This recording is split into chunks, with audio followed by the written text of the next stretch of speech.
Well, good morning, everybody, and welcome to Port Dover, Ontario, near the sunny shores of Lake Erie. And here we are at Port Dover Golf Club for the final round action of the Southern Ontario Open, presented by Great Lakes Tour, presented by also Golf Sougal. So we're just watching the first group tee off here. We've seen Jake McNulty hit a driver down this first hole.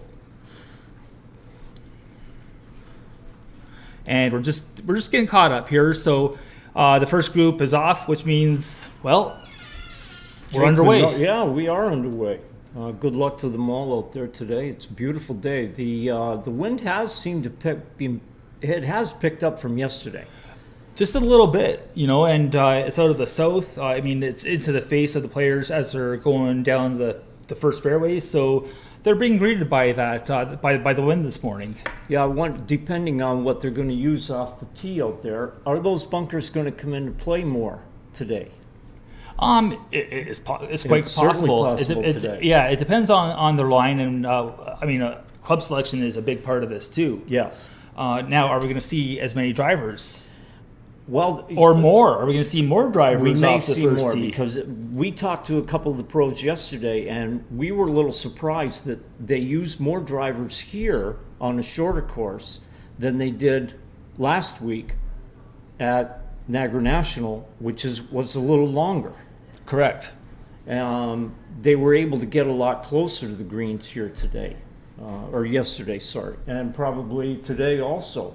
But one thing that you and I noticed when we went out to the ninth green and the first green, we took some balls with us and we were tossing them down on the green and also in front of the green. Yes. And let them roll up to the hole, bounce up to the hole. And it is firm. Oh, it's definitely firm out there. I mean, whether you're Yeah. talking fairway or whether you're talking the greens themselves. However dry it was yesterday, it's drier today. It's drier today, and with the winds, you know what? We talked about green speed a lot yesterday. Yep. Today's going to be more of the same, I think, where the greens are going to be pivotal in determining who walks away with the trophy for the Southern Ontario Open. Well, we were told yesterday the greens were rolling 10 and a half. I think they were reaching 10, or they were hoping to get to 10 today. And I think it might 10 today. I think they're going to be 10 today, Yeah. just based on our observations out there on just a couple of the greens, but it gives you an idea of what you're going to see. Yeah. Now, just looking down the first fairway here, I think we have Brock Rogerson in the cart down the right-hand side. We can't quite make out where he is at this moment. Looks like he's actually more out towards the green as we switch over to the video view here. And it looks like he's determining what to do with this shot, right? Which falls into what we were talking about. And that's where we were. We were over on that side, which is going into the green, the left-hand side. Correct. And what did we notice from there? Well, I mean, it's uphill a bit. From there, yes. Yeah. But depends on where you're coming in from as well. Yeah. There's a bit of break there. But again, going back to the firmness, Doug, the one thing that I'm thinking is on a shot like this, land it just a little bit short and have it chase up to which is what he just did. Oh, okay. I didn't even see the shot go. So sorry about that. So Brock just landed it just short and rolled up. It looks like it's about 3.5 feet. Which is a pretty darn good start. Having a nice look for birdie to start your day. Yeah. That's never going to hurt you. So as we're coming on air, we'll just go down the leaderboard. Coming into the final round, atop the leaderboard, we have Michael Blair. Where does Michael Blair reside from? He's from Ancaster. Ancaster, that's right. We had him on air yesterday. Okay, and actually we'll just hold on 1 second here. We have Jake McNulty just getting ready to strike a little pitch here. Now, would you think from there he's going to land it right on the green? He was looking at the fringe. He did. He landed it. Just what we were talking about out there. Exactly. Boy, that makes us look like geniuses, doesn't it? Well, as of right now. Well, can we go with quasi-genius? Quasi-genius. Faux genius. Faux genius. Faux genius. So, yeah, like we'll just sit before, here. I'm no Alan Einstein. No Alan Einstein. No. Nope. His brother. Dyslexic brother. So, well, these guys are rabbits. There are rabbits this morning. Yeah. They made the cut. They made the cut. The cut was set at 1 under, I believe. Yep. And again, if we look at the leaders, who do we see that can really put pressure on? Oh, well, Cougar Collins, for sure. I would think Cougar Collins, he's right up there for guys that could put on a lot of pressure on the leader. Yeah, and Stephen Gonko. I don't know a lot about that gentleman, but he had a good round yesterday. All of a sudden, he's right there in the thick of things, along with the next group, Jacob Lehman and Derek Gillespie, Brendan Says. Derek Gillespie's name jumps out at me a little bit for some reason. Does today. it? Yeah, I don't know why. He had a great round yesterday. He's been at this for a while. So, I mean, he's been here. He knows what it's like to grind out. So it's quite conceivable that Derek Gillespie could be there come the end of the weekend. So I'm looking at, right now, I'm looking at Michael Blair, Cougar Collins, or somebody in the third group to come up and put pressure on these guys. And the third group is stacked. Absolutely. So just going back to the first green, it looks like Jake McNulty just missed his birdie putt. He cleaned up for par. So par's never going to kill you, No. right, Doug? Correct. Especially last round. There's a birdie. And there's a birdie. So we're off and running. So the next group coming up is a 12-12 pairing of Brandon Lacoste from Chateauguay, Quebec, Luke Moser from Waterloo, and Chris Wilson from Toronto, Ontario. And I mean, again, we're talking about a stacked list here. I mean, any one of these guys, they could really come along and be at the top, claiming a trophy at the end of the day. Another name that, he might be a little out of contention is our points leader for the Great Lakes Tour, Mark Casulo. He's sitting there at 2 under, so he has a lot of work to do and needs a little bit of help. But you never know. I mean, unfortunately, he's going to need a lot of help, and I can't see it happening today, just because of the conditions, the condition of the course, and honestly, who's ahead of him. Yeah, and how far they are ahead of him. It is stacked. I mean, he's back there at 2 under. I mean, we're talking 13 under. Currently, is the top leaderboard. Is it 13? Yeah, is that the number? Yeah, he's 11 back. I'm talking to Colin Murray briefly before we teed off. It's quite possible that someone could go low. Like someone, could shoot a 64 and walk away with this. Yes. It could end up needing a big number. Well, 64 is it's 7 under here. That's right, because it is a par 71 golf course, or at least the scorecard for Great Lakes. Yeah, Cougar set the course record. Yeah, so I mean, he can go low. I mean, he just binges. He just goes on binges for his scores. I mean, he can go low, and that's the thing. Any of these guys, Blair Hamilton out of Burlington, he could easily go low today as well, or Jake Scott. What about Austin Ryan? I mean, Austin Ryan set the new course record at Niagara National. Yeah, last week. 8 unders. Last week, and that Great Lakes Tour start. Yeah. So, or stop. Well, start and stop, I guess. Yeah, they started and then stopped. And so we're just looking right now at the first tee where the 12-12 group, consisting of Brandon Lacoste, Luke Moser, and Chris Wilson, are about to tee off. Just exchanging their golf balls and identifying what they have on them. Typical things that you do in these tournaments or any organized tournament. And that's our rules official. Did you catch what the rules official name was? Edward. Didn't catch the last name. Okay. Well, we'll get that information, We will. and because I think he's going to factor in, pretty heavily today. At some point, he's going to have to make some calls. Well, hopefully not. Tournament golf on the final day. Yeah. You never know. Yeah. Hopefully everybody keeps it in play. We don't need rules. So let's talk about this facility here, Port Dover Golf Club. You mean the crow's nest? Oh, well, I mean, first of all, yes, we are up here in the crow's nest, which is, we have a good vantage point of some of the action here going down the first fairway. A lot of the action. The ninth Beautiful green. view. Yeah, I mean, it's great. We can look around and, we feel like we're immersed. We're a little deeper into the action, if you will. Yes, I am immersed. You come up with all these big words lately. Well, Have you been reading books? No, I don't read. I read pictures. I'm a good picture reader. You are eclectic. All right. So you're an eclectician. All right. So here we go. We have Brandon Lacoste getting set to tee off. And we don't have to be quiet because you can't hear us up here anyway. Yeah, I always forget about that. I know, I do too. So he's aiming a little bit left. Yep. Looks like he's. I think he's going to like that result. I think he pretty much hit it where he had intended. That was his target line. So now we have on the tee from Waterloo, Ontario, Luke Moser.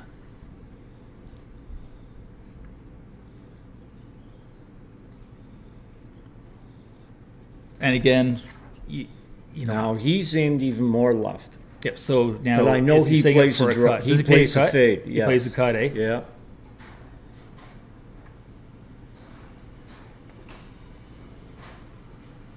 And that's exactly his shot shape that he chose here, which is actually a pretty good shot Well, to have. he's but he's looking at the hoping to trees. carry it. Yeah, he was looking hard Yeah. down the fairway. And then finally, from Toronto, Ontario, we have Chris Wilson. Chris had a great finish, his personal best out in Dunderave at the PEI Classic on the PGA Tour Canada. Second all alone. Second all alone. Yeah, so I mean, he played some I great think- golf out there, and it carried over to last week. He did pretty good at Niagara National, and I believe he's sixth in the order of merit for PGA Canada Tour. it looks like he hit a shot that was going right at that tree just to the right of the green complex there. Looked like a little draw. Yeah. So, yeah. So I mean, again, this facility here. I mean, it's a beautiful golf course. We've walked around. There's rolling terrain. The greens are quick. I'd like to know what they're like for the members that play here every day. What they run at. See if the superintendent sped things up for this event, or I don't know. I have no idea. We haven't had the opportunity to talk to them about that. No. So, I mean, but take our word for it. It is definitely a course that, feels inviting. There's a good vibe here, good atmosphere, and I want to go out there and play some golf. Well, we can't today. No, we can't. But I tell you, You and I are coming back here. Oh. We're going to come back here and we're going to play this course. well, Arnold Schwarzenegger said it best. I'm not going to try to imitate Arnie, but we'll be back. I'll be Beethoven.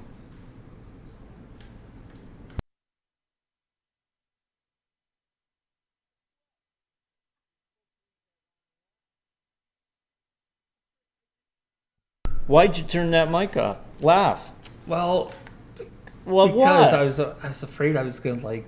Spit? Well, yeah, because I mean, you got me off guard with that. I know. That which is great. I mean, it's I'll totally, be back. Yeah, You I'd be Arnie. Beethoven. Okay, so I ended up doing a really bad imitation. Yeah. So, You do a good one of Trump, though. well, that was a total fluke this morning. I've never tried that one until this morning. And I do have a serious question for you. Again, we were talking about this in the car. Yes. And this is serious. Yes. So, not that we're going to dwell on it, and we are not. The Live Tour next weekend is in Bedminster, New Jersey, Correct. at Trump Golf Course. That is complex there. Yes. And then the final tournament for their season is in Florida at another one of his courses. Yeah, that's Trump Doral, I think, right? Yes, I believe it is. So I asked you this before, and I didn't get a firm answer on this. The person who finishes second, the player who finishes second, does he automatically get to claim like fake news and get a recount? I mean, I want a recount. I mean, is it possible you can really? Is it possible? I mean, it is possible. Like, The one thing that I really want to know, though, is does the winner get a signed copy of the book Commander in Chief? you know what? I don't know. I would love to see him present the winner with one of those Yeah, I mean, signed. I mean, the question I've always had It's got to about be. that. It's got to be. If he signs it, it's got to be worth at least a bowl of soup. Well, at least. Yeah. But you know what? I mean, and again, not to stick with Liv or No. I mean, definitely No. politics. That's not our lane. No. But it's one of those things where I've wondered, because they're playing a couple of his courses, if he has sort of any ties to the Live Tour. I have not heard one word about him having any ties of any sort with the Saudis in any sport, let alone golf. Yeah. Nothing at all. So I mean, I just find it, curious, I guess, is the way Well- to word it. I'm sure he's being compensated for them coming into his resorts twice in 8 events. Yeah. So, but you know what? That's enough of Live Tour. And, So I have a question and for Donnie. you.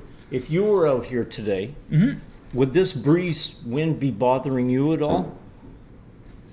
Not really, because ultimately, if there's one thing I like as far as golf and my game, and one thing that I really like to do, I love flighting a golf ball.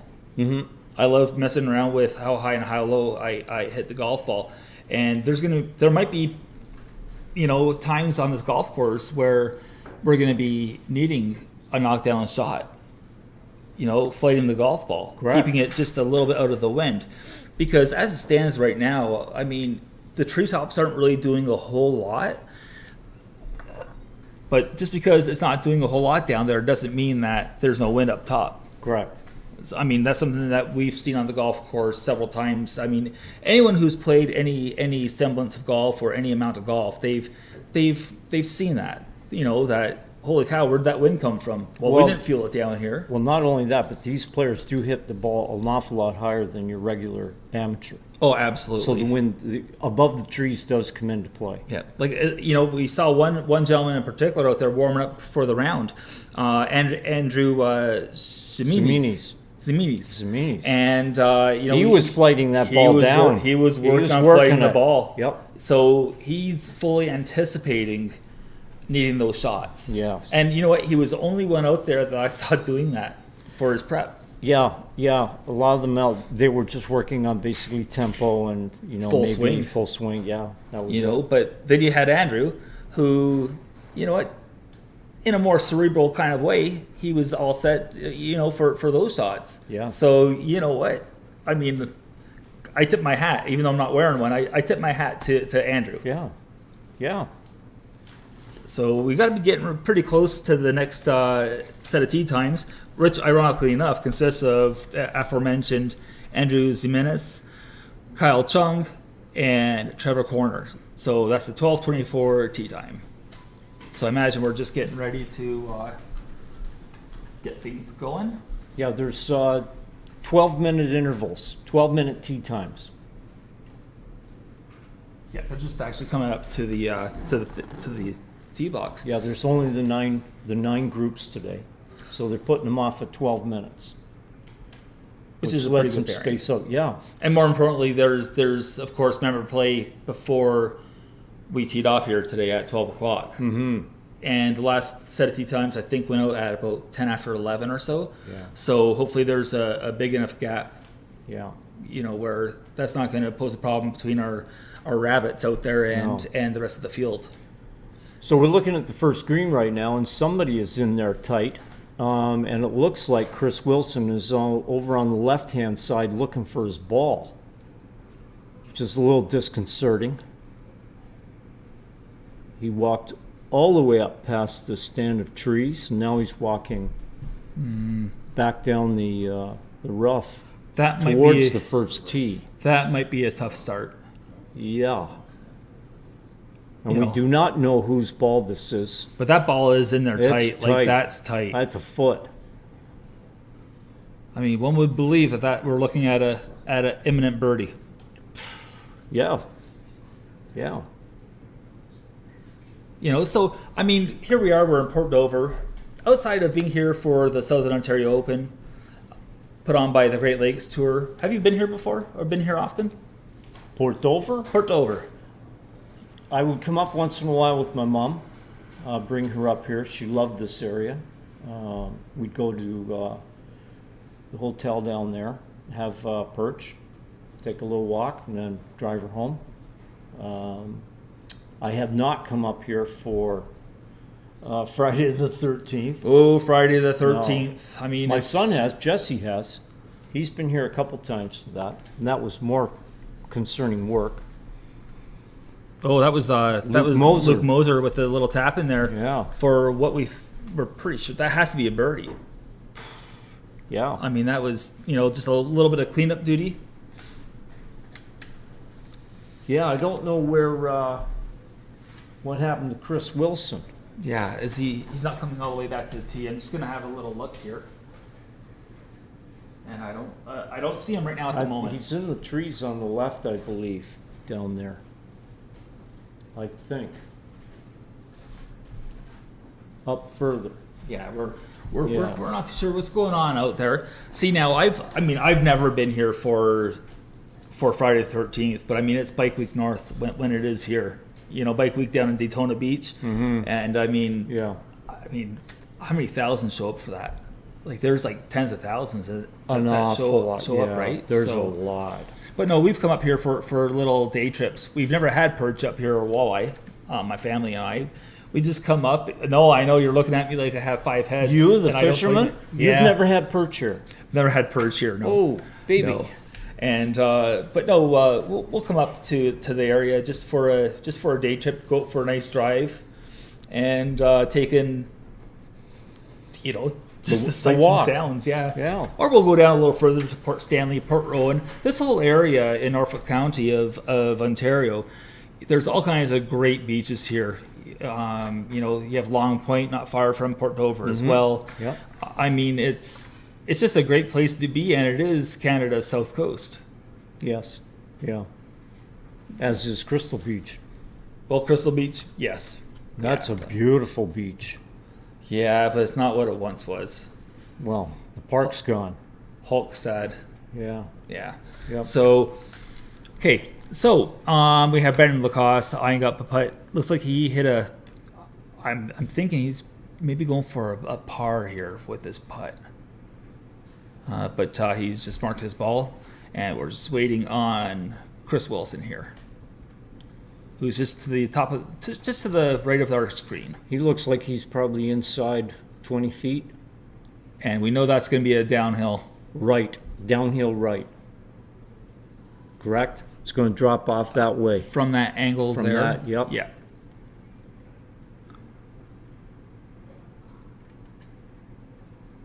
Just missed it on the low Yeah, side. he took a good he Yeah. took a good run at it, Yeah. and that's exactly what happened. pace. Is Good pace. great pace, great weight. Yeah.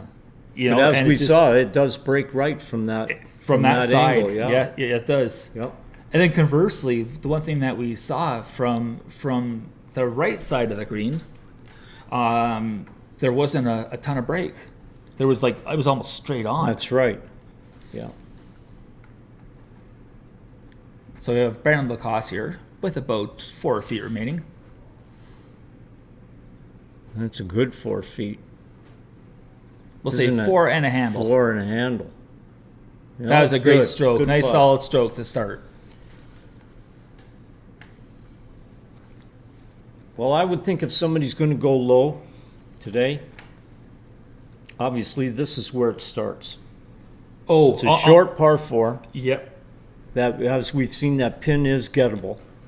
They Oh. put it at the front. Oh, it's in a great spot. Yep. I mean, for one, looking at a pin sheet, I would be favoring actually the center right on that hole on the Yeah. first hole. That's Yeah. where I'd be placing my golf ball. Yeah. Just from an angle standpoint. Yeah.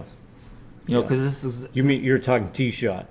My tee shot, yeah, Yes. I would definitely favor center, right, Yeah. and make sure that I have a nice clean angle going Yeah. into the first pin. Yeah.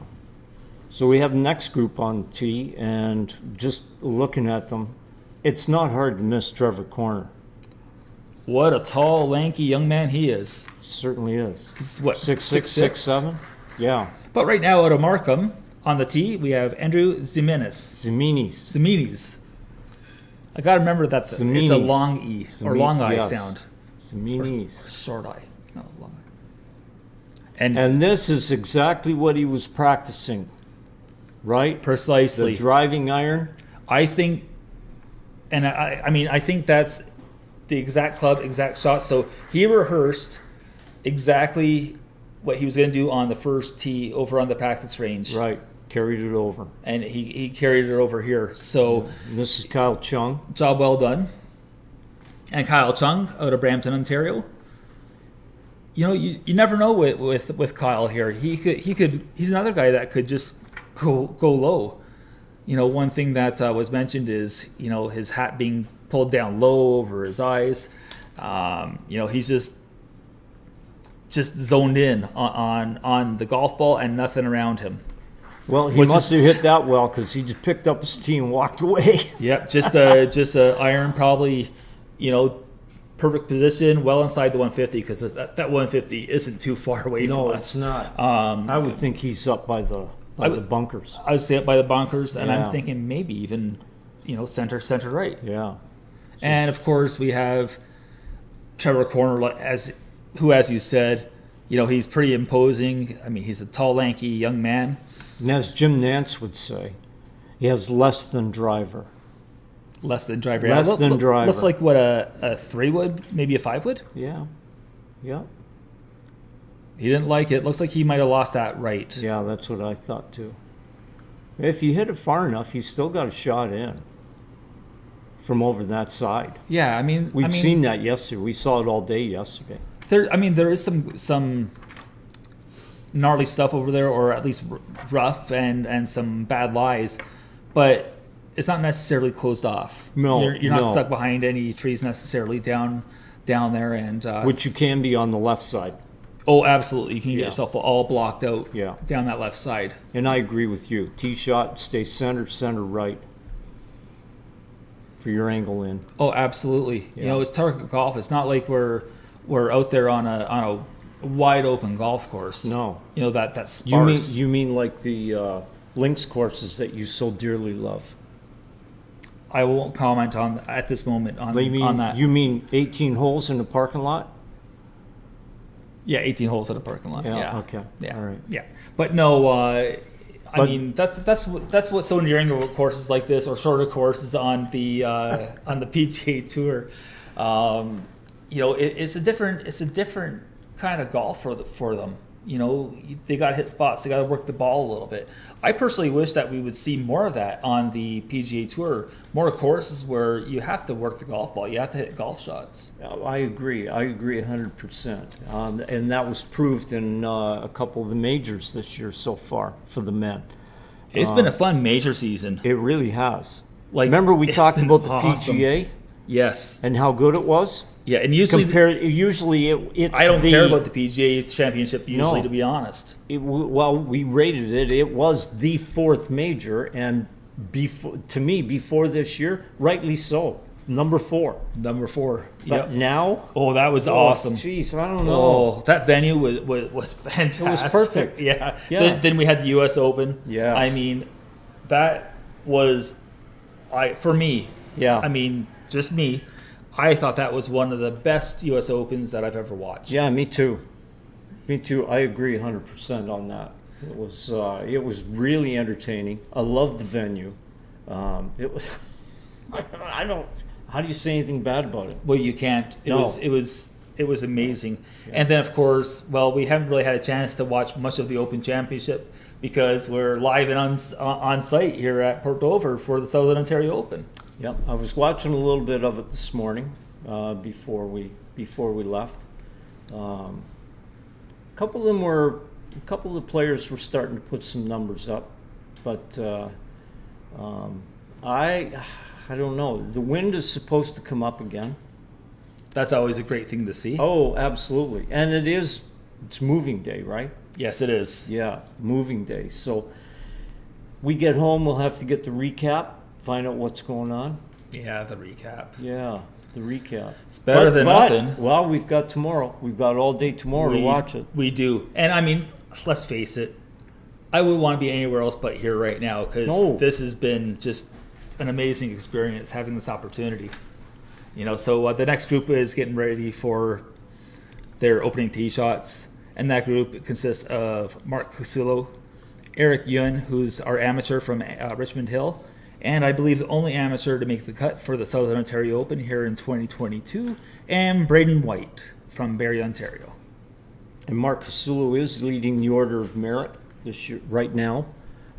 He's leading by, I believe, 256 points. Oh, so it's a tight race right now. Yeah. And I think Freddie D'Angelo is now fourth. Yep, In from the Niagara order of Falls, merit. Ontario. Yeah. So the question of the day is, who's second place? Is it someone like Jake Scott? Is it Austin No. Ryan? Is it none of the above? Is it Jake Scott? No, I don't think it's Jake. You know what? I saw it this morning and I can't remember. Well, you know what And they I say don't about have getting it in older. front of me right now. The mind is the first thing to go. Oh, baby. So if that's the case, Nobody move. I'm screwed. I just lost my mind. Yeah, we don't want to step on it. No. No. At least you have more than one working brain cell. But I think right now on the first tee, we're looking at one of the officials of the Great Lakes Tour. That's Norm Stewart. Norm Stewart. And after serving on the Great Lakes Tour for many, many years in that capacity of being the man at the first tee, is the man that I personally got to shake hands with, getting ready to tee off for a Great Lakes Tour event. He's finally going to be walking away and retiring. So when he's done with the Great Lakes Tour, it's going to be missing a pretty big piece, I think. Is he retiring this year? The end of I this believe year? it's end of this year. Yeah. I'm pretty sure it's end of this year. Yeah, yeah. I might be mistaken. Maybe it's after one of these bigger events, whether it's this event or the Ontario Open. But Yeah. he is retiring this year. So yeah, he's gonna be missed because you know Yeah. what, he was always there to welcome you with a smile, and it's it's good. Yeah.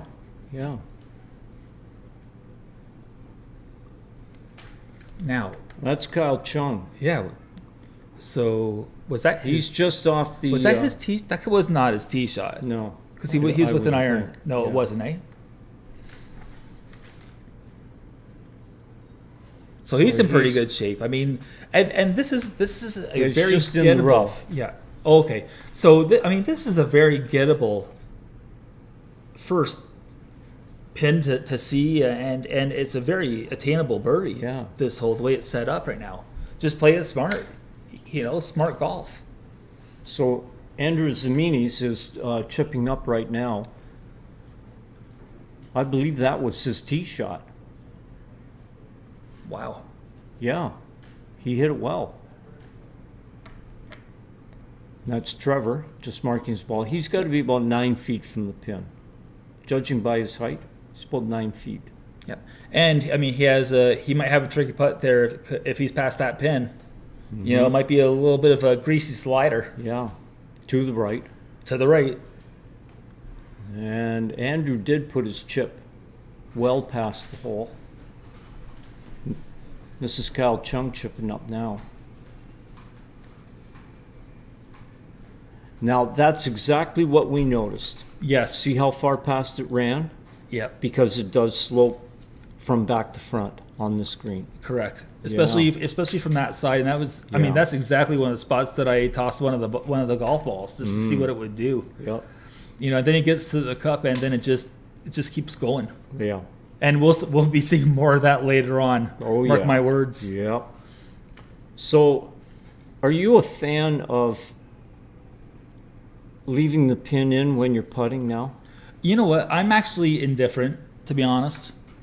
I am too. The only thing that I don't like is that lifter that they've put on now. The ball, so-called ball retriever out of the hole, that great big black plastic thing. Yes. I don't know why they have to keep them on. Well, because they got used to them. They probably figure, well, we invested the money in it. Might as well leave them on. Some people use them. Others, well, they won't. It's up to them, right? And you know what? Andrew had, here he is. He's got a putt similar to what Kyle Chung had for his chip, and that was pretty well judged. But as you've noticed, we're seeing them all miss on the low side on this hole So far. so far. So, right now it's more of a pace thing and just feeling out the greens. Or a misread. Or a misread, of course. Yes. So, Trevor Corner. Now, Seemed like something bugged him there. if we yell loud enough, would Kyle move? Because we can't see the hole? I don't know. I don't think so. We Probably could not. try. Yeah. Reminds me of a movie that I once Trevor put this one in. putts away. Nope, short. And right. just a little bit short. Yeah. See it tailed off, too. Yeah. And that's what it's going to do That's in what that it's in going to that do all day there. all day long over there. That pin position. Yeah. And we got Kyle Chung just getting ready to line up his putt. He has what, about 3 feet, 4 That's feet a good remaining. 4 feet. I'm wearing different 3 glasses today. feet? No, that's not 3 That's feet. No, not 3 feet. that's about almost 5. Yeah. And he put out a Nice. nice, confident, solid stroke. Yep. Great putt by Kyle Chung.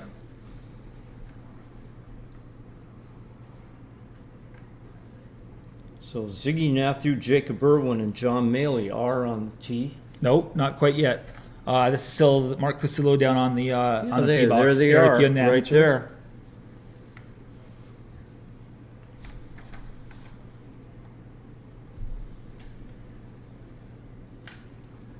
Or sorry, Yes. I'm sorry, Mark Casulo. I apologize, Mark Casulo. Apology Eric Young and accepted. Braden White. Because it is a Saturday that feels like I a Sunday. just sort of took a glance out there and got all screwed up. And we're gonna be. I just love seeing the process that all the players use and their strategy. Here we have Mark Casillo leading the way here for this pairing, and he's hitting a long iron, a long iron or driving iron here. Position. Position. It's all about position. The key thing here is there's more than one way to score. Well, I was just going to say, on this hole for you and I, if we can't hit the green Then from the tee, why not play position and take something a lot less? which is and exactly put it in the fairway. Which is exactly what Mark's Mark's done. doing. Yeah, nice compact swing too. I was watching him on the range earlier. Yeah. And that's a swing that delivers. It's short. It's Yeah. compact, and he gets a lot. He gets a lot out of that. More slight frame when compared to other guys like Austin Ryan, for example, or Trevor Corner, who's tall and lanky. He's Suderchan. exactly. Yeah. So, teeing off right now, we have Eric Yun, the amateur out of Richmond Hill. And he's doing the exact opposite of what Mark Casillo did. He's going to be playing driver selection off the tee.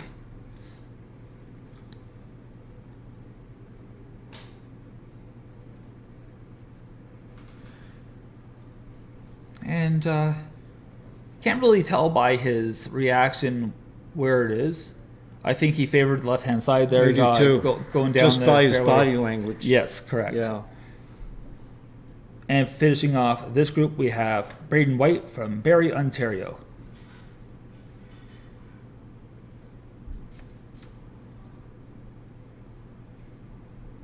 Now the big We lefty didn't see here- him last week, did we? We did not, and the big No. lefty has elected to go driver. Yeah. And boy, would a fade ever work in his favor, Oh, or work for him in his favor here. yeah.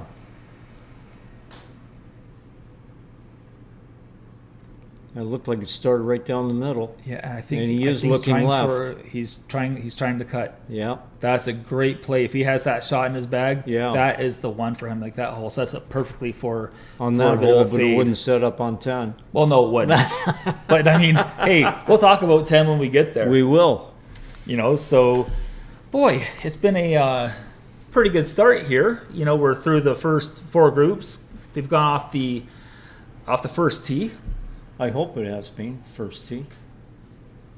Either that or they're out of order. You know what? You are quite the I'm very quippy. observant. You're I'm very- observant. You're Oh, astute. I am. Astute. Is that 2 words? Astute. Yes. Yeah, it is 2 words. Right. So you know, we have a little break in the action, just briefly. Think maybe we'll pause for the cause, and we'll make sure that we're back for the next group that tees off.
So we just had Ziggy Nathu hit his opening drive here in the final round of the Southern Ontario Open. He hails from Richmond, British Columbia. So he came a little ways to play in this event. Yeah, he did. And we did have another player from Vancouver, as you recall. Yes, that was Trevor Yu, I believe it was, wasn't it? Oh. I'm not sure. No. Yep, just down the right, just a little iron. You know, again, playing percentages, target golf.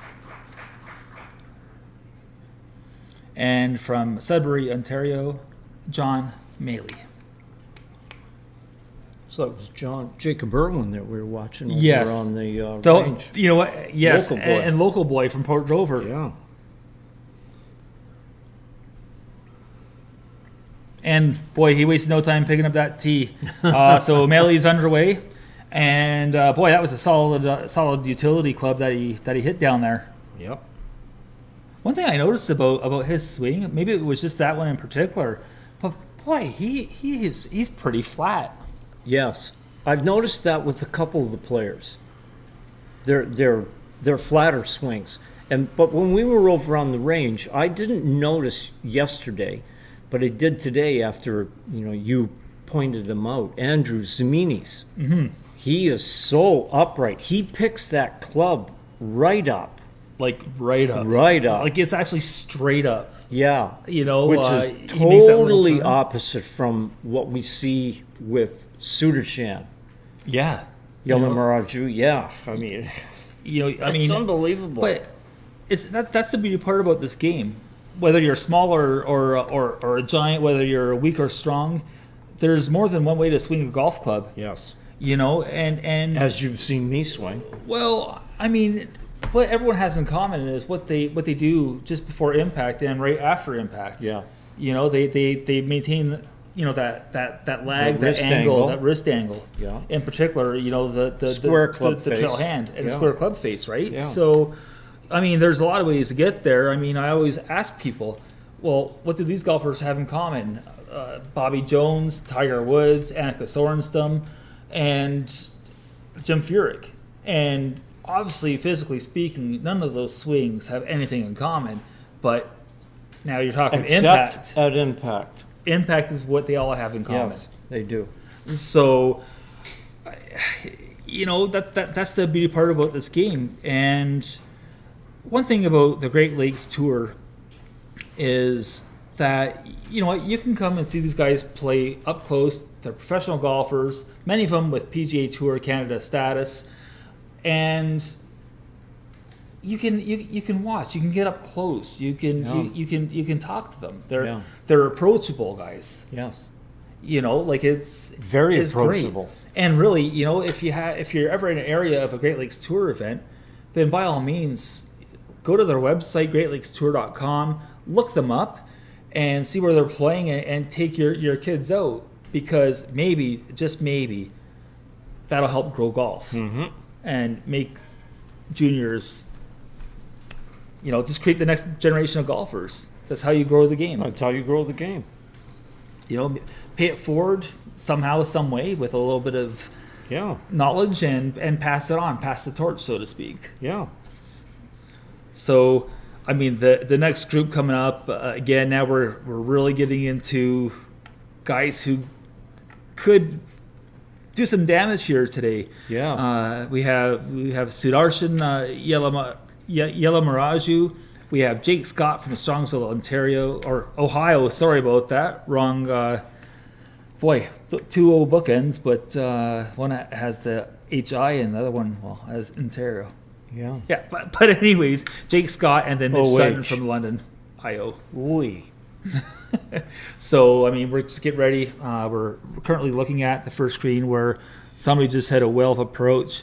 They flew it just past the pin with a little bit of backspin. It sucked back, and boy, somebody has a great shot at an opening birdie. And that's exactly what this first hole does. And credit to the tournament committee for putting this pin in a location where, it can build you a little confidence coming out of the gate. It's gettable. It's definitely gettable. Like, this is a definite birdie hole. But how many have we seen? That is the question. Yeah, we haven't seen that many.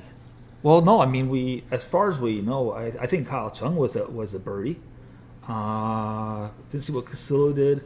I'm pretty sure Luke Moser was. I mean, there's been some birdies out there. There's a couple. There's a couple. You know. I expected more.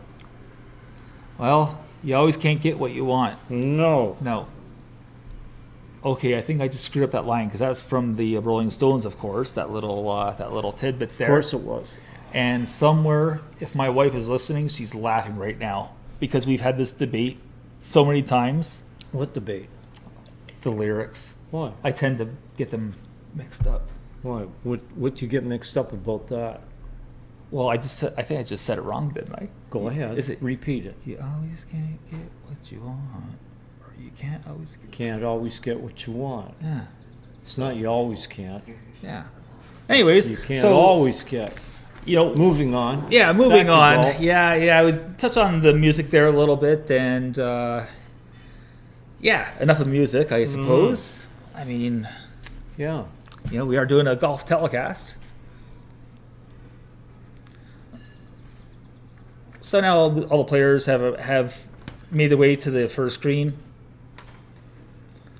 That was John Maley that hit that great approach. You know, one hop and little backspin later, it stopped. Hop and stop. Yep, hop and stop, or drop and stop. Okay, and then we have Ziggy Nathu. He's lining things up. It looks like he flew his past the pin. So we're not too sure what happened with his second shot. And I then would think that Jacob Irwin may know this course. I'd be shocked if this wasn't his home course I was just going to say, I'm wondering if he's not a member here. or a teaching pro. Well, Maybe he's a teaching pro here. maybe he owns it. You know what? We'll have to find that information out. Yes. Mm-hmm. For all we know, he cuts the greens too. I mean, there's always a great story somewhere. There right? always is. But yeah, you know, I'm sure he's seen this golf course on more than one occasion. Like, I'm sure that prior to this week, he's been here before. Correct. You know, and again, you know, this facility, you know, it's a great little course. It's owned by John Cormier and his wife. She's a co-owner as well. I believe her name is Raina. Yeah. I think that's how you say her name. And I mean, they've done a great job. Their staff here is very accommodating. They're very friendly. John in the pro shop yesterday when we first arrived here at 7 a.m., he was amazing, that guy. He was. He was like just super. Yeah. Bend You over know? backwards to help us. Absolutely. So, you know, just a little shout out to the staff that make Port Dover Golf Club tick. Yeah. And of course, the superintendent, you know, without him and his crew, well, we don't have a Great Lakes Tour event here at Port Dover Golf Club today. Well, we have to we can't not mention the lady downstairs in the concession. Oh, at the halfway house. Halfway house, Yes. yes. So we have John Maley, who's just, he's the one that hit that terrific approach in. He has, I don't know, about 6 feet. Yeah, that's what I was thinking. Yeah. Now, again, this is going to break right. Yep, just a tiny smackerel, if you will. Was that a baby mackerel? No, A smackerel? it's a combination of a striper and a mackerel, and he Missed it? missed it. Which what? Which side? He missed it on the low Right. side and went right. Just not enough pace. Yeah. Respecting the speed maybe a little bit too much. Something that, you know I've personally done, and you want to beat yourself in the head afterwards because you just can't get out of your head that, okay, so Well, if maybe you it's need not- that done, let me know. I'm sure you have a 9-iron handy. Oh, yeah. So this looks like it could be just inside 6 feet. Yep, and this is Ziggy Nathu. He's looking. Now, is this not the putt that we saw that went fairly straight? Yes, this is similar to what Kyle Chung had. Oh, Oh, was missed that it low side. missed it on the low side? Yeah. and he's just going to clean that up for a walkaway par. So, talking about high side and low side, Yes. what drives you nuts? Low side, Low side. always. Yeah, absolutely. And you know what? I apologize. I think we actually chatted about that yesterday, didn't we? We did. We touched on it a little bit. Yeah. Yeah, I know it drives you crazy missing on the low side, and I hate that term amateur side No. because we see the pros do it also. Not just here. I mean, we see it Yeah. on the on the PGA Tour. On Sunday, on Sundays on the TV. So why don't the announcers say he missed it on the amateur side? Exactly. No, it was always a poor stroke. Maybe something, disrupted the line, on the green, or, a bad read, whatever. No, he didn't miss it on the amateur side. Yes, he did. So currently on the tee from Mississauga, Ontario, Sudarshan Yelamaraju. He currently ranks 7th in the order of merit. He's had 3 top 10s and 4 top 25s so far this year. It's only 21. Yeah, Remember, he turned pro 2 years ago. 2 years ago. Yeah. Yeah, we had a great conversation with him after his round yesterday.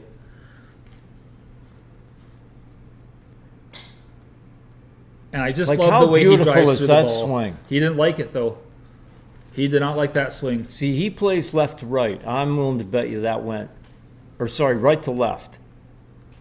Cut. And I think that looked like it went a little further. Now here's a strong guy in the field out of Strongsville, Ohio. Boy, I almost did it again. Jake Scott, who has PGA Tour Canada experience. He's done very, very well here on the Great Lakes Tour. Yes, he has. He's ranked 6th, just ahead of Sudarshan. He's played in. He's only played in 3 events.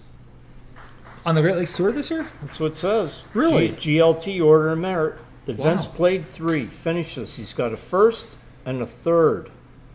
Well, I mean, you And 3 top 10s. you have to like him. Oh, Yeah, well, I mean, much like Derek Gillespie, I'm sure Jake's been around for more than a minute. yes. And finishing off this pairing at 1:00 is Mitch Sutton from London, Ontario. I like his game. Yeah, I do as well. And it looks like he took a pretty aggressive line there off that first tee. Mm-hmm. So hopefully he's not too far left and in the garbage in the junk down around the green. Yeah, he's ranked 10th in the order of merit. So he's looking for a good finish today. Move him up. He has a 2nd, 5 top 10s so far this year in 6 events. Pretty consistent. Pretty consistent. Yeah. And I mean, and that's what's gonna. I mean, yeah, of course, a victory helps your points in order of merit in that, but consistency and having those top finishes, those 5ths and just top 10s in general. Mm-hmm. I mean, that's gonna have you move around the order of merit. Yes. You're always gonna be there. You're gonna be in contention. So we're just scrolling through the scores currently of the 2022 Southern Ontario Open, presented by the Great Lakes Tour, and of course golfzoogle.ca and .com. You see Jake Scott there, just teed off at 4 under.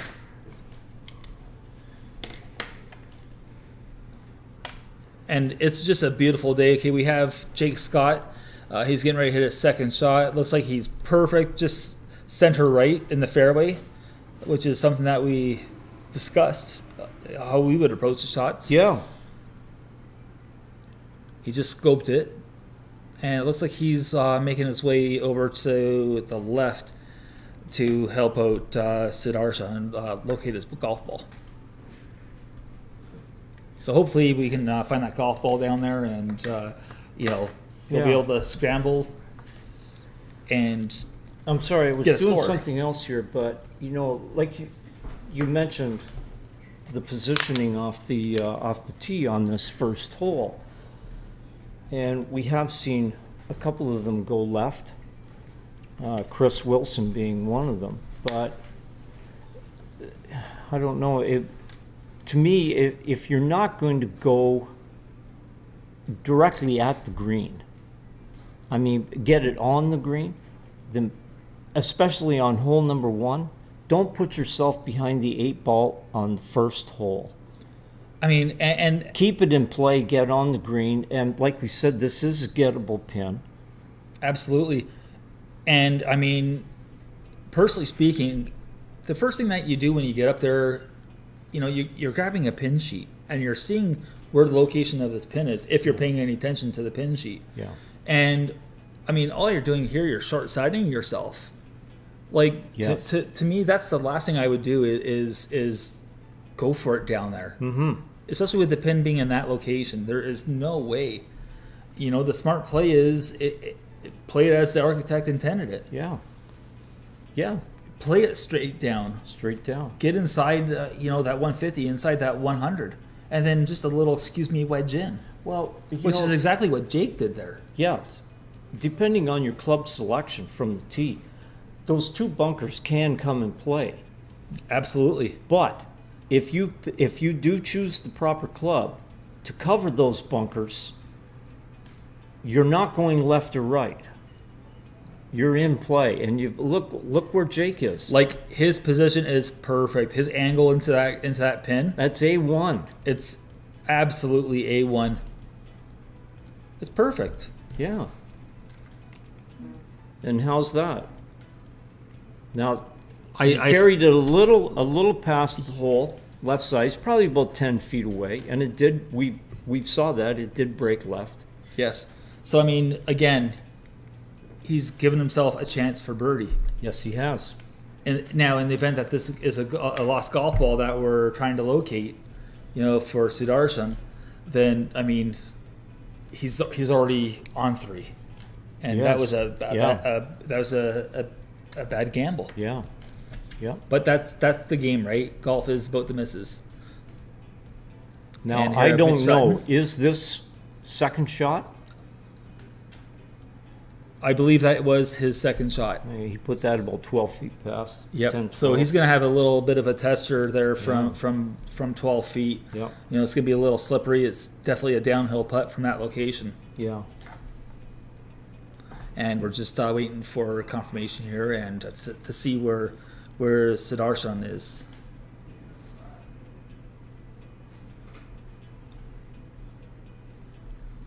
Yeah. He's not even in our picture. No, he's not at the moment. So a little bit of trouble there on the first hole, but it's early, and that's the beautiful part about this game. There's a lot of beautiful parts, but we're talking about Well, the fact that there's 18 holes. You know, so there's a lot of time to. Well, Sudarshan's not finding it very beautiful right about now. Well, no, but again, there's 17 more holes after this, and yeah, you just Lots bounce back. of time. Lots of time. Could bounce back with a bounce back birdie. Yes. Yeah, You that know? second hole, that par 3. That's a Yeah, we had to look at pretty that cool that pin that position pin right just location. beyond the bunker. You know what? The first 2 pin locations were, you know, from what we've seen. I mean, they chose great final round locations. Well, yeah, well, the first one's gettable. The second one is not. It's tough. Now we didn't go right up to see No. where But it it looked was. awful close to that bunker. It looked like it was only a few paces on. Yeah. Yeah. You know, it's sort of kind of a tiered bunker. So maybe he found his So- golf ball down there. He either found it or he took a drop. He came up to the green just to see what he had to work with. You know, and as day winds on here, this breeze, it's only going to make things quicker out there, more firm. It is. You know, we have a day. There's almost a sheen to the green now. Yes, and you can see that there's a couple little dark spots on them, but for the most part, that's a pretty quick green. Yes. Very. I'm curious to see if he's going to land this. And we'll talk about greens Sure. in a second once you know, we clear this hole. So Sudarshan hit the green, but it rolled quite a ways past. He's at the back. And we were back there. Yes, we were. And it is quick. It's quick is. coming down. Yeah. So he's gonna have a little bit of work there. That's it's unfortunate. This is Jake Scott's birdie putt. Looks like he's about 12, 13 feet away, at least.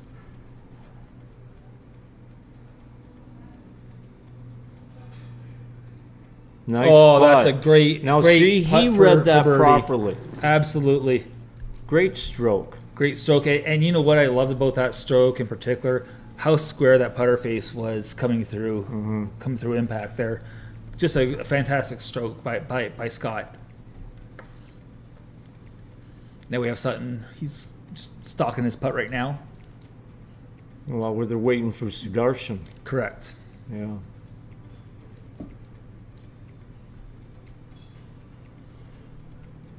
He has a little bit of work.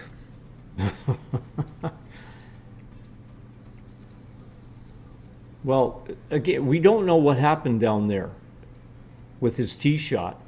So I'm hoping that this is his birdie putt. Yeah, because we don't know if that was 3 from over there or if it was or True. or a 2. So, I mean, we could be way off base here in suggesting that it was a bad decision. Yeah. Because maybe he didn't lose that golf ball. So, I mean, that was pretty presumptuous. Yes. Yeah. But we'll find out soon enough, though, when the live scores roll in. Hopefully we get them. Not from you. Yeah. No, we're just looking at Justin over here. He's working his butt off, giving us some good looks here. And again, that's what I find really impressive about this setup from Goof. You know what? That wasn't too bad from way back there. That bad. putt. He's a little short still of the hole. Oh, 4 feet. That's makeable. It's makeable, yet it's just enough to make you uncomfortable, especially if it's for bogey or worse. Yeah. That's So never a good feeling. So he's going to remark his ball or his spot. He's going to let Mitch Sutton putt. Now, what do you think about this putt? That one's already getting pretty close to where it's going to almost be straight in. There's not a whole lot to this one, actually, from what I saw out It there. broke down to the right. Was this one from the right Yeah. as well? It was, eh? Not much, but it did break right. Like it was like minute. Like there wasn't much. It's funny how you go from one spot on the screen to the other side, and you have that Totally a different. totally different break. Yeah. One's right, one's left. Yeah. Great weight. Yeah. Just Yep. unfortunate with the line there. So Sutton, he finished off the first hole with a easy cleanup par.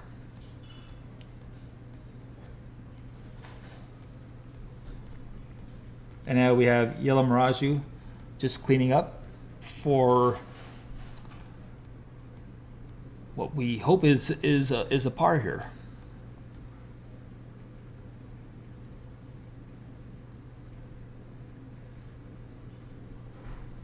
And this is our first really good look at him and his putting stroke. I mean, we've commented a lot about his full swing,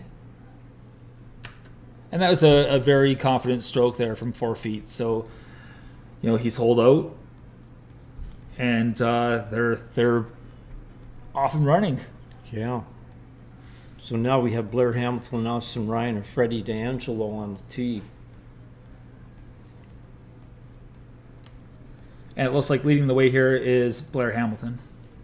Yeah, he's only played in one event this year, which was the last week, Niagara Open. And he finished 6th. And So he's tied for 32nd on the order of merit. We don't know if he has any plans for the rest of the year either, do we? no, we don't. Blair Hamilton, he hails from Burlington, Ontario. And as I recollect, I believe he has PGA Tour Canada status as well, does he not? Yes, I believe he does. So he's electing to go driver here.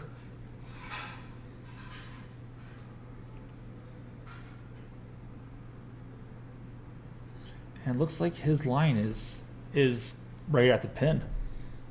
It does. Yeah.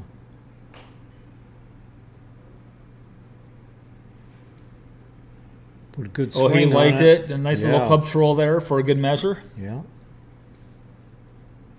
So we'll find out soon enough where his ball is, but that was a very good looking swing. So Austin Ryan is now on the tee. He's ranked third in the order of merit.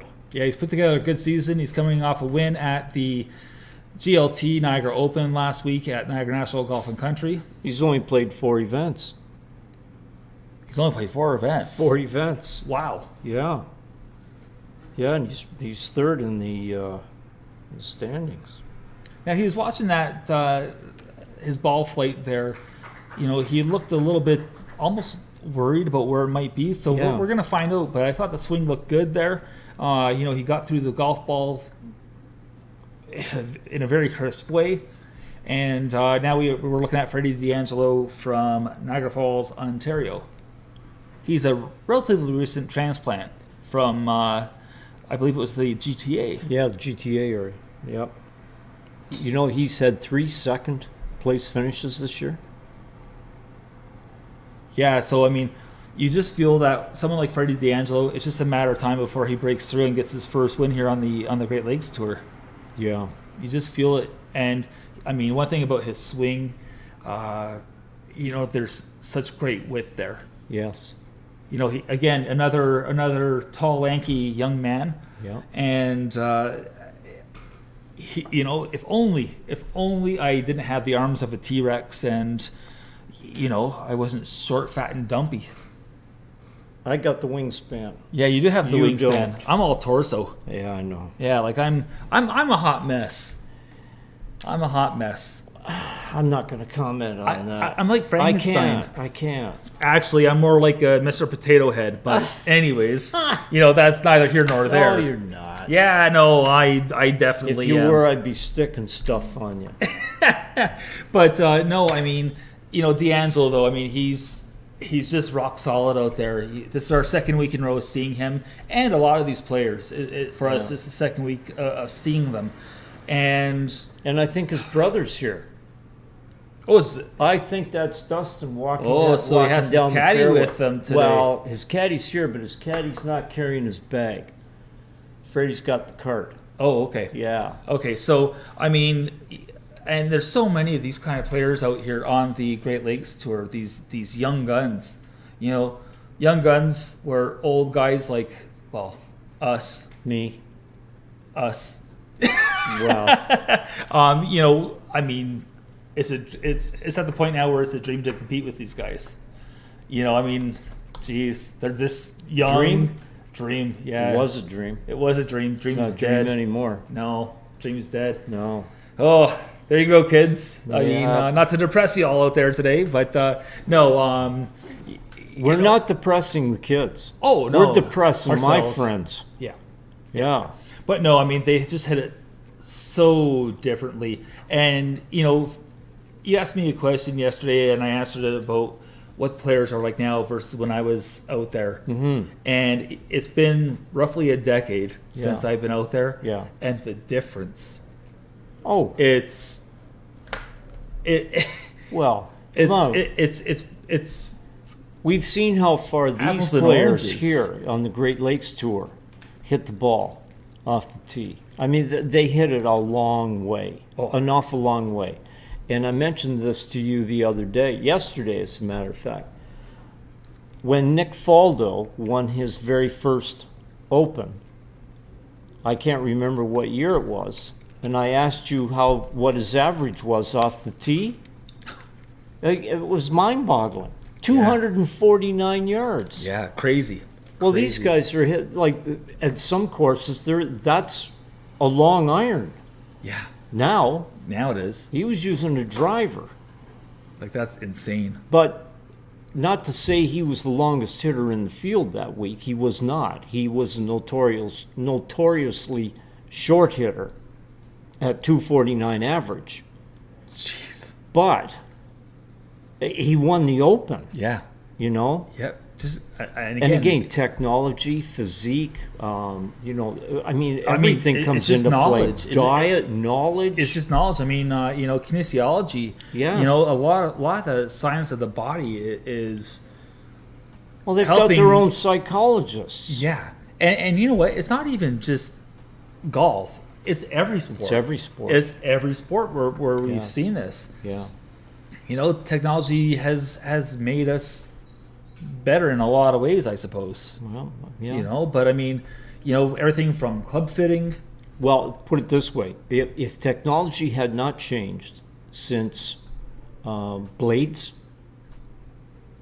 persimmon, steel shafts, this game would not be fun for me anymore. It really wouldn't. No, Could you see you and I out here grinding away every week with blades, I'd be wearing a knickers and a driver's bullseye hat. putter, balata balls, persimmon woods, Yeah. no hybrids?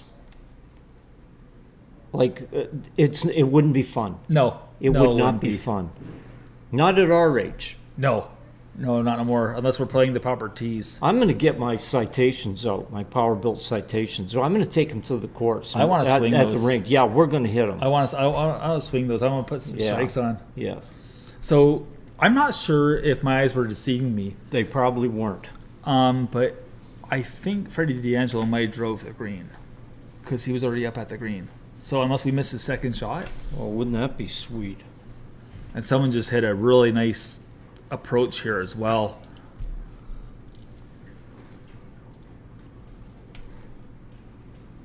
So we're just waiting for for the players to approach the Yeah. green. Okay, so that's Freddie D'Angelo there. Blair Hamilton was a little bit short of the green and to the left, I believe.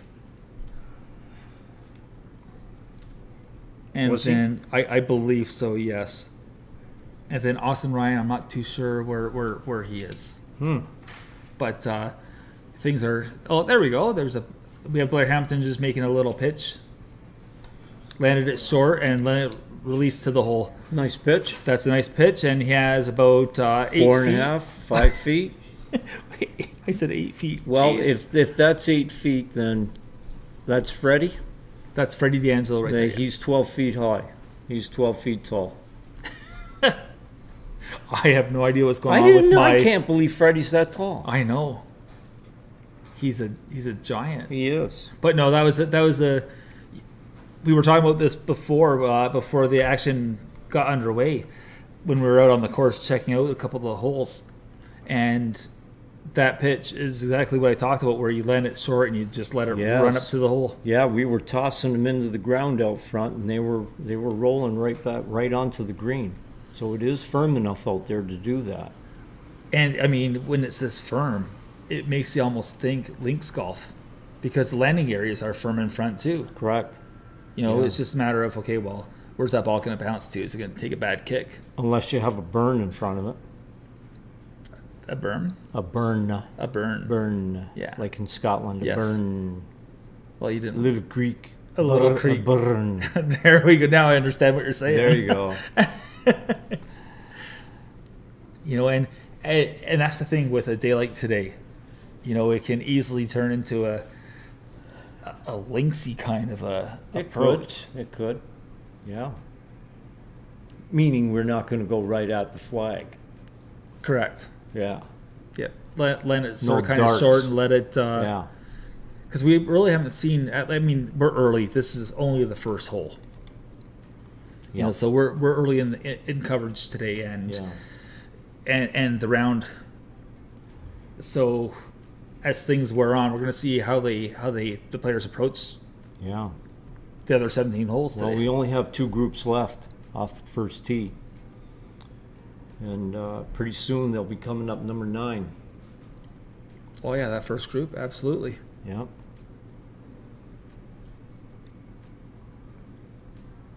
Okay, so we have Blair Hamilton eyeballing his putt.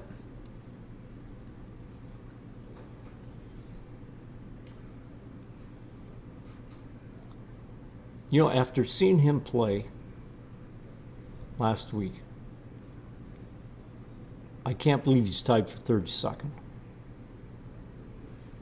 Oh, you mean in the order of merit? Well, Or- let me rephrase that. I can't believe he's played so few events. Yeah. Yeah, He certainly has game, unless, of course, and I don't know this. Maybe he's concentrating his play Oh. on another tour. And unfortunately, Right? Hamilton misses. Yeah, and unfortunately, we don't he misses, know that. he misses birdie putt there. Yeah. But yeah, I mean, we don't know, but we can be in the know. We can be. We can definitely be in the know. Okay, so Well, he Hamilton cleaned up finished his up. par. Yep. So I mean, never gonna kill you that par. I'm sure it's not what he wanted after that opening tee shot, and consequently the approach shot there, Yeah. his second. But he's. Now, where's Freddie? Where's his ball? Was his second shot a putt? I think it was. I was pretty sure that he had driven the green. Nice That's putt. a nice putt by Austin Ryan. Yep.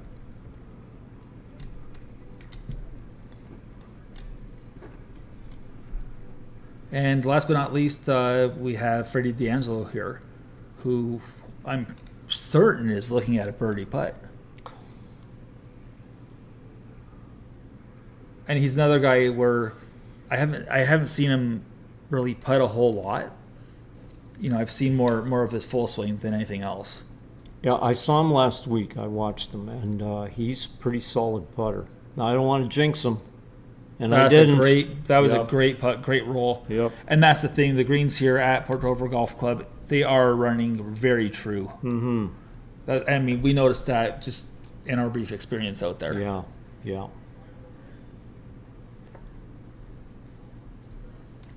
So now we're looking at the next group about the tee off, the 124 pairing consisting of Pairing? Jacob Pairing? pairing. That's two. That's two people. Why do you gotta Group. do that? It's a group. Yeah, no, it's a group. It's just a group. gaggle. It's a gaggle of golfers. But we have out of Guelph, Ontario, Jacob Lehman, Pickering, Ontario's Derek Gillespie, and Brandon Says of Port Lambton.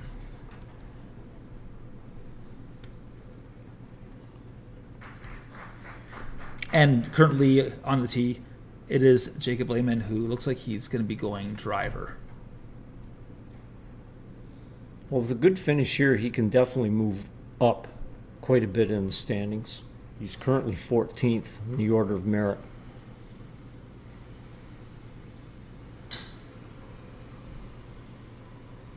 Well, that was nice tempo. That was a very nice pass that he made on that golf ball. Yeah, it Great was. tempo. That was terrific. Well balanced. What place did you say he was in? 14th. 14th. Yeah. Now we're looking at Derek Gillespie. Gillespie from Pickering, Ontario. He's a bit of a journeyman. He's been playing pro golf, I believe it's 21 years. Yeah, something like that. He's ranked second right now. He's, I believe he's like 256 points behind the leader.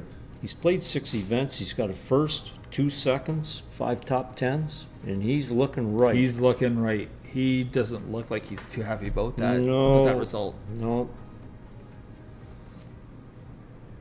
He's sort of a funny one, just watching him. I watched his mannerisms out on the course. yeah, And you know what, he's a funny one, and I mean, like, not peculiar, like he's no, but he seems to show his emotions. yeah, and that's what I like. I mean, I do too. I mean, who likes to watch a cyborg? On that note, that was Brendan Says taking. Now that was a flat swing. Now is Brendan the same one that we're talking about yesterday about the comparisons that we're drawing to Kuchar? Is he the one? Yes. I mean, Yes. just flat, Yeah. like flat as a pancake. Yeah. So so that group is off and running, and that leaves the final group to get business underway, and that is our leader, Michael Blair from Ancaster, Cougar Collins from Mono, and Stephen Gonko from Sudbury, and Gonko turned in a hell of a round yesterday. Boy, did he ever. You know, like it seemed like he came from out of nowhere. Mm-hmm. And our action is now turned to the 9th green. This is Jake McNulty currently in the screen that we're looking at, and we saw a lot of players over there behind that tree yesterday. And that's Brock Rogerson from Guelph, who just, I'm not sure if that's his ball. Looks like it's over here on the near side. But yeah, we saw quite a few players over by that tree on the right side. We did, and we saw a couple nice pitch shots from there, and birdies being made. Well, Michael Blair in particular, he made a Yeah. wicked up and down for a birdie. He Like that did. was a great shot. And we talked to him about that yesterday afterwards. Yes. Yeah. And no, that was a great a great effort. I mean, it was a pro up and down. Well, we have somebody in the bunker. Yeah, and this is Jake McNulty. Jake McNulty. You know, there's not much of a lip there. There's No. you know, unless you're right up against it. He's got it's a pretty Bit of a short side. Yeah, that's about the only thing that is going to be, you know, anything. It looks like he ran it well past the Yeah. past the pin, which is almost it's almost expected from that position there. Mhm. Not a lot of green to work with. You know, so Brock Rogerson here is just getting his initial reads. Wait a minute. What? What? Whose golf ball was that? Is that I don't know. Did we leave one out there? oh. No. You know what? Maybe McNulty hit a good shot there. Maybe. Sorry. I apologize. I thought it ran by. That's what I thought too. I lost sight of it. Well, that could be his because he's probably raking the bunker. Like, okay, so we've gone from an unfortunate, you know, short sighting to one heck of a bunker One shot. heck of a bunker That shot. was a, Yeah. So I apologize. That was definitely a nice splash out of that bunker. Well done. And from just off the green on the fringe, we have Rogerson here.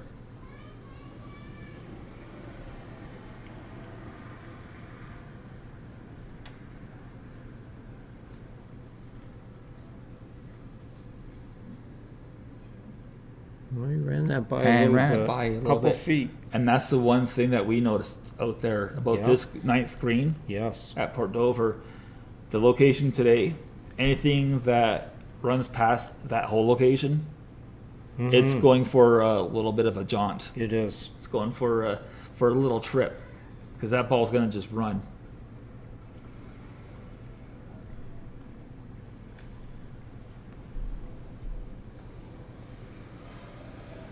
And just finishing up for a par was Rogerson just cleaning up, and now we have McNulty who's looking for the sand save. So this would be a terrific up and down. Oh, absolutely.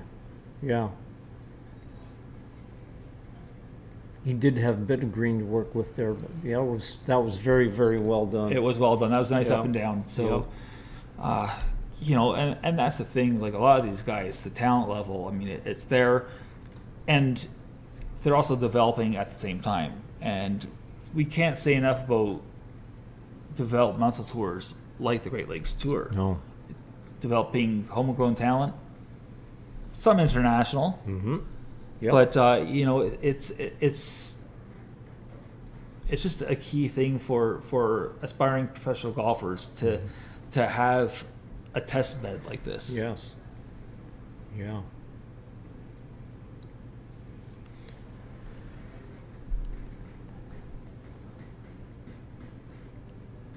And we're looking at Derek Gillespie, who's about to make a pitch from just in front of the green. And I'm pretty sure he flew that one a little bit further than he anticipated. And there's that emotion that we see. You know, he sort of kind of took that extra second to look down at the ground, and I'm sure he had some sort of remark. I'm sure there's a wry smile there as well. There's another chip. and it's going well past and down to the front off the green. Which is something that we Yeah, we saw saw with this that. with this location. Yeah, we did. Now, Yes. when you play Yes. and you have the opportunity for, say, your starter saying, okay, so it's pin position A today. Mm-hmm. Do you really take notice to that, or do you sort of kind of just ignore it and fly by the seat of your pants? No, I take notice of where the pins are. Yeah. Oh yeah, I mean, Front, middle, back. You're Yep. talking, correct? Yep. And some even have quadrants. well, that's what I was referring to as the quadrants, Yeah, where the you have quadrants. the A, Yeah. B, C, C, D. D. Yeah.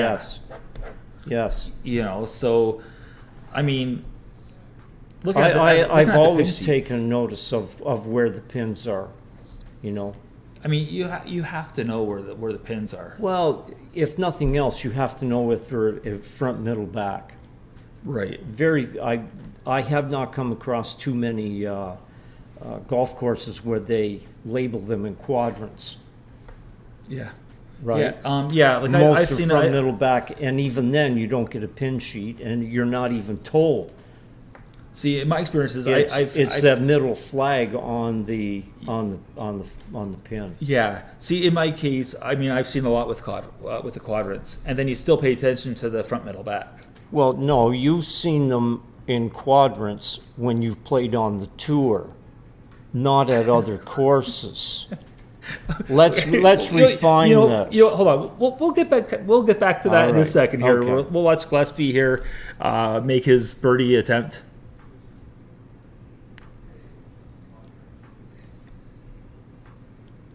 It's It's on its way. Yep. Oh, And he just missed. Just missed. That was a great effort. That was a That was terrific putt. Great speed on that putt. That was a great roll.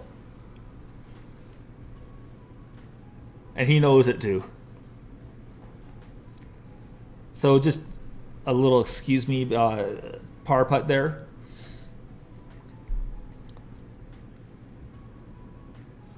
You know, this is going to show us that while it's attainable, it's not a guarantee. No, it's not, is it?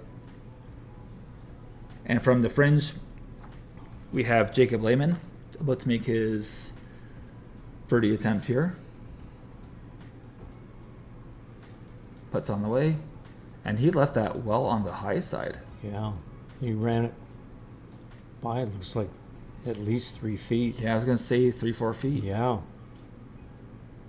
Not too sure if he's happy with that. One. By that look, I don't think he is.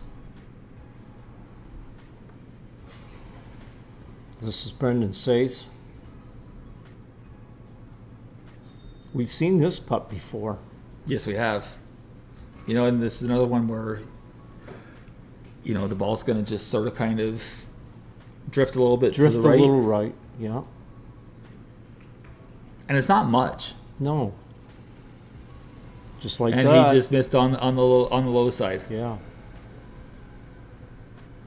Yep. But he's going to just clean up now for his par and walk away.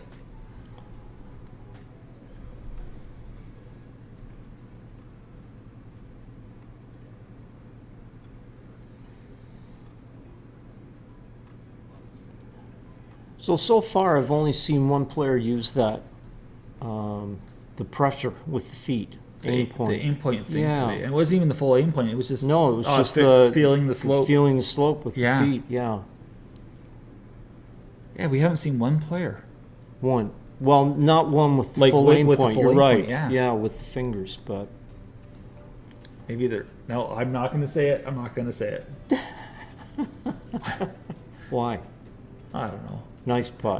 That was a nice solid stroke Very there nice. by Lehman. So talk to me about all these courses that you played with quadrants. Well, I mean, there's been several that I've played with quadrants. I played over the several years. too, but overall, there's been very few. Really? Yes. I mean, Hunter's Point was. Mine's just now defunct and closed. And? But that means nothing. And? Courses down in Florida. I played several in Florida. No. I'm talking this area. Oh. We are not talking to people in Florida right now. We could be. We are on could YouTube. be, We're but currently this is live more streaming for the on people YouTube. in this area in the Niagara Peninsula. And as far as I know, there may be one. I don't know of one with quadrants here. Parks. Niagara Parks. But anyways, Is there? Are you sure? The Whirlpool? legends. Okay. And we just watched our leader tee off. That's Michael Blair from Ancaster. He elected to go iron. Yes. Smart play. I just think that iron on this first hole is the right play. I do too. Like, I just can't get that out of my head. Yeah. I agree. And this is what Cougar's playing too. Yeah, Cougar Collins from Mono, Ontario. You believe it? He's ranked 20th in the order of merit? I mean, how many starts has he had? He's only had 3. Oh, But well, I mean, the way he's hitting the ball, and he turns in, the score he did. yeah, I mean, we're looking at a golfer tee off right now who in the first round fired a 63. 8 under for that first round. Yeah. And he was red hot last week at Niagara National Oh. for the GLT Yeah. Niagara Open. Top 10 finish. Top 10 finish. I mean, he's actually made a surge up the leaderboard. Yeah. And now we have out of Sudbury, Ontario, Stephen Gonko. And Stephen Gonko's ranked 15th right now in the order of merit.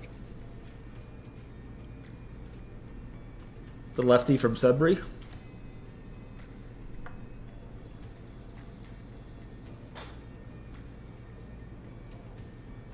Now that was a flatter swing, wasn't it? that was sort of, you know what, we're going to be watching his swing later on. I want you to notice something about his swing. I'm not going to talk about it right now. Okay. But I mean, that looked like a very confident swing. Mm-hmm. So when the dust settles, I mean, Gonko, there's a reason why he's in the final group. Yes. There's a reason why he's there. So we're just scrolling through the leaderboard here. The final group has teed off with our leader, Michael Blair. So what's been your take so far? Well, I mean, obviously, We've only seen the one hole. We've only seen one group come up on 9. But what's been your take for so far? I'm a little surprised. I mean, I know why guys pull driver on the first hole, but I'm a little bit surprised at that. I just think the right play is center right down that fairway with an iron. But I mean, as far as the overall take, we're talking about greens that are fast and firm, that are going to just get faster and more firm. I think we're going to see an interesting day. I'm wondering if we're going to see any wind gusts. If we're going to see the winds come up a little bit more here. Yeah. Being so close to Lake Erie. Sometimes you don't know what you're going to get coming off that lake. That's right. I mean, everyone always talks about, you always hear about the winds of Texas, the Texas winds. Well, the Great Lakes region is not too shabby for the winds. We get some pretty high wind events here. Yeah, we do. In the Great Lakes. Yeah. I mean, who knows what's going to happen? I mean, we don't have any rain in the forecast. There's no bad weather. So weather's not going to be a factor here. I think it's going to boil down to who can putt on these greens. Yeah. Who's gonna sink the most key putts? That's who wins today, I think. I think the key is who's going to be able to put the ball close to the hole because it's so firm. And how are you going to get it to the hole?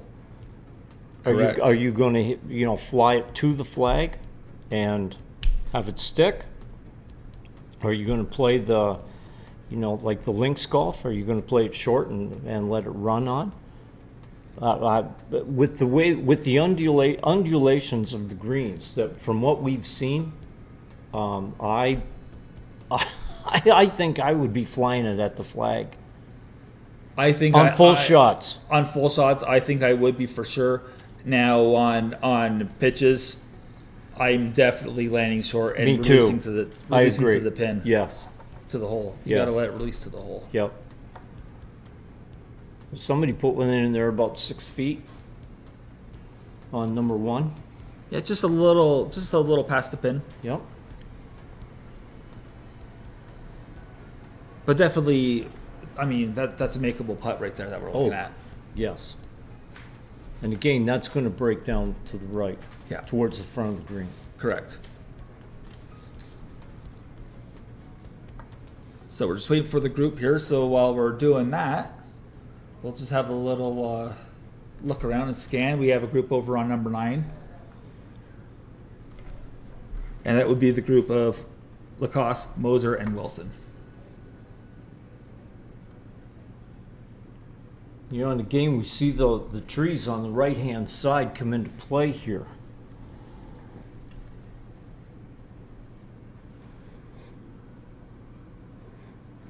So it looks like we have Luke Moser surveying things. Just having a look. He landed his approach shot a little bit offline. We've talked about this pine tree over to the right side, just on the other side of the bunker. So we're going to be. I'm curious to see what kind of a lie he has here and what kind of shot he's going to hit.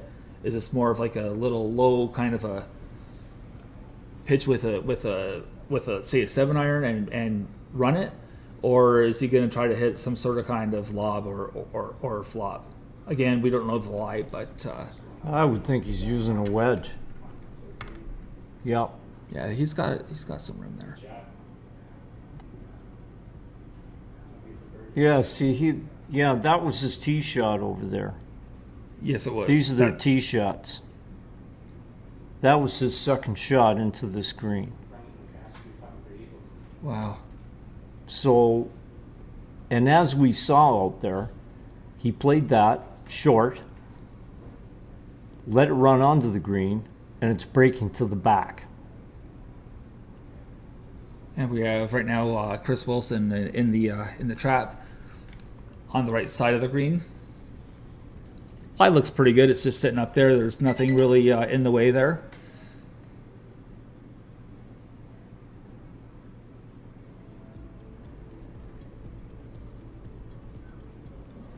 Not bad. Not bad That out. was a nice splash out of the Yeah. bunker. Yep. I mean, I still think about the one that McNulty hit over there too. Like that was a great up and down, and hopefully we see more of the same From from this Chris side. Wilson. Yeah, well, yeah, it was Yeah. the bunker guarding the left side of the green.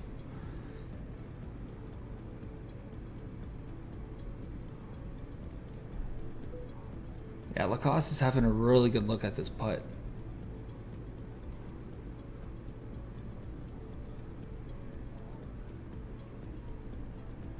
And this upcoming putt, as we've been told, is going to be for eagle.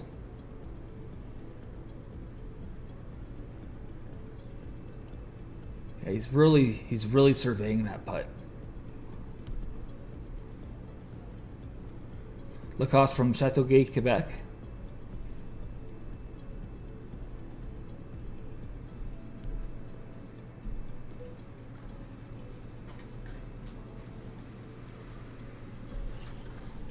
His eagle attempt is on the way.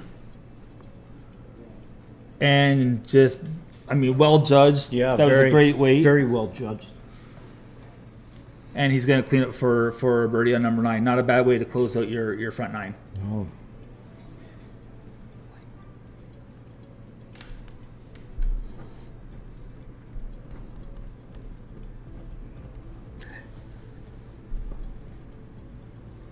And now we have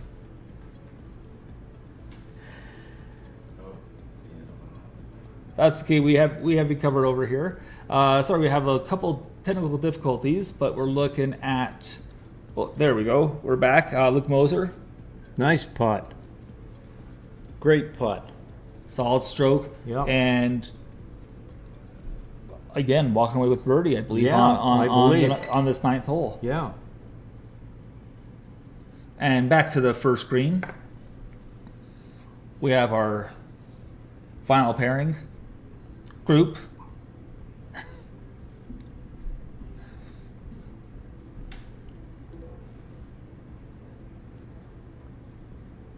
That was unfortunate. So Wilson's gonna just finish up here for par. Yeah, Chris is not playing, I want to say, up to his potential right now after that solo second down in PEI. Yeah, it looks like He had I a don't little know. bit of a rough time last week, too. Yeah, like it looks like he's just struggling a little bit. Execution isn't quite there. Well, I mean, but that's golf, right? Ups and downs, peaks and valleys. And Michael Blair just missed his opening putt and tapped in. And as we have some scores rolling in, let's see here. Who do we have? I mean, of course, Michael Blair's atop the leaderboard. That group has just gotten underway here. Some scores are starting to come in through 9.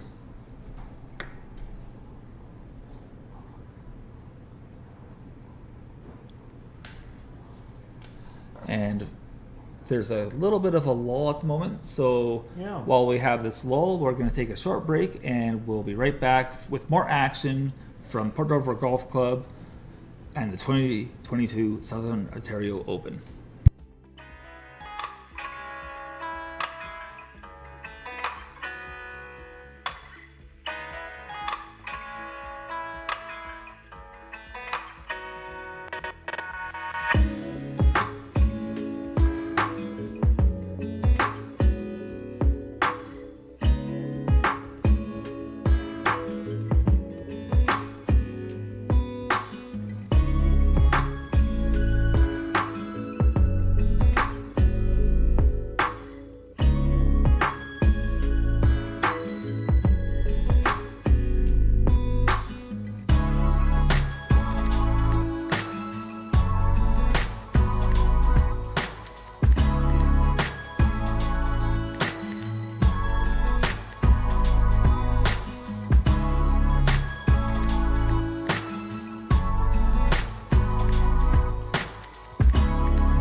Hi and welcome here to Trillium Wood Golf Club. We're actually inside the clubhouse today because very windy conditions outside, and we're joined with our champion Mark Casulo from Aurora, Ontario. And Mark battled these amazing conditions of 50-kilometer-an-hour winds and of course a big rain delay yesterday with a wicked storm that came through. But congratulations on the victory. Thanks. And got the win in a 3-man playoff against Mitch Sutton and Derek Gillespie. But tell us about your round today. It was quite tough conditions. Yeah, I didn't even know it was going to be windy until you told me yesterday after my round that it was going to be blowing. And usually my game suits that. I keep telling myself that. I haven't played well in the wind in the past few years, but I know I hit the ball low. I can keep it low. It's all trajectory out there today. And all I did today was stay away from the flags, and that sounds weird in a mini tour event, but there's sometimes you just gotta stay away when it doesn't look good. And I plotted my way around nicely and ended up winning. Great.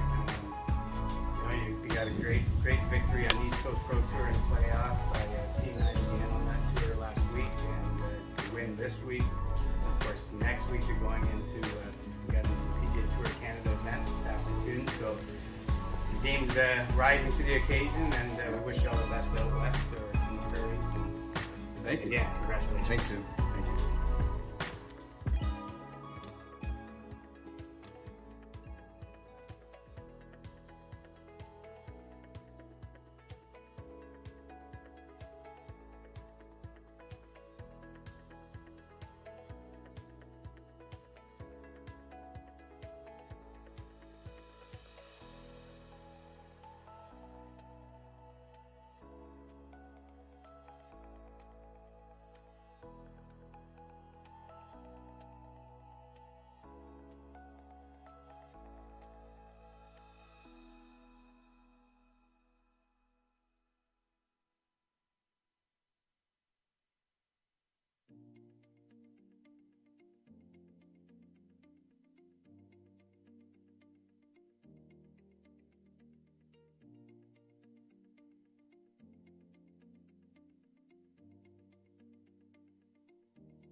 introduce here Mr. Jake Scott with rounds of 67 and 62, Yep. if I'm correct. And the 62 has been verified as the competitive course record at Grace Isle. So congratulations Thank you. on the great win. Thanks. And Appreciate it.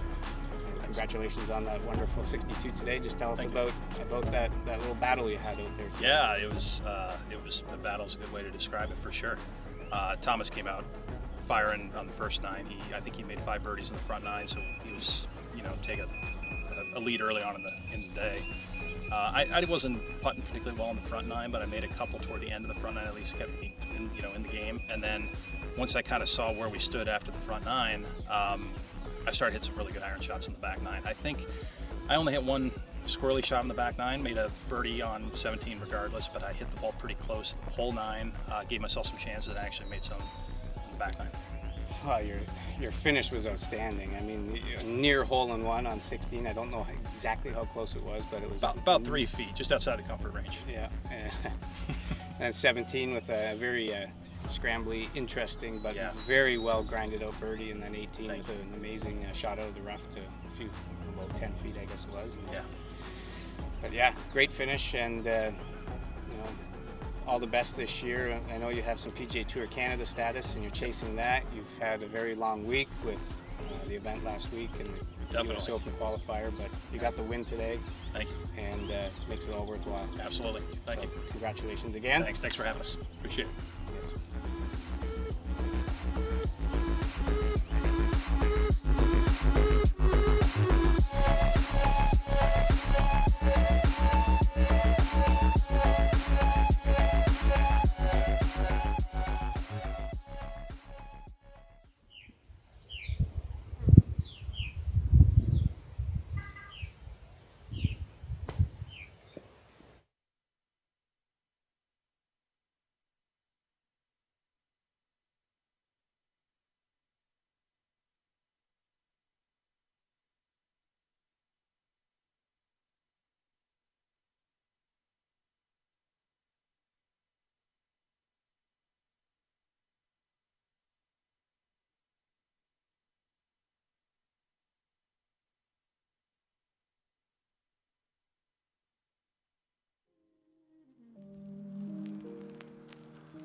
All right, and welcome back to the live stream of the 2022 Southern Ontario Open from Port Dover Golf Club, presented by the Great Lakes Tour and Golf Zoogle.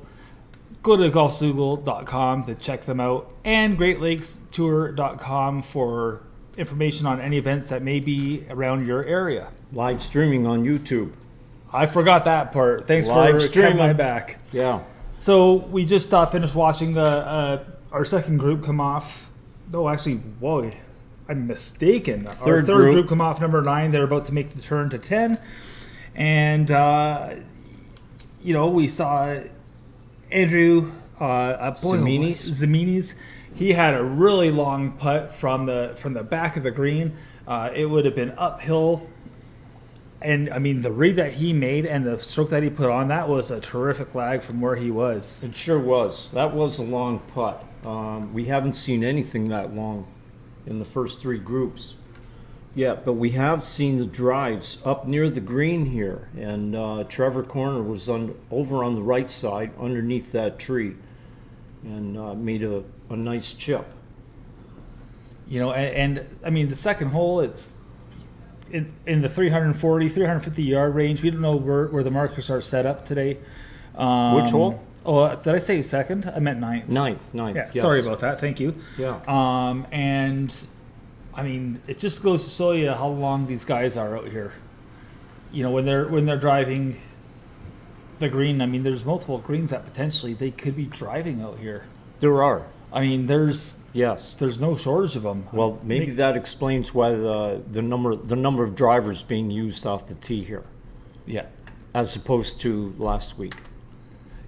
But what's impressed me a lot, especially here looking at the 9th green, is the players that have been in so-called difficult situations, and they're able to get up and down, Yeah. and it looks relatively easy. I mean, we just saw it a couple groups ago.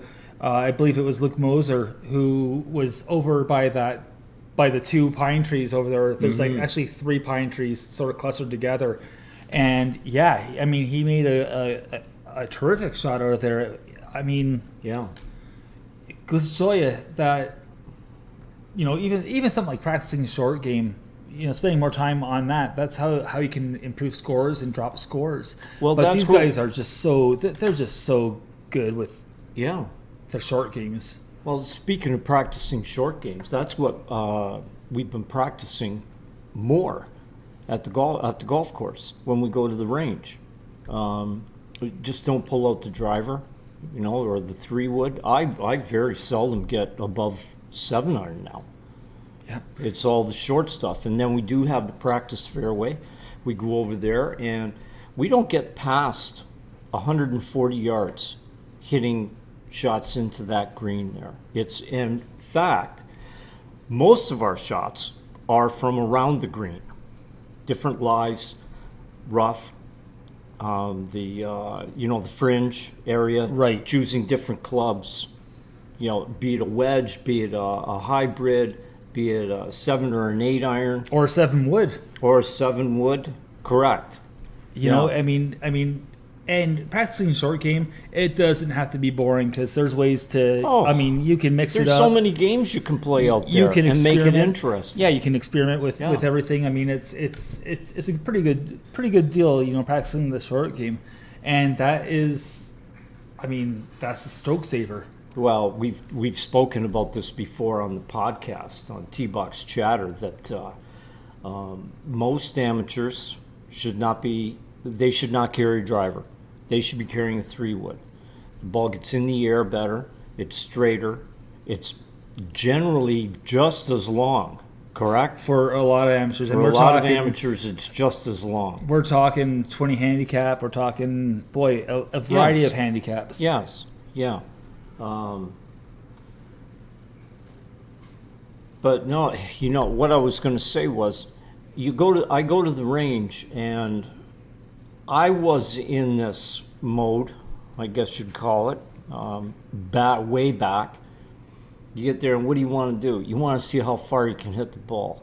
Obviously, You know, Well- when I was young, yeah, I wanted to see how far I could hit the ball. Was I going to spend the money for a bucket of balls and hit a wedge?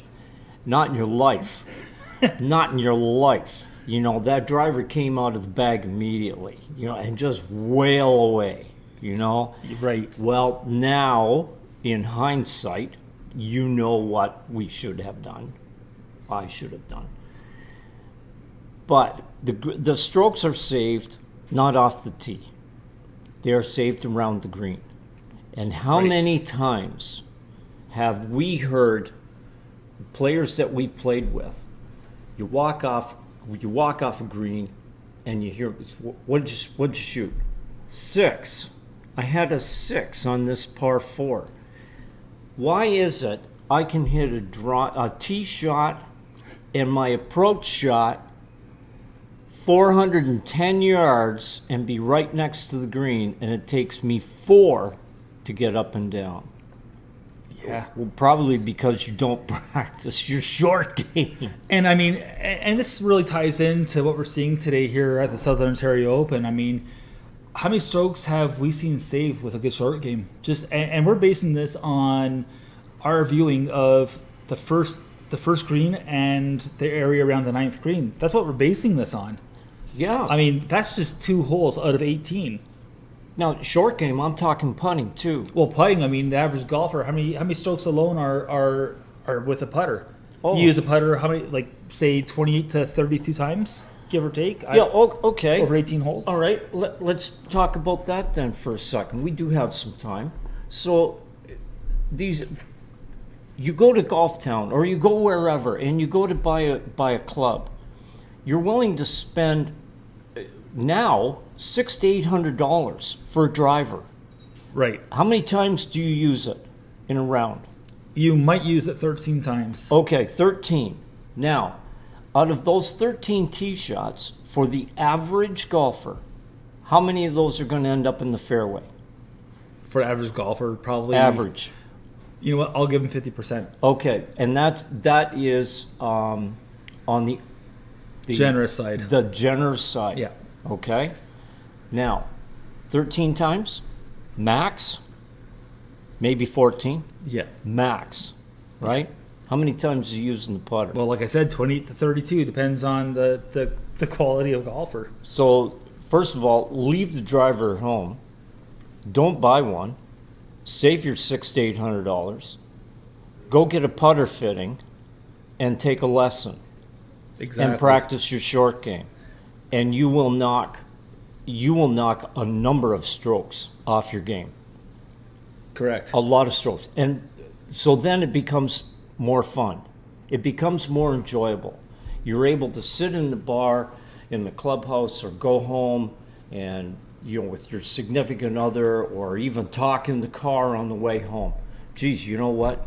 I had a really good game today. Just the first time I've broken 80 or 90 or even 100 because I didn't use the driver. My putter's working. I finally learned what clubs to use around the green to put it close to the hole. It's more enjoyable. Exactly. But I think we're all in the mode.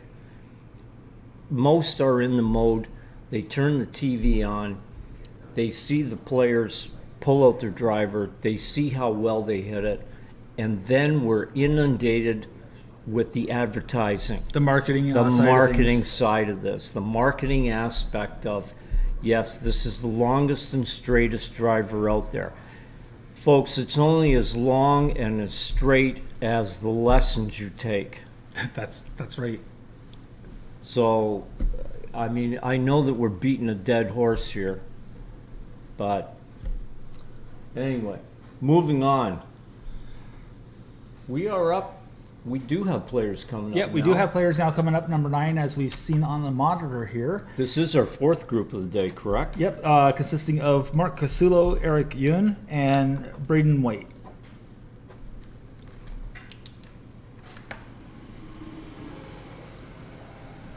And I'm just trying to see there who's eyeballing things. I think it's Braden White out of Barrie, who is just in front of the bunker in the rough. And we just had Mark, it looks like Mark Casula's walking up to the green here. Check it out. Yeah. just gotta flip my glasses down here so I can see a distance. I don't know where he is. Where's his ball? Okay, so Casulo is walking back towards, I don't know, say about 20 or so yards, 30 yards, and I think he's in the rough. Now we're 40. no, we're just blocked out by a tree here, so I can't see exactly where he is. Oh, there he is. So he's sitting there in the fairway, down the right side of the fairway, and just a short little, excuse me, wedge in here to the 9th green. I'm hoping that's his tee shot. Well, we saw him on number 1 use an iron, Yes. so maybe he is doing this around the course today. Playing percentages. Yes. You know, because why leave? I mean, again, you know, we use the term tweener. Yeah. Why give yourself an awkward yardage? Would you rather have a between full clubs. shot at 120 or a half shot at 40? I'd rather take the 120 because in my case, I know that that's going to be a gap wedge into the green. Well, okay, well, even less, 80, 90, 100 yards with a lob wedge. Yeah. Right? You want a full shot. Yeah. Yeah. You know, I mean, I'll take a full swing over a half tweener awkward Yeah. yardage. Yeah. I can Mark- handle them. Don't get me wrong. I can handle them. sure. But I just rather Yeah. have a full club in. Yes. So Mark Casula did put his approach shot. Looks like about what would you call that? 8 feet. I would say about 8 feet. I'm looking 8 at it feet? right now. where Underneath the hole. So he's looking pretty good where he is. I Yeah. mean, he's given himself at least a chance for birdie here. Yeah. This is the amateur Eric Ewan, right? This is Eric Yun, yes, out of Richmond Hill. Richmond Hill. And it looks like he has roughly 20 yards to the pin, 25 yards to the pin. He's just in the landing area. And he just chose Should to be hit fairly a little bit straightforward. of a straightforward pitch. Now, if it gets past that pin, which it did, that's going to run for a while now, that putt. That's going to get away on him just a Yeah. little bit. See, that's where that front to back slope comes in. Exactly. That we which is something noticed out there. Yep, and that's what we checked out there. You know, and we haven't seen a whole lot of action so far on the 9th hole, but he's at least the second player out here today that's ran it past the hole, and he's going to pay the price for it. Yeah. And now we have Braden White here. Where is Braden situated? He's on the left side of the green. I don't know if I don't know that if the bunker came into play there. I can tell you that it appears that he chunked his pitch. His ball came to rest. Even with the bunker, he's just in the rough, so he's going to have to do a little bit of work here to save par. His third is coming up. I saw Maverick McNeely do that yesterday Yeah. in the PGA tournament. Yeah. Tournament, yeah. So we're sticking with So nobody's safe. nobody's safe.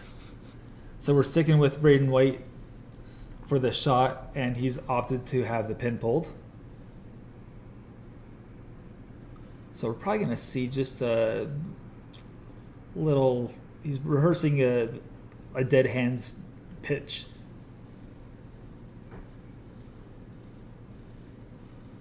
Would you rather have the pin in on a shot like this or out? Honestly, I'd rather have the pin in for a shot like that. I agree, 100%. Especially if you were to pay attention to the rest of the green and know that, well, geez, if I get this too far past the pin, Yeah. I'm in trouble because that's going to get away on me. And that almost happened to him because where his ball came to rest is teetering right on where you can see the slope Yeah. of the green Yeah. coming down from the pin. See, I'd rather have my pitch or chip shot hit the flag and go left to right, even 2 to 3 feet, rather than 8 to 10 feet past. Well, yeah, except for a situation like this, and this is the outlier here, with the pin location where it is. if that ball were to kick left off the pin, Well, hard. then you're Hard down. off. You're Then down. you're I don't know if the down viewers here. can see it, but Yes. there's like a really dark area in behind Yun here. Yes. More towards where you see, Brandon says, or sorry, Braden White. Yes. yeah, Yes. you know, and I mean, once you get to that area, that's a bit of a there's a bit of a slope there. Yeah, from here in the crow's nest, you can see that dark patch at the back of the green. So Yun for the first putt. Oh, that nice was a putt. that was a great putt. That was fantastic. A little right to left, and we saw it. It was uphill. Did die at the hole. It did die. Yeah. That was a great putt by Yun.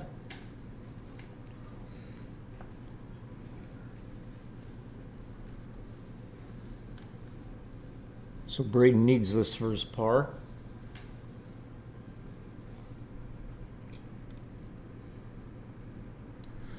And what does he have there? That's probably about, I don't know, 7 feet. Yeah. Looks like it could be fairly straight. Gave it a good wrap. Looked like it went a little left. Did you see that? A little bit, yeah. I was Yeah. watching in real time out the window, Yeah. and it just ran it, past the hole. It was a confident stroke. Just didn't fall. No.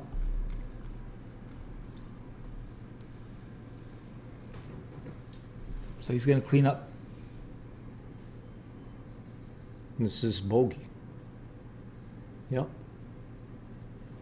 Yep, that's a bogey. Yeah. So now we have Mark Casula, who's been anxiously waiting, eyeballing his putt. This will be an attempt for birdie. I would call that around maybe 7 feet. Yeah, it's very makeable, this putt. Yeah. There's not going to be a whole lot of movement there. So, just take a good run on it, put a good stroke on, and with any luck, it'll drop for birdie.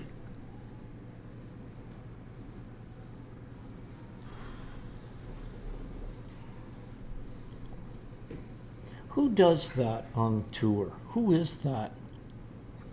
Is that Zach Johnson that does that? What part? Walks up, sets the club, walks away, goes back. I don't think it's Johnson. No, it's not Johnson. Oh, and he just missed for his Yeah. par. He's not too happy about that as he's walking away from the green. Yeah, he's not very very pleased. Hit a good tee shot, hit a good approach, and tee putt for par. So they're through 9 holes. So we're gonna see if there's been any movement. The amateur Eric Yun in that group, he's played well this week. Mm-hmm.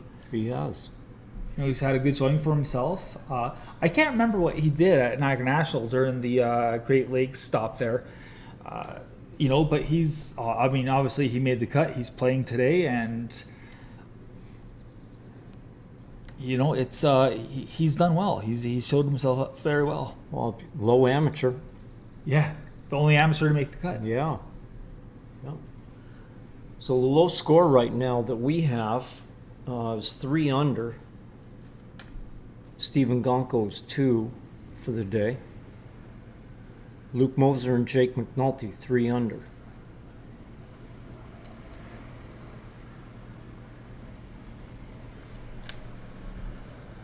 And as we're scrolling through, we see Brandon Lacoste from Chateauguay, Quebec.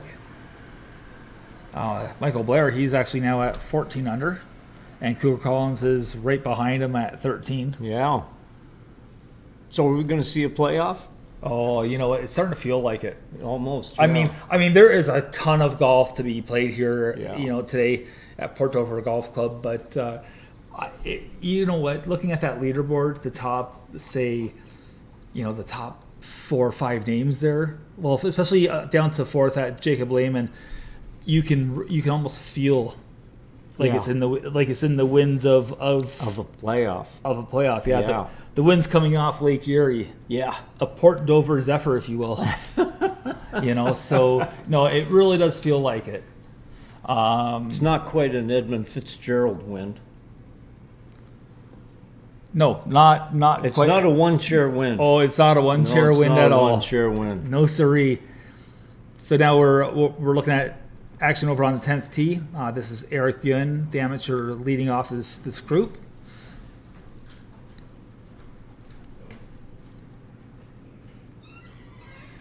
Yeah, we've had quite the backup out here, haven't we?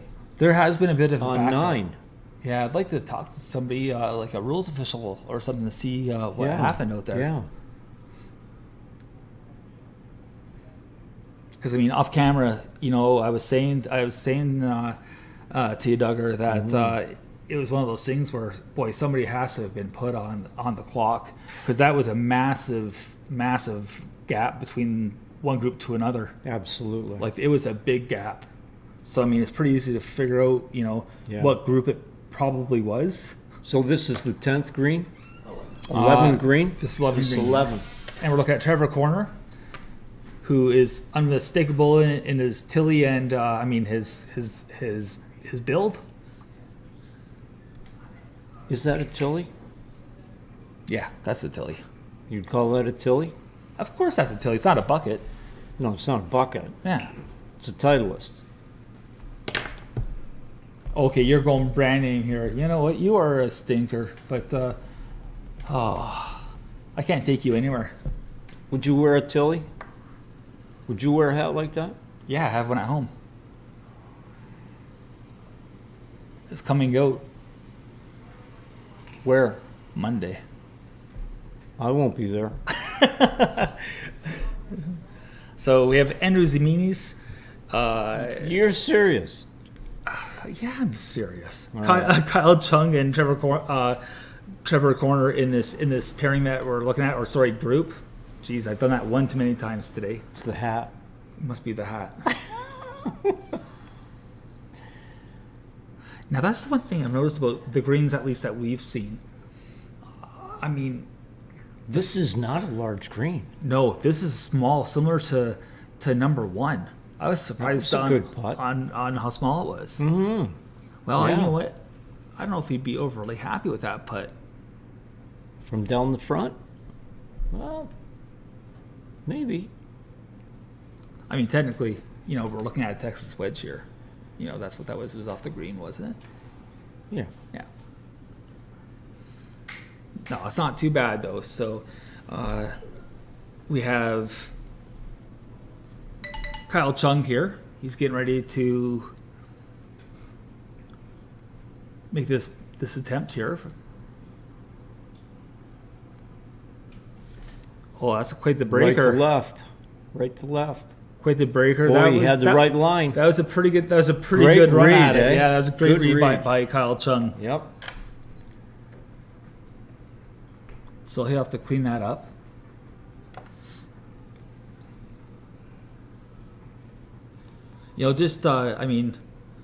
There's just so many good stories out here, though, on the Great Lakes Tour. Oh, Like, yeah. I know, and good souls, and Andrew Ziminis, he's one of those guys that, we had a chance to talk to him yesterday, and we talked to him, this morning as well. And he's just one of those. He's just a cool cat. He really is. Just down to earth and Yep. and just a good guy. It's hard not to root for a guy like him. Yeah, he's very approachable, as they all are. But yeah, he's loving this out here. He's playing well. So he's just having a look at his putt, settling over it.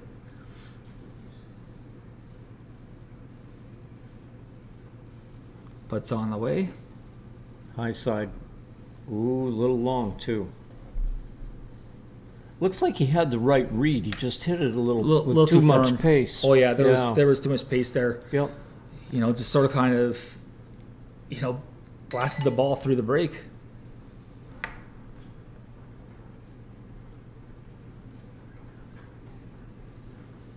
Ran pretty far past the hole to the point where he's up again. Yeah. So, when you're playing, I was just gonna say. If that ever snapped to the right, that's unfortunate. I was just gonna say, if you have a long putt, right to left. Right to left. Yep. So, that for us being right-handed golfers is the easier of the two, Yeah. Generally speaking, yes. and you miss it, and now you've got a left to right coming back. Mm-hmm. Do you find yourself under-reading the second putt, as we just noticed? I generally do myself. I See- generally underread the second one. I don't play enough up top, being a left to right, which is tougher for us to play. Yeah, and you're right. That is generally speaking the harder or more or tougher putt to make. The one thing that you may find yourself not doing is watching the putt until it's come to rest, because you just basically imitate that putt going back, because you can learn from that missed putt. So you just put it on. You just take I note know where what that line I know was. what my problem is, and it's alignment. Yeah, I know where the ball came down. It's trusting, keeping it up there. yeah. It's more of it's honestly. I mean, the mental part comes into it, and You know me. I'm Well- all mental part. No, you know what though, you are actually very cerebral. And that's part of your problem, actually. I know. But we're looking at the native of Port Dover out there, Jacob Irwin on number 9. And that was an Andrew Zamini's putt. Remember, he was back there. Yes, he that was. far. Yeah, so he's the second player that we've seen back there on that portion of the green.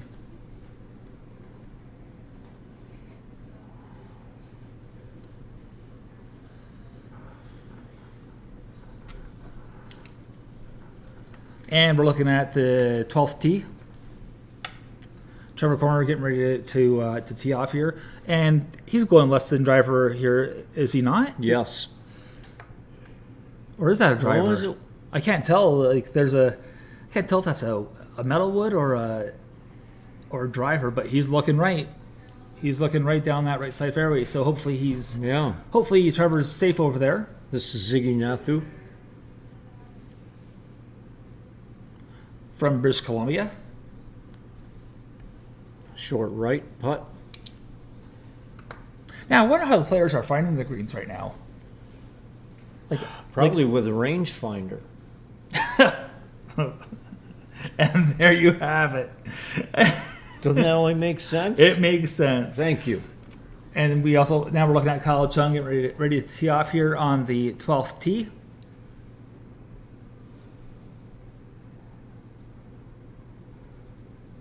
I like his swing. I like his swing a lot too, and that looked like that was gonna, like center of the fairway, center left, just on the current line when it launched. Yeah. So that looked like a pretty sound strike. This is Jacob Irwin trying to clean it up. And he does. And he does. Nice putt. Nice confident stroke. How much pressure do you think is on the locals playing here? Would there be any? You know what? I mean, There's always you you want want a to pressure. you definitely want to put on a good show for your club if you are a, If a you're member a here, if member. you work here, if you play here, whatever. Yeah, and I mean, it's one of those things where, it's like, say he were a professional, as we watched John Maley make a great putt right there. That was a great stroke. You know what? There would be pressure to perform. Yeah. I think there would be.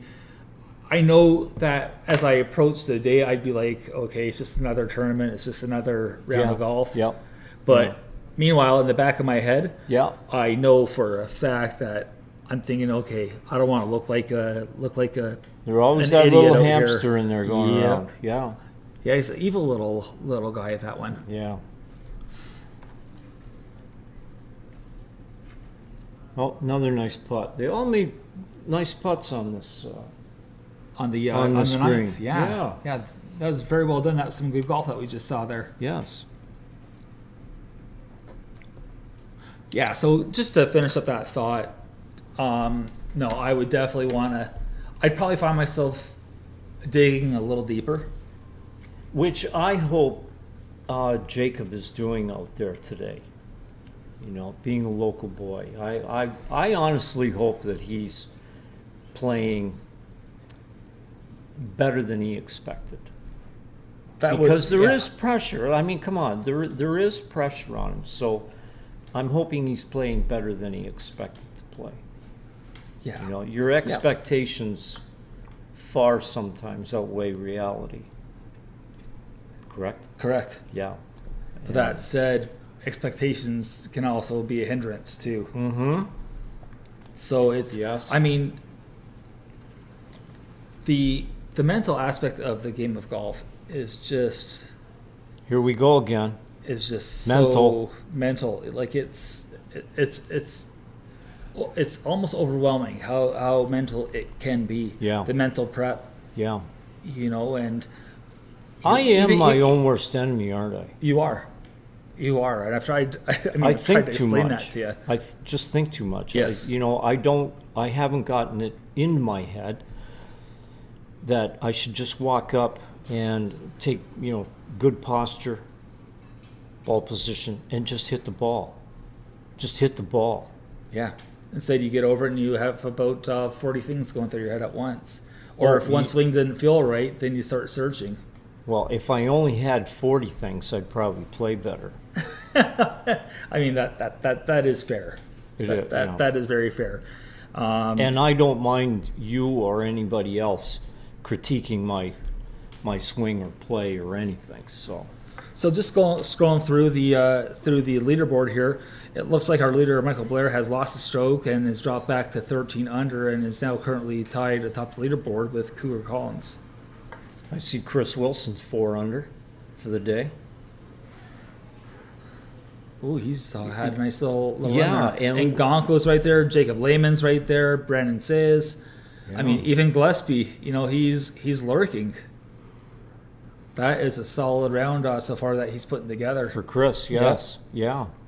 And Yeah. we saw him have a little bit of trouble out there, didn't we? We did, Yeah. or at least it appeared to be like that. It certainly did appear to be like that. So, if he did, he certainly bounced back in a big way. Absolutely. Yeah. And as we scroll through, we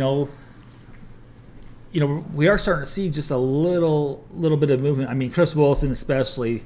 I mean, he was well back. I mean, he was in the second group off today. Yes. And for him to put together a 4 under through his front nine, or Yeah. I mean, Yeah. Front 9.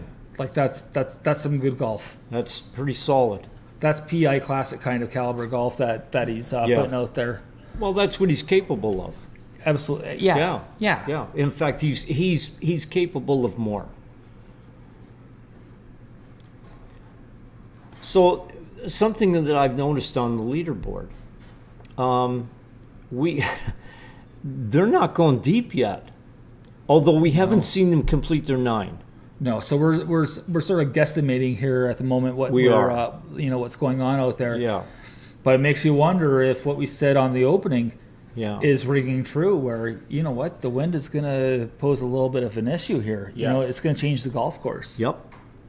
Because yesterday, there was a breeze, but I thought it was pretty benign. Oh, it was. I was just going to say it was benign. There wasn't enough to bother any of the players. Whereas now we can see the flag, the Canadian flag over by the clubhouse. It's almost straight out. it's a good breeze. I would call it a breeze. I wouldn't call it a wind.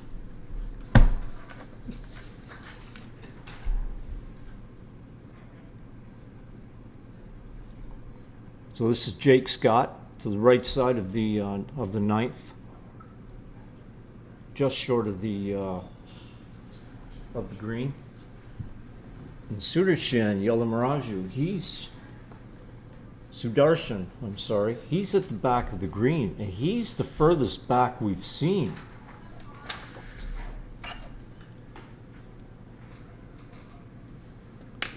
His ball's right at the back. In fact, it's off. He is on the fringe, he's but he's sitting on the off. fringe. So let's see what Jake Scott can do here with this chip. He's And got a it's- lot of green to work with It's on there its too. way. Yeah, Landed it short. That's well played. it certainly is. That was Yep, a very well played golf very shot. well. Landed it short, let it release to the hole. Mm-hmm. So Mitch Sutton looks Jake like Scott he's will in the have that same left for area birdie. too. Yeah. A little closer. yeah, Jake Scott's going to have that left for birdie. Yeah. We're looking currently at at Mitch Sutton's second shot here on the 9th. And I think we're going to see a similar shot to what Jake just hit. Yeah, I think that he obviously did get a bit of a read, because Jake's shot, once it ended up on the green, broke right. And as we know, that's the way the green runs. That's That's a the way it very breaks. nice That's shot. very good. See, comes down That's to the right. That's a great shot. Yeah, Great very good. execution by Mitch Sutton. Now, we don't know the answer to this, but I'm going to ask it anyway. Sure. Is that Sudarshan's tee shot? Oh, it very well could be. Well, we've seen almost every player has been up in this area, And if you put it downwind, and we know he can hit the ball. and it's a helping wind from that tee box. Yeah. Let me put it to you this way. If he played something out to the fairway and hit his second shot in here, a player of his caliber is not going to be at the back of the green. Unless something went Unless very something wrong, went very wrong. like a skull or something to that Oh, effect. geez, don't say that. So it looks like he's going with a wedge here from off the green Yes. or on the fringe. Yep. Just a chip action there. It's going to run out a bit. But see, Hey, that- he that's knew judged it was fairly going well. uphill. Yeah, he did. Yeah. That was well done from back there. I mean that We that's generally a quality don't golf see shot. we generally don't see that type of slope on a green, do we? In relation to I mean, front to back. front to back. I mean, Not that much of the green. Not in front to everyday back, play, not in correct? recreational play We've especially. we've seen backs of greens drop off, but this is like 3/4 of the green dropping Yeah. off to the back. yeah, I like the design, to be I honest. do too. I think it's great. You know, we're inundated with a lot of back to front slope. To see front to back is Yeah. actually it's sort of refreshing. Yeah. Maybe we need to re-examine where we play our golf. Well, why don't we go to Hawaii? Oh, I would love to go to Hawaii. All right. So Jake Scott for birdie, In. and down it goes. So look, I have a feeling that Jake Scott's putting together a bit of a round for himself here. Yeah, I would like to see what he comes in with after 9. Looks like Sudarshan's next. And we do have more patrons out here for today. There are more patrons. Yes. You know, we have just looking in front of us here. You know, we see, a dad with his son. I mean, there's patrons walking across to other parts of the golf course. Yeah, And it's, how it's many- nice to see here on the Great Lakes Tour. Yes, it is. How many juniors did we see yesterday over on their practice range? I think there were 2 different sessions of at least 20. Yeah. How great is that? It's amazing. This is what every course should do. Grow golf. Grow golf. I mean, charge them $100 for a membership. Let them go to the range and give them a day, say a half a day of golf, Absolutely. like a Wednesday morning or whatever in the summer. Wednesday morning is your day. Oh. And Sudarshan Yeah. just missed that putt. Looks like it lipped out. That's unfortunate. Yeah. Yeah. He knows he gave away one or Yep. so there for sure. His reaction. Pretty calm, pretty mild mannered, but he's showing a little bit of emotion there, so he's definitely upset with himself. Well, And we have Mitch Sutton here getting ready to putt out. he's young and he's better than me.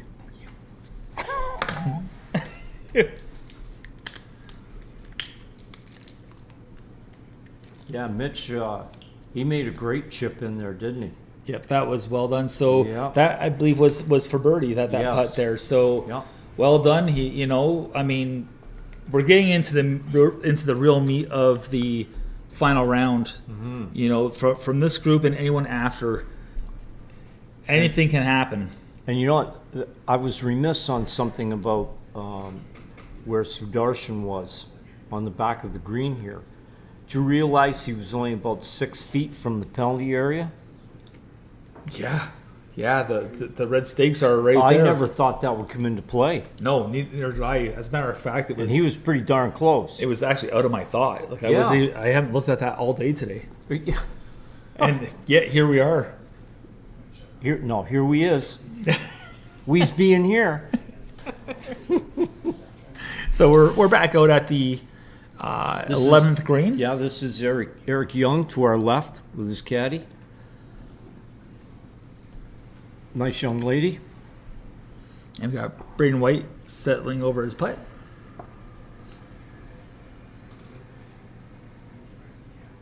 Looks uphill. Nice putt. Very nice putt. Was uphill. Well hold. Boy, I'm a smart guy, aren't I? You are I can see that. eyes of a hawk. Why is it I can read these, but I can't read my own? Tell me. It's because I ain't a smart guy? I refuse not to answer this. I please the fifth. You refuse to answer? I refuse. Or you refuse not to answer? I refuse to answer. Oh, why? Well, you know what? I personally think that reading is one thing, but I think ultimately it's you put too much pressure on yourself. Okay. That's what I think it is. You put too much pressure on yourself, and you And know I'm what? usually pretty easy going. Well, Alright. yeah, but Alright. golf brings out the best of us and the worst, and that was a nice finish there by our amateur Eric Ewan. Very nice. Yeah, so no, I really think that I've often wondered if it's not so much the read as it is to the execution. Like Well, I know, I know what you're saying, and my putting is better, oh, much. but the reading still has to come into play Coincide. here somewhere. You know, but stick with the plumb bob. I am. Yeah, I stick am. with the plumb bob, and Yeah. you'll be fine. And I mean, when I first switched to it, that goes back to Is this oh. like Plum Bob SquarePants? live on Nickelodeon. Yes. Actually, no, we're not live on Nickelodeon because we're live on YouTube via Golf Zoogle. Yeah. You know, some Great Lakes action here. We have Mark Casulo on the 12th tee. Just getting ready to hit his drive here on 12, and he's going driver. And you know, what would Mark weigh? $112?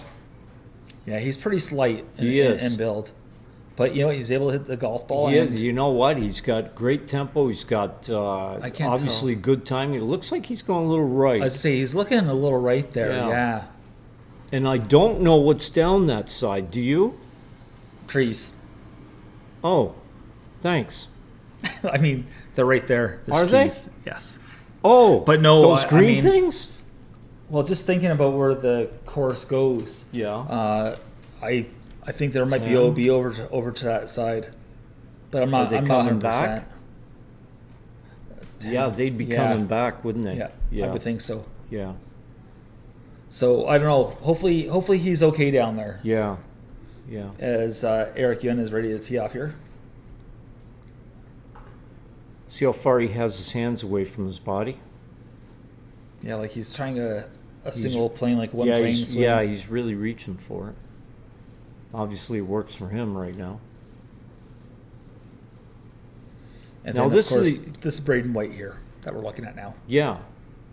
Now, is he the young man with the flatter swing? Yes. We were talking about this. Yeah, he's one of two Yeah. that we've noticed. Yes. But his on the opening shot here, number one, was a pretty flat plane. Mm-hmm. Yeah. Yeah. Flatter than most we've seen. Flatter than most, you know, but Works you know for him. his lower body is firing nicely. You know, his belt buckle was right of the intended target line, so he got through the golf ball. Yeah. Yep. You know, and that's something for people listening out there to think about when they're working on their own games. Yes. You know, and that's what tours like the Great Lakes Tour are for. Is for development. Well, we're trying to help you develop as well for those listening and watching. Yes. At times, do you feel like you're a race car driver? Why? What do you mean? Well, we're shooting off sponsors left and right. It's great, Yeah. you know. Sure. Yeah, I love it. yeah, you know, Yeah. got to do the plugs. I mean, because we are very appreciative of this opportunity that we're. Oh, you know, we that can't. we're I doing can't right say now. enough about Dennis and Justin and the other guys here from Golf Zoogle. That I whole mean, crew, you the know whole what? crew is awesome. Well, the crew out on the course. I mean, you know, they're setting up cameras and moving cameras, and then we have, you know, the young man down here on 9th green. He's carrying a camera. And yeah, like it's everything for us, you know. Yep. Sitting up here in the crow's nest, and I mean, yeah, I mean, even that. This is great. This is great being up here. it's like we're you know? in our own tower. We are. Yes, we are in our own tower with our production crew right here. You know, And it's- like I said, they just treat us so well here. absolutely. You know, Yeah. it's been a lot of fun. Yeah. You know, as we're looking at yet another group coming up onto number 9, I believe I'm looking at Freddie D'Angelo there. Am I not? Yes, you are. So he drove it just short of the green the way it looks. Let's see here. Who else is in that group? Austin Ryan, Austin Ryan's out there, as well as that should be Blair Hamilton. Blair I Hamilton. believe. Yeah. So again, you know, it's sort of kind of funny how we're seeing this hole pan out, how the players are playing this 9th hole. Yeah. It looks like Blair Hamilton is over amongst those pine trees again. It almost seems like, and it's not going to sound the way I mean, but it seems like they're all over the place here. We've seen them left, we've seen them right, we've seen them long, we've seen 2 in bunkers. Yeah, like it's Right? it's been a wild ride here. This 9th hole. It's almost like the only ones that, Oh, that's a little bit of a different lie. yeah, the only ones that we've seen, that I've seen that have played this, I guess, maybe the way it should have been played, Yeah, you get that nice and low below Yeah. the branches of that pine tree there. was Jake Scott and Mark Casulo. Correct. Jake was just off the fairway, but he was back a ways, and Casulo was in the fairway. I mean, Everybody else was up, short-sided, long. But then again, we don't know where Sudarshan was, if that was his tee shot or not. Hopefully it was, and he didn't end up with a bogey.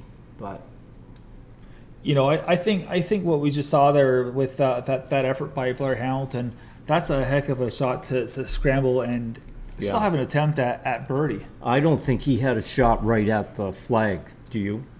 No.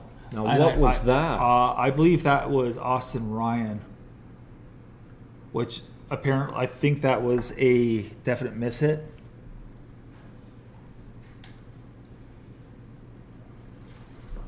As a matter of fact, I don't even see my. Oh, there he is. He was. Oh, I think I he was see what he over here, did. like in the area of the Canadian Yep. flag, but on this side. Yeah. So he must have hit a bit of a hook or Well, something. yeah. Turned it over. He had to go over the bunker, so he's short-sided, and it ran through. And this is Freddie. Freddie D'Angelo. So he's not overly thrilled with that effort. It left it a little bit short. He looks like he's a good 6 feet short Yeah. from the Hey, steps. I would just watch Blair Hamilton walk down there. It looked like he stubbed it a little bit. Yeah. I mean, it's definitely not going to hurt him, but it's not what he wanted by any No. means. No. This really is a great vantage point of this green. It is. It's too bad we couldn't move this whole clubhouse all the way around the course. Ooh, mobile clubhouse. Mobile clubhouse. Hey, now we're on to something. And apparently someone else agrees because they rang the bell. Yeah. You know, do you know you see in the movies those siege towers Yeah. with break into the castles? Yeah. Why don't they give us one with the wheels on? We just get guys to pull us around. Again, at that point, I want the Trojan horse. Well, I'm good with that. So we see Austin Ryan here. He's just, looks like he's going with Putter. from just off the fringe. Whoa. Just missed. Yep. Just it looks like he might have cut the lip a little bit or caught the lip a little bit and just It missed broke it. right. Yep. So let's see how that shot worked out from the trees for Blair Hamilton here. So this should be his birdie putt. This should be his birdie putt, and that would be a heck of an up and down. Ooh. I mean, he was in a situation over there, much like who was it yesterday that was over there? Oh, that was Michael Blair. Yes. Michael Blair was over in a similar spot. Yep. And Jake Scott was over there. Jake Scott got up and down for birdie. That's right, he did. Yes.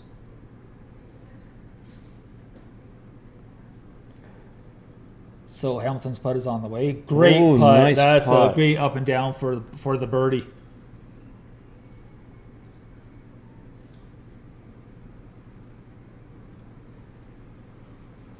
So we don't know where that puts him in the standings, but I think you're going to see that he's moved definitely up. on the leaderboard unless he really did something strange out there. And now we have Freddie D'Angelo for birdie. That was a great drive. Oh, that was fantastic. Yeah.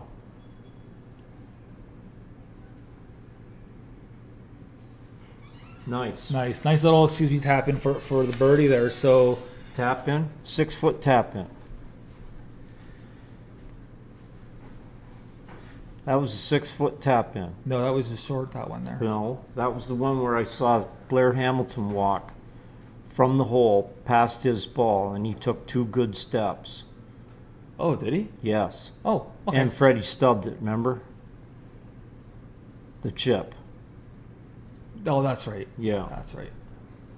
But the point is, Freddie, I have not seen Freddie putt badly yet. No, as long as his stroke stays where it's at. Yeah. Now, talking to Dustin, his brother, about last week, the last round, he said he didn't really putt the ball that well on, I think it was 2 holes. And the one he had an eagle putt, and he only got halfway there for whatever reason. And then he ended up 3-putting that hole. But other than that, boy, I haven't seen him do anything but putt lights out here. No, he's put himself in positions where, he's leaving himself his proximity's been pretty good. Yeah. As we just caught up to Braden White here, who just leapt out his effort.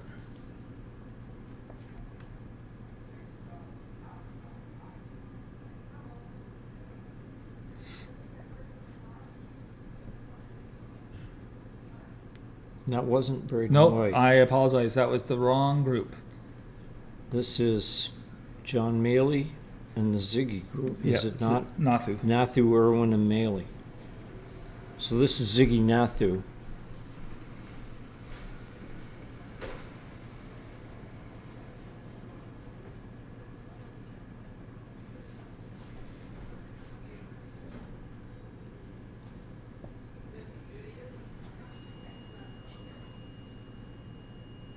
Okay, so we apologize for the technical difficulties there. We had a little lag. Looks like Ziggy just ran his putt a little bit past the hole, and he's got a little bit here to clean up. Boy, Jacob McNulty's 5 under for the day. Boy, he's put together a nice round. He sure has. Yeah. And he was the first one off. Yeah. Yeah. I mean, he's No pressure. no pressure at all. I mean, what a Let's just go out and put Great myself showing. up the leaderboard. and that's all you can do. That's you it. know, you made the cut. Let's go have fun and shoot a low score. Yep. See what I can Lights do out. out there. Like that's a great round he's putting together out there. Sure is. So coming up 9 would be Jacob Lehman, Derek Gillespie, and Brendan Sayes.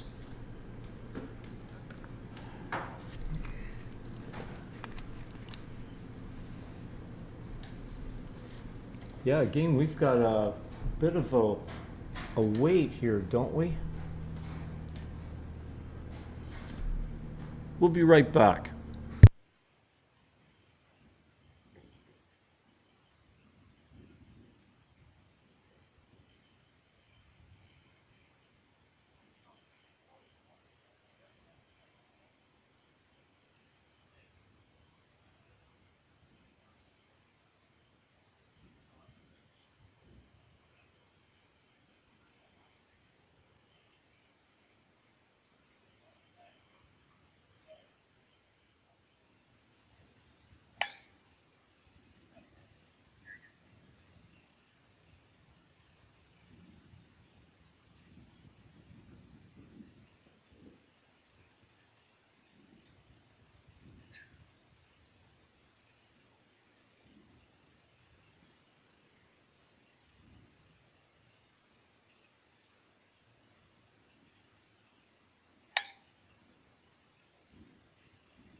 And we're back. We're just catching up on action here on the 12th tee at Port Dover Golf Club. It's your hosts, Alexander Toth and Doug Water, for Golf Zoogle. AT&T Duggar. The AT&T Duggar, that's right. And of course, we're here for the Southern Ontario Open, and that's put on and presented by the Great Lakes Tour. So we're just looking at the 10th tee right now. We just missed Freddie D'Angelo's tee shot, but this is Austin Ryan getting ready to hit his tee shot, start his back portion of the day. And I think if I had 2 words, I think it would be buckle up. Yes. Oh, is that less than driver? No. No, that's driver. No. Yep, so buckle up here, folks.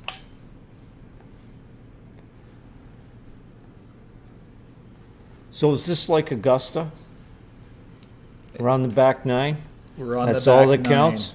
That's all. It's Right. It comes down to this. Comes down to this. Okay, so I think it's a pretty good point in time to talk about this. We only have 2 groups to come through hole 9. And what do you think is going to be the determining factor on the back 9? Oh, boy. The determining factor? The determining factor. What do you think is going to boil down to here? Experience. Experience? Okay, that's a pretty good guess. I think it's going to boil down to a putting contest on the back 9. Do you? Whoever puts the ball best is going to win this thing. That's what I think. See, again, to me, it's approach shots. I mean, it all. I mean, It's approach shots. it all does tie in together. Yeah. It does tie yeah. in together. Yeah. But at the end of the day, you gotta be able to put the ball and put the ball in the hole. Oh, yeah. Sure you do. Yeah. Could come down to putting. It could.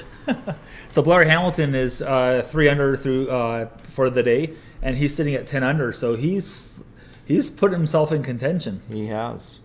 And that was Yeah. one of the names before we came on that we were looking at. It was. You know, Yeah. for Yep. guys that weren't in the last 2 groups that could challenge. Yeah. And he was one of the names that came up. I see Derek Gillespie is even for the day so far. So he's not really making a move. No, he hasn't made any move. No, he's just, Neither's Austin Ryan. He's even for the day. yeah, which is sort of Which surprising. that is surprising. And I mean, look at this leaderboard. Blair and Collins tied at 13 under. Then we have 2 golfers right behind them at 12 under. Yeah. Yeah. So who knows? Maybe a multiple person playoff is going to come to fruition. Great leaderboard. Like that first page of the leaderboard is fantastic. It is. That is a great It is. leaderboard. Yep. So we're looking at Jacob Lehman walking up right now towards his tee shot.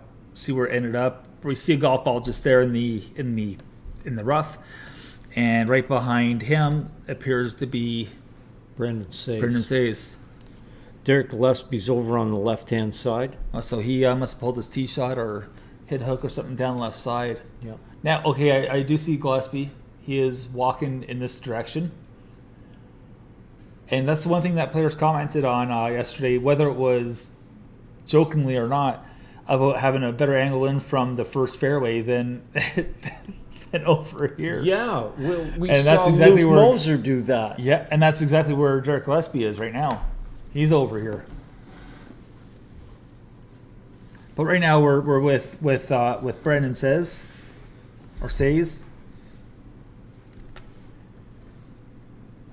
And Jacob Lehman And on Jacob the right-hand side, just on the other side of the bunker, he's far enough where he doesn't even have any tree trouble. And he's pin high. Yeah, yeah. He's pin high Exactly with that pin shot. high, yes.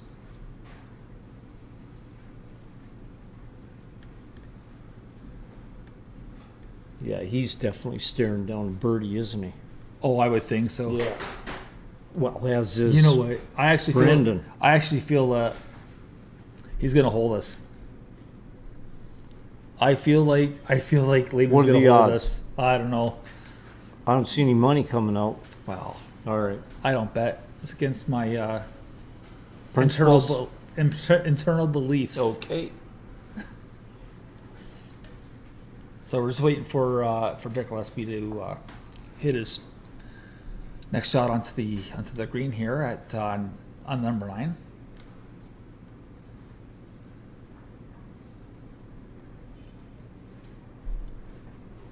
So you got Jacob putting it in, right? I got- Not Brendan. No, I got Jacob. Just have this feeling. Okay, Now so that's a uh, nice chip. oh, Just missed. Now, that ran about 3 feet by. that was dangerously close to running down Yes. that Yeah, that little slope. slope Yeah. and leaving himself a much longer putt. Yeah. And it looks like Gillespie stubbed his or chunked his approach shot. So here's Lehman. Nice. Boy, that was a nice effort from there. Yeah.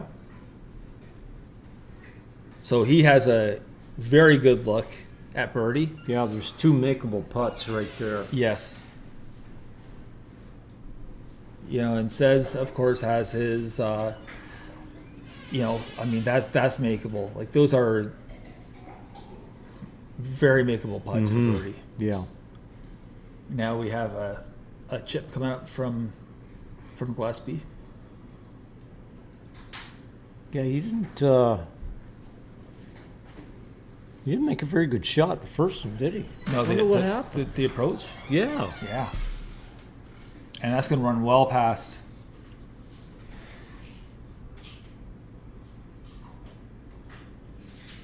Boy, it sure runs out, doesn't it? And that's something that we saw this Yeah, morning, yeah. you know, before we got underway.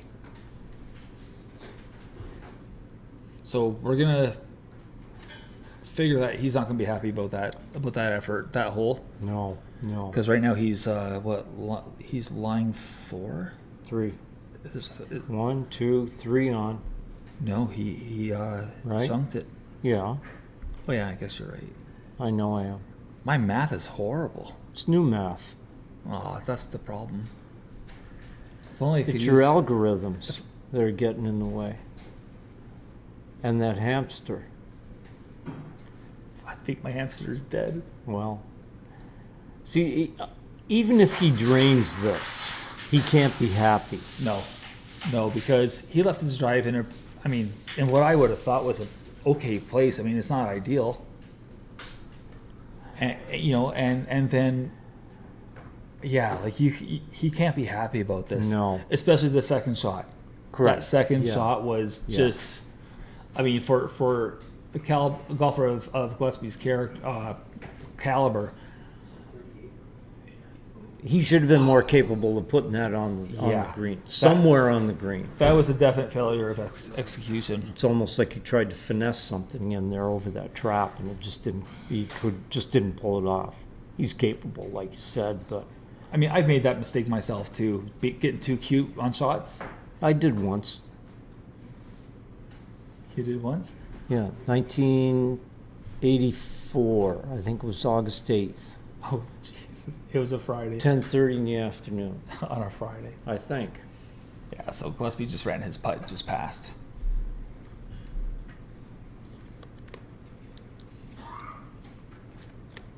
So these are the birdie putts coming up.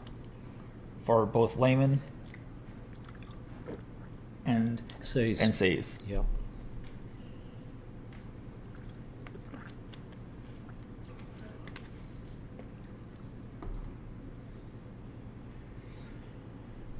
I wonder how many viewers are watching this. I know, but whoever is watching out there right now, I mean, thanks for joining us. Oh, You know, we really appreciate it. The Great Lakes Tour appreciates it, appreciates the support. Golf Zoogle does. And yes, we appreciate it too. Yeah. And if you have any suggestions, don't call us, call Justin. Justin is always willing to help. Absolutely, he is. He's waiting by the phone. He also happens to be a genius, like Wile E. Coyote. Yeah. Yeah. He is a genius. I heard that.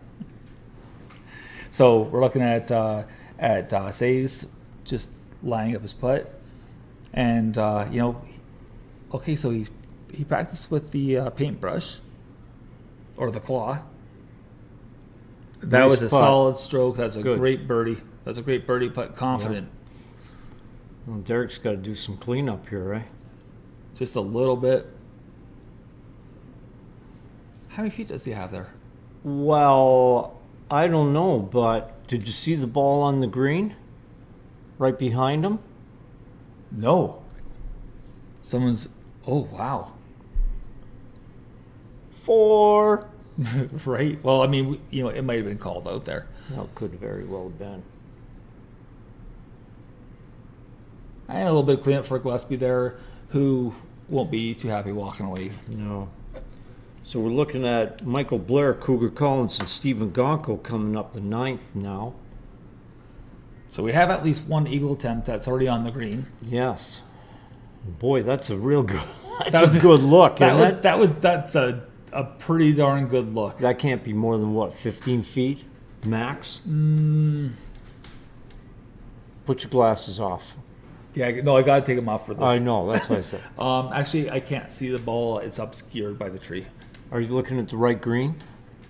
Pretty sure I am. Okay. Okay, so we're back at 12 for the time being. Oh, you are. I am. You're something. I am. If I'm not something, I'm always something else. So this is Sudarshan. Yalamaraju.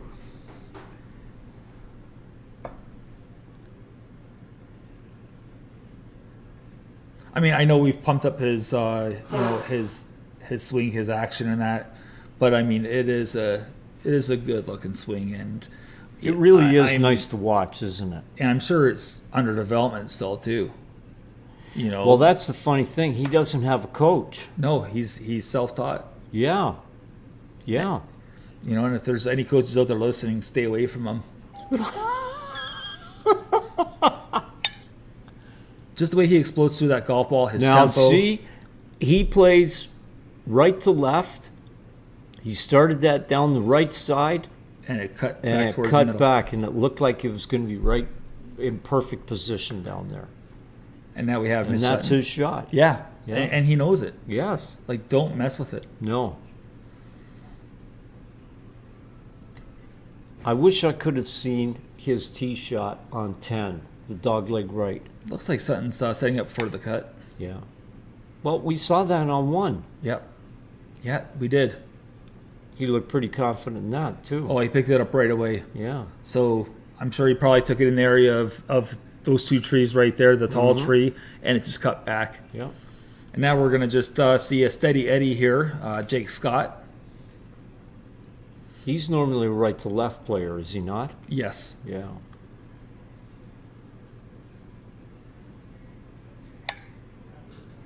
Boy, he's You know, solid, isn't he? Good tempo. Yep. Gets their impact great. Yep. Yeah. Good balance. And that's what my last thought was his balance Yeah. is absolutely Yeah. spot on. Yep. So we have the group coming up number 9 right now, actually. So we're going to find out exactly whose golf ball that was. I mean, it's one of 3 people. I mean, that goes without saying. That was like the most obvious statement I've ever made, saying there are 3 people. So two is a pairing. Is 3 a threeing? No. A trio. We don't want to call it. It's not No, a it's a- trio. it's a It's group. not a triplet. Hey, I can admit when Right? I'm wrong. No, I'm not. No, I'm not saying you're wrong. I'm not saying you're wrong. But is it because it's 3? Is it just a group? Because 4 is a foursome. Yeah. So One's it a was- single. so it'd be Two's a pair. A threesome? Three's a crowd? Threesome. Three's a, It's a threesome. it's a threesome. Well, yeah, it's a threesome. And this Boy, oh is- boy, this is- Gongo's in pretty good shape there too, it looks Yeah, like. Yeah. Or maybe that's Cougar. I know Gonko was over there just checking out that golf ball. I don't know if he thought it was his or not, but you have Cougar there who's he has 3 clubs with him, so it's a matter of deciding on pick your poison. One was the putter, so that's discounted. So it's between one of 2 wedges. Yeah. What's the play here? Something like a dead hands chip. Oh, well, yeah, maybe for him. What would you use there? I got to go back and see where he is. Depends on how much is in front. Well, it's I going mean, to. It looks like it's a bit uphill, and it is going to break a little bit right. I'd actually consider my 7-wood in that spot, depending on how much is in front and how high I that rough agree. is. I'd be pulling out my 5 Yeah. hybrid, I think. I mean, a wedge will do the job, but I think I would just have that little bit of pop and waft with the 21 degree. Yes. Yeah. But then again, maybe that's why I'm up here and they're down there. So I don't want to be that guy. well. But no, all joking aside, But we're talking more for the amateurs. yes. Yeah, I mean, it doesn't have to be a wedge every time you're up by the green. No, not at all. So Stephen Boy. Gonko is he's long. Now, No, that's sorry, Michael Blair. sorry. Michael Blair. And again, sort of flirting with that hazard back there. He's only 6 feet away, if that, isn't he? Yeah, like From he's, the he's- hazard. he's pretty close to it. Nice chip. Get up that ridge, which it did. That Nice was shot. a great effort. Nice shot. Great touch. Now, do we know if that was his drive? I don't know if it was his drive or not. It couldn't have been, because he would have hit somebody on the green. And we didn't see it there, did we? No. So that I would think that was his birdie. Yeah, so this would be his par save here. And now we have But I Cougar believe Collins. this is Collins' second shot. I believe you're correct.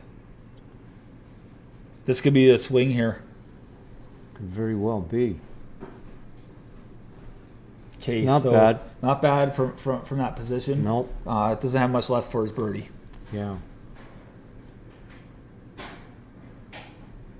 So we could see a little bit of a swing here. If Gonko sinks this, we could see a. Yeah, we'll have to wait and see what they've done out there. Yeah, solidly. Green putt at 18 for par. That would have been nice.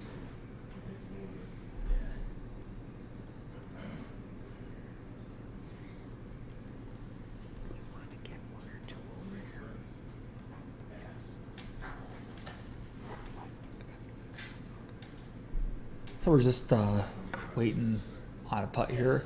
I didn't make 8 bogeys. I can't believe that.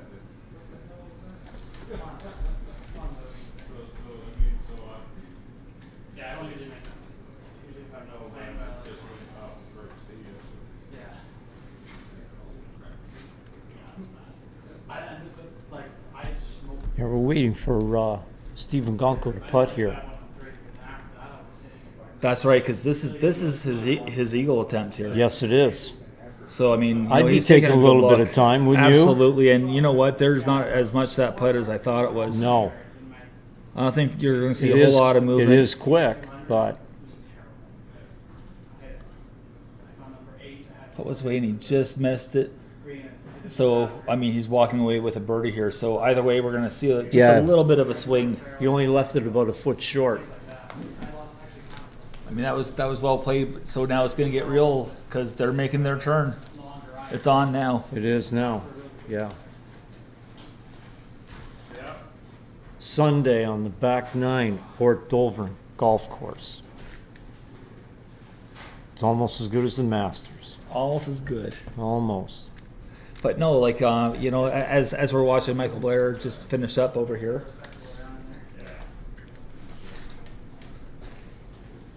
What, about 3 feet? About that, yes. I don't think it's anything to give him any worries about, but mine needs to be shaken.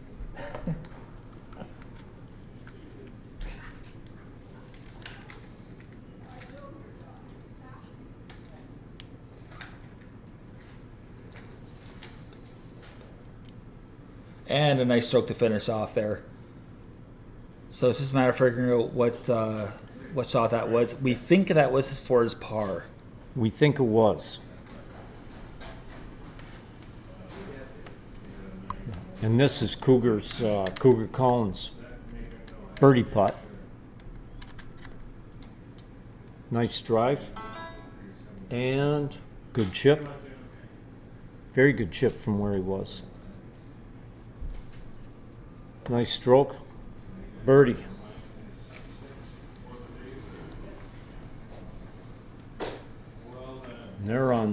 They're heading off to the 10th tee.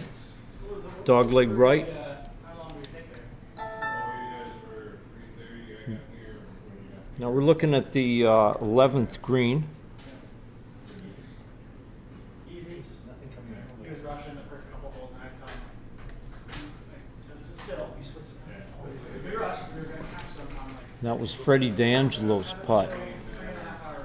I still can't get, I mean, maybe it's misleading from the camera angle here, but boy, oh boy, I mean, that looks like a small green. It does to me too. It looks like, well, it is wider than it is deep, Yeah. They were on. We right? Absolutely. And these putts do break quite a bit. We've seen a lot Towards of the right, back. a lot of right to left. Yeah. Yeah, they break an awful lot to the back. Yeah, you know, so I mean, it's been boy, it's been fun. We've learned a lot about the golf course, and I'd you know- still like to get out there. yeah, me too. Yeah. And speaking of, Let's try to find out what the greens fees are. absolutely, And we'll come back up. We'll go down and talk to them, and yeah. Do you want to take a short break? yeah, let's take a short break, and we'll be right back with more action from the Southern Ontario Open from Port Dover Golf Club. We'll be right back. Presented by Golf Zoogle.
Hi and welcome here to Trillium Wood Golf Club. We're actually inside the clubhouse today because very windy conditions outside, and we're joined with our champion Mark Casulo from Aurora, Ontario. And Mark battled these amazing conditions of 50-kilometer-an-hour winds and of course a big rain delay yesterday with a wicked storm that came through. But congratulations on the victory. Thanks. And got the win in a three-man playoff against Mitch Sutton and Derek Gillespie.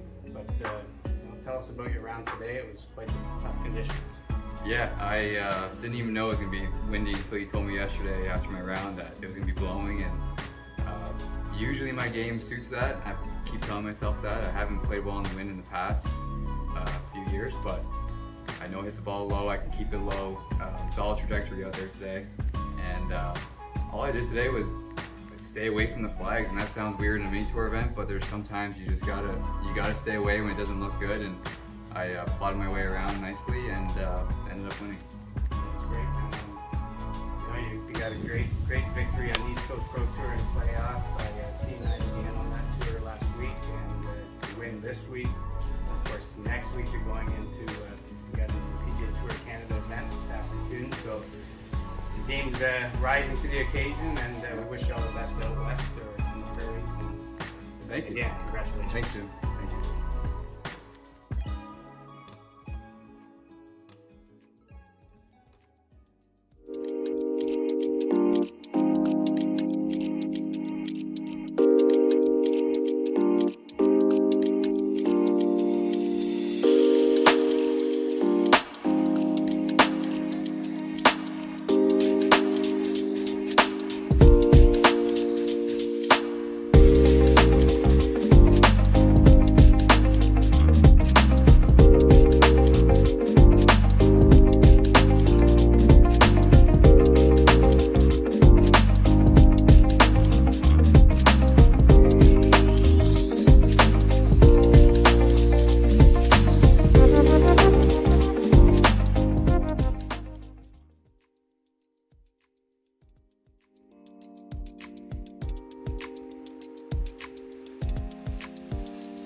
And welcome back to the sunny South Shores, sunny Southern Ontario for the Southern Ontario Open here at Port Dover Golf Club. Presented by Golf Zoogle. And of course, the Great Lakes Tour. It is the Great Lakes Tour. It is the Great Lakes Tour. So, I mean, here we are. We're sitting up here in the Crow's Nest at Port Dover. We're currently looking at action right now on the 11th green. And this is going to be a fun Derek finish. Yeah, that was just Derek Gillespie and Jacob Lehman walking off. So, I mean, what do you think of the whole event so far? What have you noticed? What have you really enjoyed? What have I noticed? Yeah. Nobody's made a move. It's been sort of kind of weird. I mean, we had Chris Wilson come through with a 5-under. We had... But it'd be no offense to him, but he was in the second group going up. Yeah, so he was out of too contention. far out of yeah, it. Yeah. Yeah, way too far out. Yeah. What I find amazing is the fact that, the groups that are closer to the leaders, They're as not, far as they're we not know, going low. Yep. They're not going as low as we thought they would. And we thought they would go low, but who knows? Maybe We don't know the what's out there conditions- on the back. That's right. Yeah. So it's going to be interesting to see how this all plays out. Yeah. We're looking at Jacob Lehman right now, teeing off number 12. He could still win this. He could still win this, absolutely. Guaranteed he could. Yep. All you got to do is have 9 holes. What if he posts a 5-under on the back? Precisely. Yeah. And when the scoreboard comes up, I mean, we'll see where he is. Yeah. And then of course there's our leader. That's Michael. No, it's not Michael Blair out there already. Sorry, I'm mistaken. This is Brendan Says. Thank you. And he's in contention. He's in contention. So this whole thing has See, really this tightened is, up. This is where I was going with this. Nobody has made a move to distance himself in the pack here Yeah. in the last 3 groups to make a move for, to take charge of this event. Everybody is still in there. Now, I am surprised that Austin Ryan has not gone low on the front. And he may have put himself out of the running for this because he was his even. front. Yeah. Yeah. And I mean, we aren't exactly sure where this gentleman is. We're looking at Derek Gillespie right now. He's sort of kind of... Well, he was even after the front. And it looks like he's not happy with that one at all. Anytime you have that one hand come off the golf club, and he's definitely looking right, as are his playing partners. So that's not boding well, and he's going to stew over that one for a couple seconds. Yeah, there's a number of players that are still in this. And but, there's there you have it. yeah, but they have Showing to a go low. little emotion. Yes, yeah, So, I mean, that's unfortunate. yes, it is. He obviously expected more, as did we. He's a better player than what we're witnessing now. Yep. And I guarantee he knows that he hasn't really made a move, and he's just sort of kind of Yeah. been out there, maybe going through the motions, even, dare I say Mm-hmm. it. Yeah. 15, 15, 14, 12, 11. Yeah. So 10, Lehman, 10. I mean, speaking of Jacob Lehman, I mean, you know what? He was but the one at 12 under, I think he was. Yeah. So I mean, he's He's in there. The tied for sixes are still in this. which is That's that's something- awesome. That's a great tournament. Yeah. like That's a I great mean, tournament. It's something to behold. Yeah. Brendan Says, I mean, he's there at 11. See, The 10s. Derek's at 8 under, with an even par in the front, Yeah, so he's and now you he's know, in trouble He's on 11. So it's one of those things where you finish strong, Yeah. and you move on to the next one, kind of a thing. So we're starting to see things really take shape here as the back nine has been started by the final two or three pairings, groups. yes, groups. So I mean, this is going to be a fantastic finish. Oh yeah. See, Jake Scott 7 under after Yeah. 13. Yeah. So I mean, again, is he in contention? I would think that 7 is not in That's contention. a bit of a long shot. Yeah, 7, I 8, think. that's Yeah. not going to do it. The 10s, He could move depends on what himself up the, happens. up the leaderboard, but yeah, but not walk away with this thing. you know, If anything, I think it's really down to the guys between the first 4 names on the leaderboard. Which consists of Yeah. of Blair, of Cougar Collins, Stephen Gonko, Jacob Lehman. I'd throw Brendan Says in there. As an outlier I at would. 11. I would. Yeah. So Yeah. I mean, I don't and- know if Freddie D'Angelo's got something At 10? Yeah, at 10. He's going to have to go really low. But we really haven't seen, like you said, really haven't seen the move. No. From- They're all sort of they're going deeper, but nobody's going real deep No, to not at distance all. themselves. No, I'm really surprised. I am too. Yeah. And again, this shows. Okay, this is currently we're talking about a golf course that is around 6,600 yards, Port Yes. Dover. Yeah. And again, we're seeing that just because a golf course isn't 7,400 yards, it can still handle the pros. And I don't care if the pros are PGA Tour, Great Lakes Tour. A pro is a pro. Yes. And it goes to show that if a course is set up and if it's a golf course where you have to make golf shots, it changes the complexion because all of a sudden that average score out there over 3 days, Yes. I think it's fun golf. I think it's good golf. I think it's great golf. Yeah. So, it's Yeah, I'm enjoying this. it's been a great tournament put on by the Great Lakes Tour out here. Yeah. And we should mention that the Southern Ontario Open is their crown jewel, so to speak, or their what's the word? Flagship event, maybe. Flagship event. Yeah. Yeah. So I mean, and they do a pretty good job on putting on this thing too. Yes. So, yeah. So Yeah. now we're just looking at that final group Yeah. out on 11 green. Yes.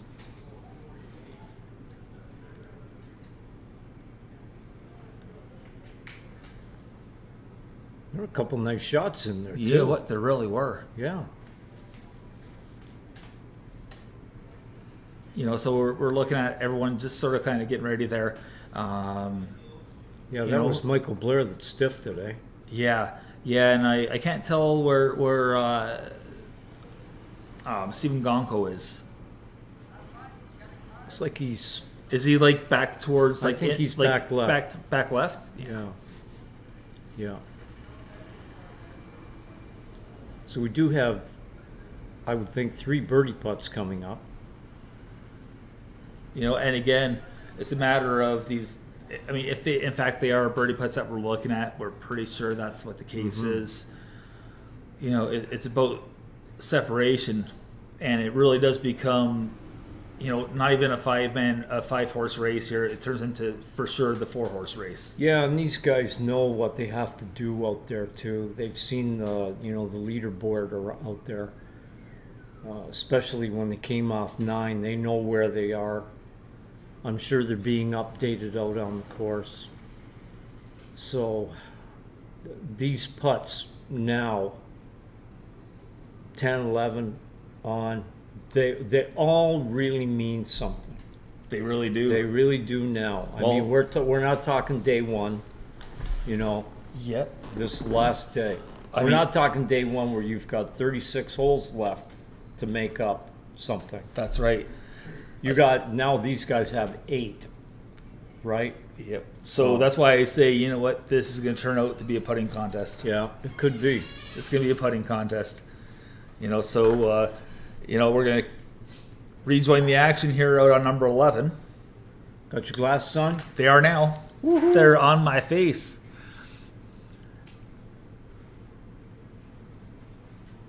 Looks like Cougar's going next.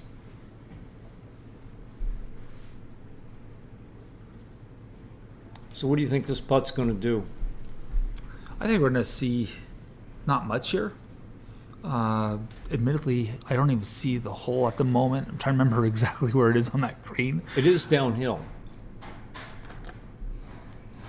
Yeah, right towards the. I don't think we're going to see a whole lot on this putt. Maybe not.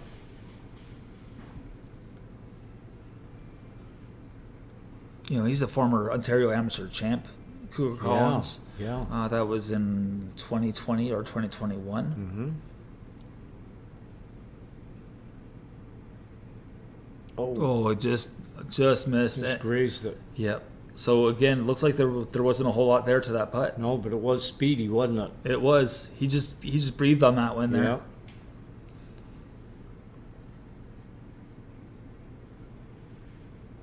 Good putt, good pace. Okay, so So Michael Blair just has this short one. just a short one for what we're assuming is the birdie. Yeah. And again, this could, you know, he could distance himself right here and put pressure on those guys behind him. Yes. You know, and if Well, anything, even we're to on- see Gonko Even come on up. those playing with him. Yeah, you know, so you know the pressure is on. They know what's in front of them because it's literally right in Right front in of front them. of them. Yeah. Good putt. Great stroke, Yeah. and Gonko is going to be going next. And this will be for his par. So we're going to start to see. And just- folks, we are assuming here. yeah, because we don't have any on-course reporters right now, so we're just sort of kind of figuring things out here and just ad-libbing. Yeah. But we're pretty sure we're relatively accurate. Yeah. I mean, that might have been a contradiction, coming to think of it, Nah. but or Nah. a double negative, or We are working on getting some on-course reporters. We're thinking about miking up the cart girls.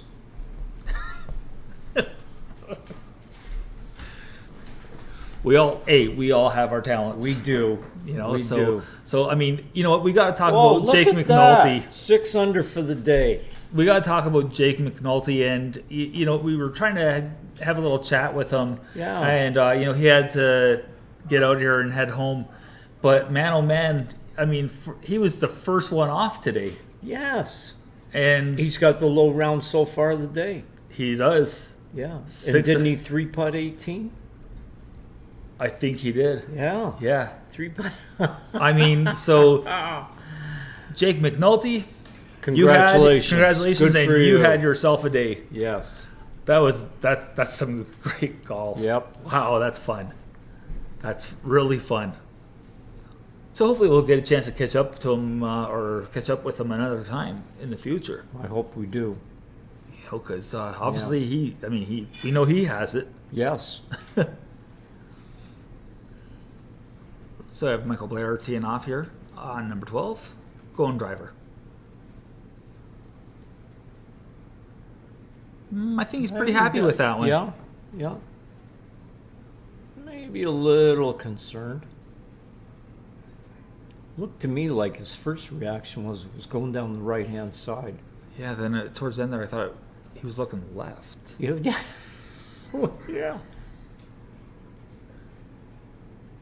Well, may have accidentally hit one of our on-course reporters. See, this is the swing that we were talking about. Stephen Gonko. Yeah. Now, it looks like it's flat, but he breaks that lead arm. Which is it's Fine. fine. It's fine. I mean, we all aren't gifted anatomically. Doesn't he? Yep. Yes, he does, doesn't he? Yeah, he does. Well, he's got more width, more arc. Like the club head's going back further. I know of one teaching professional for sure that advocates that because it's more of a lever than just the wrist hinge. Oh, no kidding. Yep, one. Yeah, she's an LPGA Hall of Famer from the instructional side of things. Really? And yeah, her name's Kay McMahon, and she's actually an advocate of it, Wow. of bending it Breaking that just because it's more leverage, but not to the point where you know you're 90 degrees. Sure. And here we're looking at Cougar Collins getting set to hit driver here on the 12th hole. Well, he puts everything into it. Boy, doesn't you know what? He does not shortchange himself on any shot. That looks like it's right. A little. That's okay. Yeah. He says it's okay. I can get up and down for a birdie from there. No, I mean, his swing, I would almost call it violent because he just, I mean, Yeah. there's like this linebacker mentality to his swing. Have you ever had a swing like that and had it changed? Yeah. Violent? Oh yeah. I did too. And it was changed. Johnny Miller was my idol. Oh, he was, eh? Well, behind Ben Hogan, yeah. Mr. Hogan. But when Johnny made contact with the ball, he was off the ground. If you watch the old Oh yeah, all the old film, clips. he's off the ground, you know. We talk ground force now, you know. which is big. I mean, again, and that's What a if technology. what if in his prime he knew what they know now about the golf swing with the talent that he had? Exactly. Wow. Wow. I mean, you could say that about Wow. you could A say that lot of about a them. lot of A them. lot of them. From that era. Yeah, and you know what? Speaking of not so much violent, but long ball hitters. Yeah, long drive, professional long drive guys. No, not those guys. Oh. I'm talking years ago. Oh, the okay. older players. Have you ever heard of DeWitt Weaver? I have, but I don't know much about him. Saw him live. Big man. We saw him at the Canadian Open at the Mississauga Country Club. We followed them around for like the pros for I think we were up there for 4 days. We went up to see 3 probably. Practice round and then Thursday, Friday. So we're out on par 5 watching him, and he walks up to his tee ball. He was in the fairway. And he's standing there with his caddy. This is the practice round. And he pulls out one of the woods, one of his fairway woods. And I was there with a friend of mine, and we looked at, you know what, great, he's going to go for the green. You know, fabulous. Yep. So he stands over the ball, he's looking at it, and he sort of shakes his head and goes back to the bag and puts the fairway club back in and pulls out an iron, long iron. We wanted to see him go for the green. What's he do? The wood would have been too much. He put the iron on the green. Wow. Oh, he could Like hit the back, ball. and that is amazing. Yeah. And as you know, the blades back then, I mean, the 2 iron, how long was that blade? About 1.5 inches? About that, Yeah. I mean, like just crazy. yeah. Just crazy. Yeah. So we're just catching up here with the group consisting of Freddie D'Angelo, who's just getting set to tee off, and we just saw the tee shots of Blair Hamilton and Austin Ryan. Going with a utility club here or a driving iron, much like Austin Ryan did. That one was a little bit abbreviated, a little sawed off. Yeah.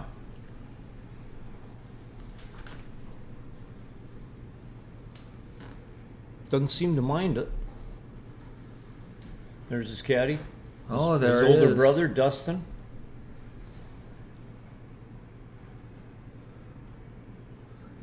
You know, I mean, and is that Jake Scott right there? So, did you happen to see where the other drives went?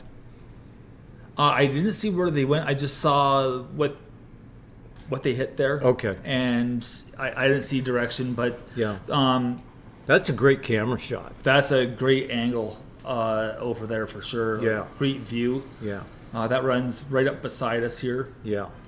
Or not quite up beside us, but just a little ways away to, I guess, our left. Yes.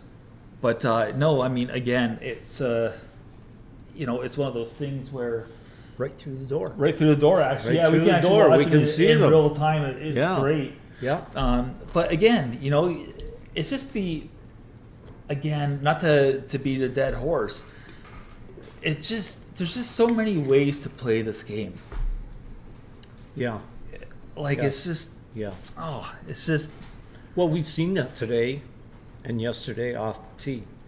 We'll see players take out a driver And then we'll see other players take out, fairway wood hybrid, but then we've seen long irons, driving iron, possibly. Right. So yeah, you can play every hole totally different from the other three that you're playing with in your foursome. You could literally see 4 different clubs used off the tee on any hole from you and your playing partners. Right? Yep. Depending on your game, depending on what you want to accomplish on that hole. And the most important thing too, when you're playing with others, I mean, don't worry about I was just going to say what they're doing. Yep. You know what? Golf your own ball. Don't worry about what Yeah. player A is doing. That was one thing that I actually I hate to admit this, but when I was out on the Great Lakes tour, when I was playing, I knew the guys were longer than I was. Did you get caught up in that? I got caught up in it. Yeah. I got caught, and I hate to admit it, but in the interest of full disclosure, I definitely got caught up in that where it's like, well, Christ, he put it there, so you know what? I better club up here and maybe lay on it a touch. Yeah. And of course, that's a recipe for disasters. Well, it's counterproductive. That's exactly what it is. Yeah. And I mean, speaking of the Great Lakes Tour, in a time where golf in Canada is in a great place. Mm-hmm. They've done well to develop golfers like everyone that we're seeing out there.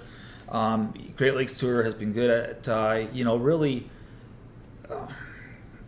allowing golfers the opportunity to advance through the golf ranks, make it to Q school, earn money while doing it. For sure. So I mean, hats off to them and like-minded tours that are trying to do the same thing in other parts of our vast country. Yes. So I mean, kudos to the Great Lakes Tour. And again, if you have a junior golfer that's on the verge of, say, going into college or something similar, have a look and maybe get them immersed in that kind of competition, or maybe they're coming up from the U.S. Kids Tour kind of events. Or let's see here, there's I think a Halton Junior Tour in the Golden Horseshoe. There's a few different ones, and if they're at that age where they're starting to come out of there, you know what? Why not throw them in as amateurs into Great Lakes Tour events? Yes. So, just some food for thought for those out there listening. Good food. Good food. Really. So Well put. Well, thank you kindly. That doesn't happen too often. Yes, it does. Did we see that Freddie D'Angelo is now at 12? 6 under par for the day. He's at 12 under. Bingo. We might be seeing a move here. We could finally be seeing a move in the final round. Wow, I just caught that out of the corner of my eye, too. I was looking at it while you were... Yeah, so we have Blair at Blair at 15 still leading the way. He's up there with Cougar. But yeah, Freddie D'Angelo all of a sudden, 3 strokes. Yeah. Yeah. Speaking of having a day. Yeah. Yeah. D'Angelo, he's having a day. Yeah, he's only 3 off, and he's got Gonko's right there, 5 too. holes left. Like, we really haven't talked a whole lot about Gonko. We have not. And there we he have is. Not at all. He's 1 stroke behind by the co-leaders. Yeah. Yeah. And we haven't really talked about him other than the fact that, pay attention to his swing. But do you notice how he actually stands up on the Yes. on the takeaway? Yes. On the backswing? Yeah. That's what I wanted you to actually really pinpoint was the total change in angle. Yeah. Yeah. I admit I have not seen that too often. I don't remember ever seeing it. No. Unless it was a high handicap that was standing out of his shot. Yeah, I don't know who advocates that. But you know what? Again, there's no one right way to swing a golf club. No, you're correct. You're correct. So, I mean... But there are numerous wrong ways. Well, there are a lot of Yeah. wrong ways. But, I mean, Jacob Lehman, too. I mean, boy, oh boy. Those first 5 names on that leaderboard are fantastic. Well, the three of the leaders are in the last group.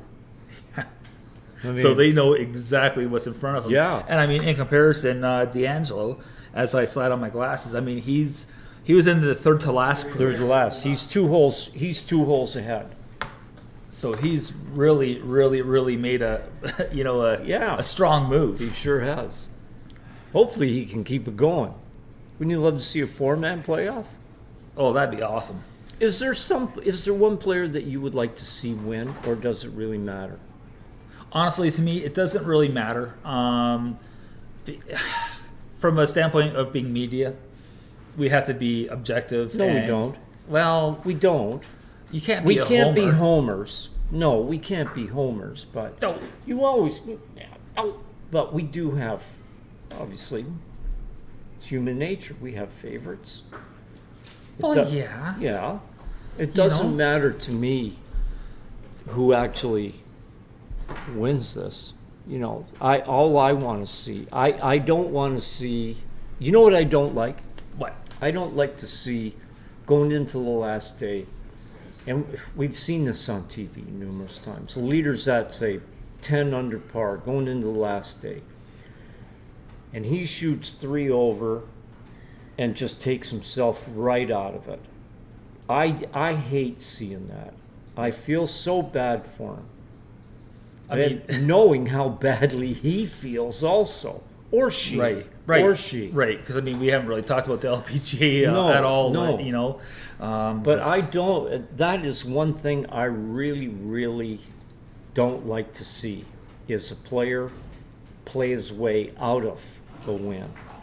right. Now, if the leader goes into the final round and shoots, say, a solid 4 under, 3, 4, maybe even 5 under, and somebody comes from behind and just shoots lights out to pass them, that's different. Oh, that's a much different thing. I mean, that's something that we talked about last week out at Niagara National Correct. during that stop for the Yes. Great Lakes Tour. Yeah. Chris Wilson. Yes. You know, and that's exactly what he said. Where, you know, the eventual winner, and I can't remember who it was right now.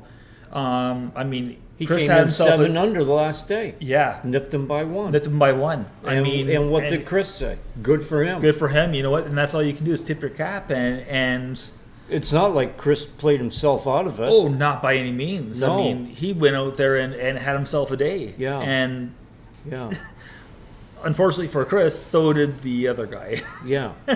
Yeah, you know, and that's just, I mean, because as I recall, Chris was sleeping on the lead that day. Yes, he was. You know, he slept on the lead Yes. going into the final round.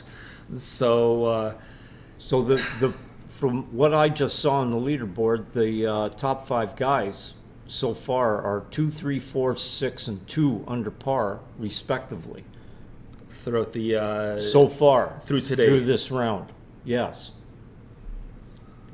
I mean, right now the hot handout on the course though is probably Freddie D'Angelo. Freddie. You know, Yeah. and you know what?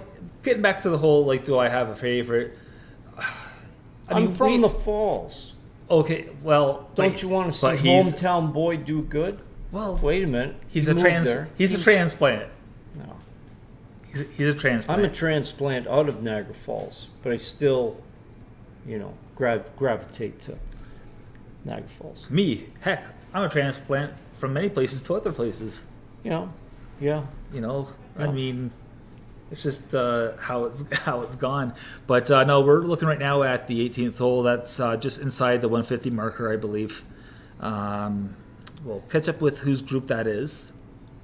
But yeah, I know we've just talked to so many different guys out here, and they're all good guys. You know, Yeah. it's not like you're.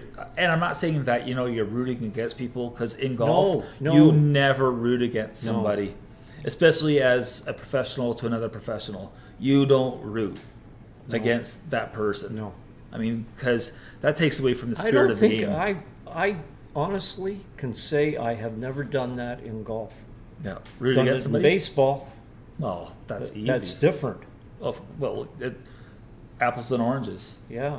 But You golf, no. I would never I would never do that. Are you kidding? Not just because I'm a Bills fan, but do you know how long I rooted against everything that was the New England Patriots? Well, yeah. You know, I mean, to your point. Who are your 2 favorite teams? The Bills and whoever's playing the Patriots. Exactly. Right. That's exactly it. Yeah. You know, but golf is different, and that's the spirit of the game too, right? Yeah.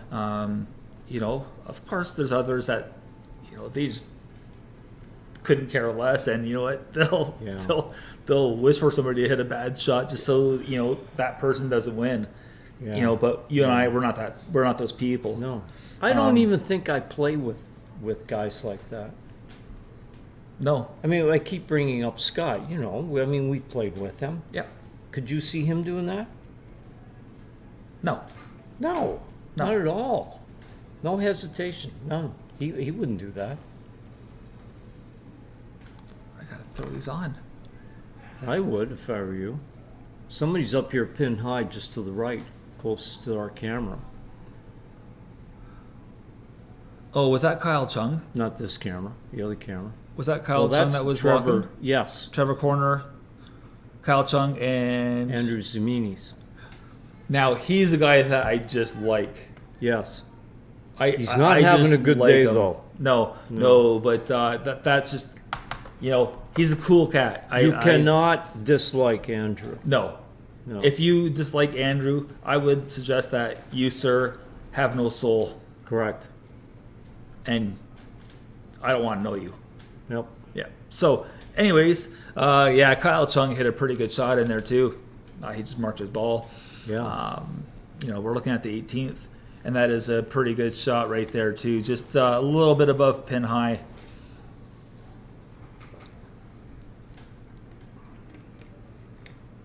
Not sure where Andrew is.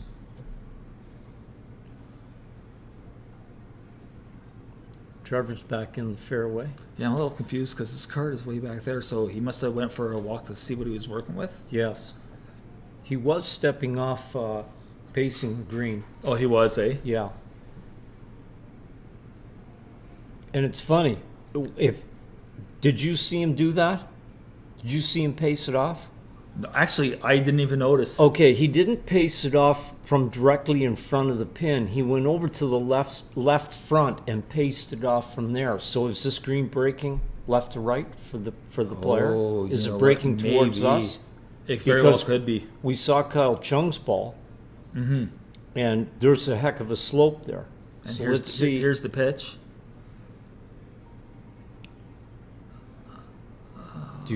Yeah. See it come There down? it is. Yep, that's exactly what he did. That was a nice shot. That was very well executed. I mean, just looking at the green now, there's that you can see the slope. Definite. So if you're watching at home, you'll see the dark green. Yeah. That's the slope, and that golf ball just funneled right back down. That was Yeah. a very well executed golf shot. So Kyle's going to have an uphill putt. He's going to be able to put some pace on this, isn't he? I think so, but I don't think he sorry, Kyle? Or Yeah, Kyle. I think so. Not Andrew. Yeah, Andrew's no. coming downhill. No, Kyle here. He's going to be able to Kyle's put down a little here. bit of pace on. Yeah, that's his mark right Yeah. there. So it looks like there's probably going to be uphill a little bit of right to left if you look at the fall line there. Yeah. Which is right there. Yeah. For Yeah. my co-host here. Thank you. So, yeah, he's gonna be able to put a little bit of pace, and like you said, Andrew, well, he's well past the pin. He's got a downhill putt. I would suggest it's right to left. Pretty good pace Not there. A bad. little short, Yeah. but good line. He had the right idea. Yeah. That was a speedy putt. Yeah, that was well judged. I thought. Yeah. Yep.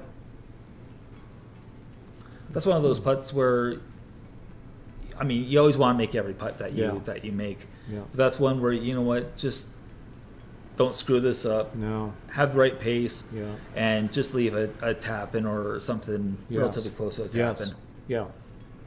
So have you noticed that Trevor Corner has his Billy Horschel shoes on? Oh, I didn't notice that. Yeah. Billy Ho wears those. What are those? They're not G4s, are they? I don't think so. I don't even know if we're allowed to say stuff like that. What? Brands. Why not? I don't know. Why not? Rights. Playing TaylorMade's, playing Titleist, playing Yeah, that's Cobras, true. That's right? true. And I mean, the Great Lakes Tour is actually sponsored by By TaylorMade. TaylorMade.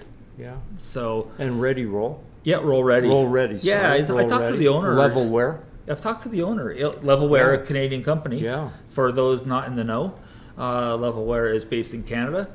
roll ready as well. I talked to the owner there, this past January during the PGA show actually, and that's a good story there too. Yeah. So yeah, and just a good head. He's a good guy, and it's great that And that's on Until the Next Tee, correct? It On is. YouTube. Yes. it is. Yes.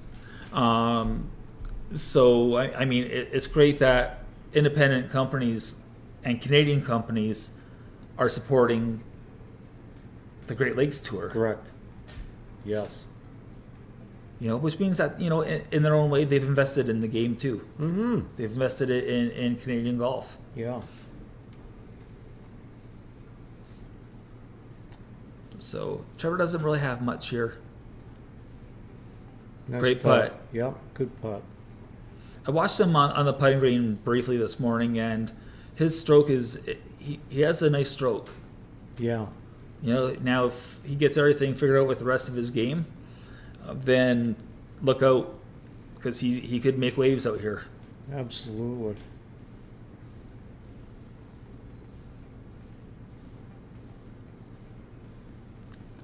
I mean, how do you not like that guy? You can't. Just the way you he can't. shakes hands. You can't Just, not I like mean, him. Come on. Yeah.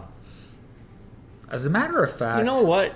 when he comes in, Yeah. we are gonna Shanghai him, and We we're should, gonna interview Yeah, we interview should. him. Yeah. That's the story waiting to be told. Yeah. So yeah, he had a bit of a tough day out there, 3 over on the day. Yeah. Oh, we have a new leader. Cougar Collins is the leader at 16. Oh. So something exciting happened out there. There was a twist of fate, so to speak. There was. It's like a soap opera. He's 4 under for the day. Jeez, Lehman and Gonko at 14. They're 4 under. Freddie's still at 6. There's a guy that I thought would have made a move today. Kasulo? Sudarshan. Oh, you know what? Yeah, He's only 1 under. You know what? It's just one of those days though where Yeah. it just doesn't piece together. No. No. He sort of hit that errant tee shot on number 1, Yeah. and it was like it's almost like it was just sort of. I hope The he measuring didn't think stick. he had to Wow. play catch up after that, after 1. Well, and I mean that's the thing about only being out there for second year. Mm-hmm. You're a second year pro out there, and You want to do well You don't- absolutely every single shot, Yep. every single round. and you know what, he was probably in a situation where he decided to press a little too hard. Yeah, pace yourself. Yeah. So as you Yeah. can see here in the scoring area, we have a couple guys checking in. First one to come in was Trevor Corner, who hopefully ducked before he came in. He did. I watched him. Kyle Chung and Andrew Ziminis is just coming up the stairs. So hopefully we can get a hold of one of these guys. Afterwards for a little bit of a interview, so to speak. Yeah. So, yeah, no, I mean it's been a great day. As things are winding down here at the Southern Ontario Open. Yes. Great day. So, we'll just have a quick look and see what's going on elsewhere on the course. Just hopefully everyone remembers how to count, and there's no incorrect scorecards here. Don't want to see any WDs or disqualification. DQs. Yeah, DQs. Not a bad thing.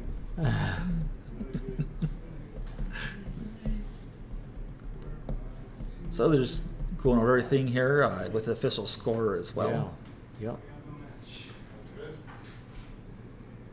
Make sure you sign that scorecard. Make sure you sign that. Who was it? That, Roberto Di Vincenzo. Thank you. You know exactly the story I was going for. Yeah. Yep. I am a stupid, he said. I am a stupid. Yep, that was, That's right up that was there the with- Masters, wasn't it? Was it the Masters? I think it was. That's right up there with Doug Sanders' open putt. Oh, there's that. And speaking of the Open, we should mention this, and I was going to mention it when we were talking about, guys, playing playing to lose almost kind of a thing. Mm. Jean Van de Velde. Oh. That El was just a Collapso. mess. Yeah, that was a hot mess Yeah. on so many levels. So we're trying to broker a deal Come on. over here. I don't care how tall he is. I'm going to go over there and grab him and get him over here. Trevor, Yeah, please come over and join us for a minute. sounds good. All Yeah, right. you don't mind? No, Okay, awesome. And we wouldn't mind Shanghaiing, Andrew for a couple minutes too. I got an idea. You know, What's Kyle doing? What is Kyle doing? All three? We'll sit him down. We'll just stand off to the side and put them on the camera. The dangerous triple dip. This has never been the done. threesome. This has never been done. I forgot that we're threesome. recording this actually. Jeez, I totally forgot the Kyle. recording was on. Kyle, how's it going? So we're going to just take a brief break, and we'll be right back with more coverage of the Southern Ontario Open from Port Dover Golf Club in Port Dover, Ontario.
the Southern Of the Southern Ontario Open. Sorry, I got distracted there.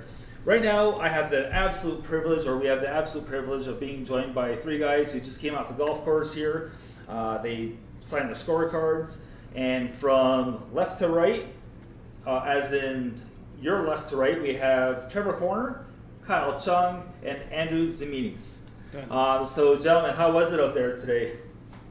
Trevor, what'd you think? I thought it was great. It was really interesting. We had a little different wind direction today, so that sort of reframed some of the strategic challenges of the golf course. And then on top of that, today we had very firm conditions again, where with the pins as well, it was just made for an interesting challenge and fun day. Kyle, did the wind bother you at all? Not really. Like the wind, obviously, yeah. What Trevor was saying, like the wind direction was a little different, but like it helped with the heat, so it wasn't too bad. It was hot today. Yeah. Nice. And Andrew, go ahead. Go ahead. So Andrew, we were watching you on the range before you went out there today, and we noticed that you were really working on flighting the golf ball Yes. prior to your round. Yeah. How did that come into play for you? A couple high one, a couple low one, a couple underneath trees. yes, but it was fun out there. I love the course. Gorgeous down here. I have to come back again.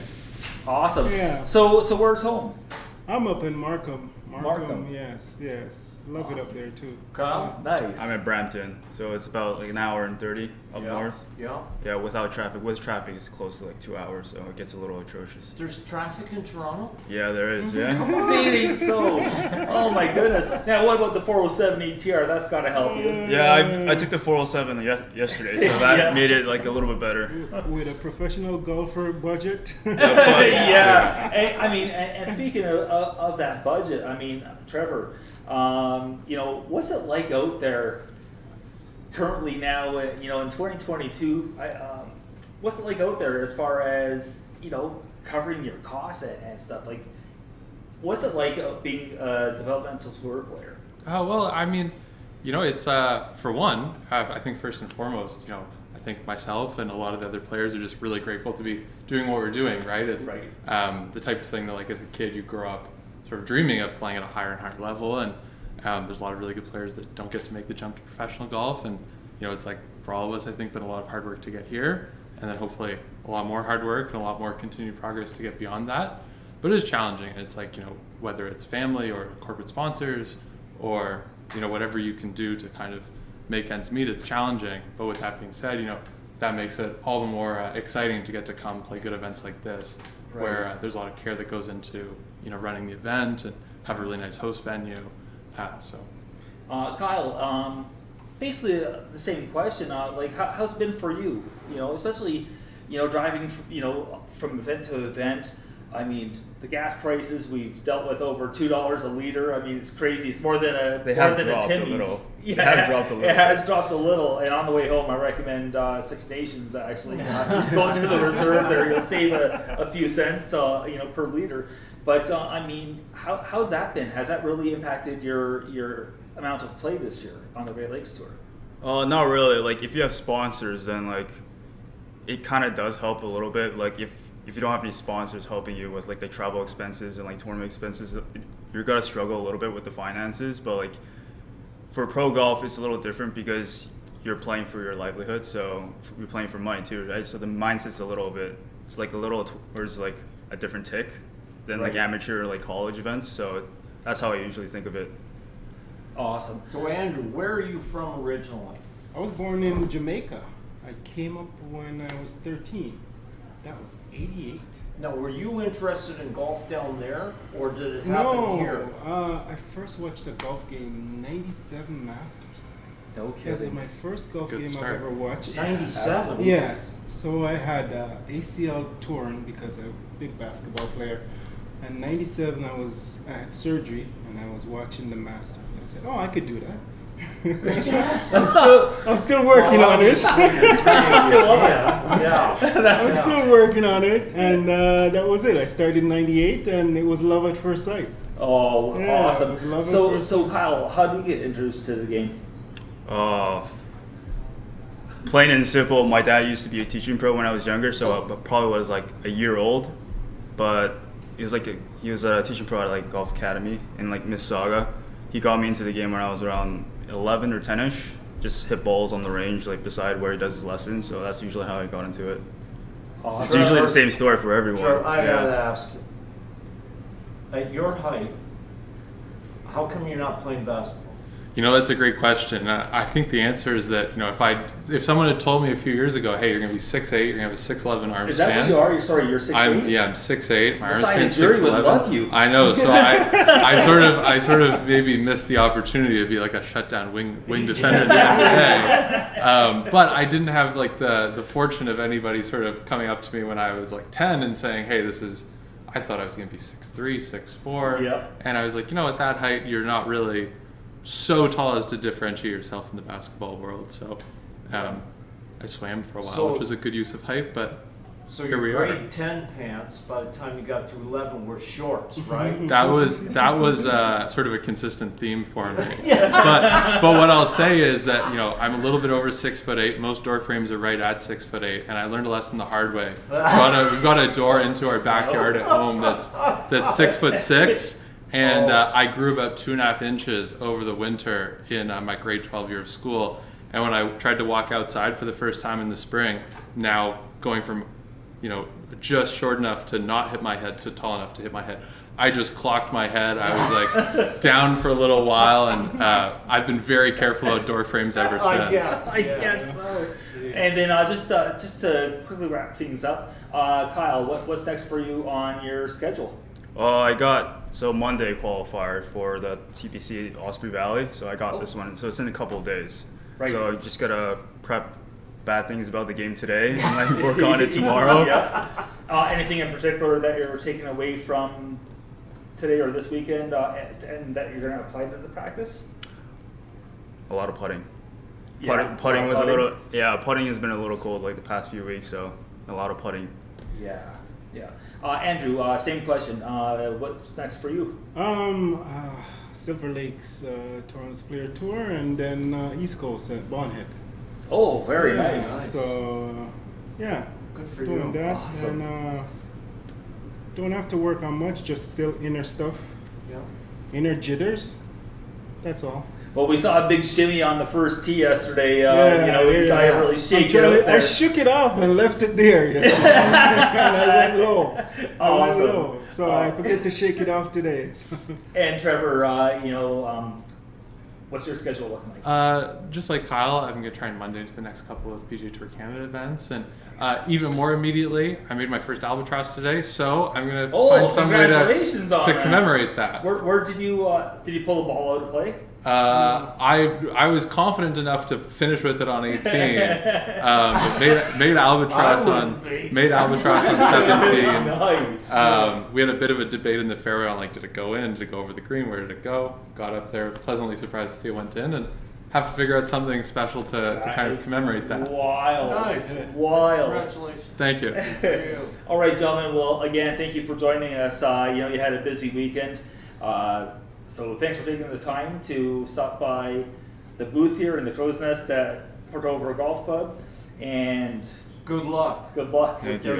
Play well. And we'll see you on the next tee. All right, thanks. Can't thank you enough, boys. Youngster.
So welcome back. I mean, that was a fun session that we just had with three up and comers here on the Great Lakes Tour. So Kyle Chung, Andrew Ziminis, and Trevor Corner. Thank you for your time for stopping by, and chatting with us. So right now we're catching back up here. We're looking at the 18th green at Port Dover Golf Club, and you can tell they're starting to get a little bit shorter because the shadows are growing longer. They are. They certainly are. That flagged shadow wasn't there a few minutes ago. No. So, this could make things interesting too. It could change things a little bit. Maybe if we have some shadows cast over the greens, might impact some reads. But while we were away, I mean, we've seen that there's been a lead change. Yes. Geez. Cougar Collins is currently, as far as we know, in the lead. And he was one of the guys that we talked Yeah, about. Cougars 4 under. He's for the day. He's 16 under, one shot ahead. He's playing pretty good golf. He is, and he's just riding that wave that started final round of the GLT Niagara Open. That's right. You know, he's just riding it. Mm-hmm. You know, we have Gonko and Lehman at 14 under, just sitting 2 back. This is still anybody's tournament. You know what? Well, I mean, I think it's down to those 3 or 4 names. Yeah. Those 3 or 4 players. Yeah. So, you know, a lot can happen. Mm-hmm. You know, all it takes is one bad swing, Yep. and it changes everything. So, no, we're definitely getting to crunch time here at Port Dover. This is getting exciting. You know what? It is. Yeah. You know, and I mean, Well, we've had 4 groups come through 18. This is the 5th out of 9 already. already. Wow. Okay, so what? Sorry, what group was this again? This is the 1248 group. Ziggy Matthew, Jacob Irwin, the local, and John Maley. Oh, okay, perfect. Yeah. And that is Mr. Irwin, I believe, just putting out. Yes. From Port Dover. He's the lefty, remember? He's the lefty. When we're on the range this morning watching, Yes, we're we were like, watching okay, him. so who's the lefty? Yeah, Yeah, we didn't know who it was. We didn't know who it was. Stupid me. No, I mean, you know what? All that matters is we now know who it is. Yeah, see, it's not right for us to walk up to them when they're on the range warming up and say, excuse me, you know, we need to know who the hell you are. Yeah, That doesn't work. but that's okay. I mean, you know what? You got to put the passenger behind. Yes. Put the past in my behind? Sure. You didn't say that, did you? No, No. no, Put the you got- past behind. you. Yeah, Behind you. Yeah, you got to Yeah. put the past behind you. Yes. So that's John Maley at the back. It is. And This has to be a big swinger right to left, wouldn't you think? I would think so. It's got to come, yes. Is that close to the placement that we were looking at yesterday? We were talking about this possibly being the placement. And I actually thought it would have been maybe, That was. it didn't break it all didn't that break. much. Did it move? I think it came down maybe a ball. See, that would have surprised me. Yeah. Although I would have been plumb bobbing. Yes, so you I would have been. known. Yeah. No, we thought that we thought it would have been back in this area. Because the fairway's down there. Remember? We thought it might have been back in this area over here, more towards the back of the green That's where it's right. flatter. But they've got it a little more towards the front. And I don't think it's that flat in there. No, I mean, Depending I didn't on think it your was. angle of approach, but yeah. See, you know what? It's all That about went pace. left. That went left. Yeah. I think he had Yeah, good and- pace. and- he just misread it, didn't he? Or Looking at or what he bad just stroke. did. Yeah. Yeah. He's like, that was almost one of those things when he started the line there, and he put his, he was like, wow, that Yes. actually broke like that. Yeah. Like that was a total shock right there for Yeah. him. That was Ziggy. Yep. And we This got is John John Maley Maley. just finishing up here with about a 4-footer. He came a long way. Sudbury.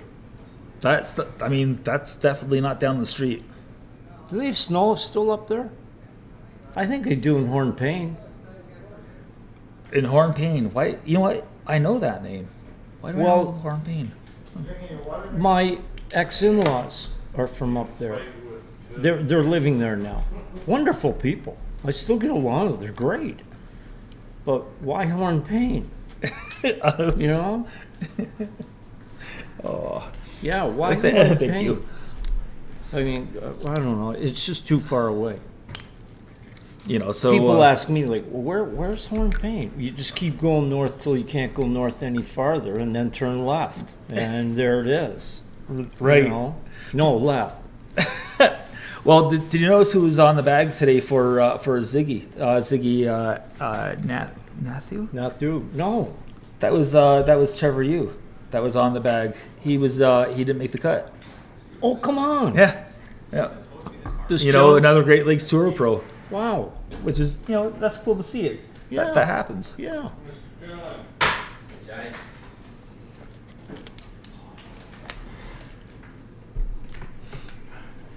So, yeah, I mean, John Mayle. John Maley. Yeah. Yeah.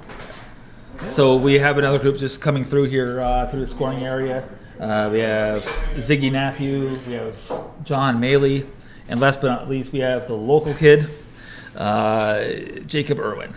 Yeah. Mind you, Jacob's not currently in here, but he's coming.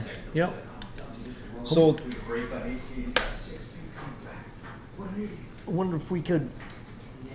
Maybe try to. Well, no, we've got coverage of Sudarshan, Jake, and Mitch coming up on 18. Yeah.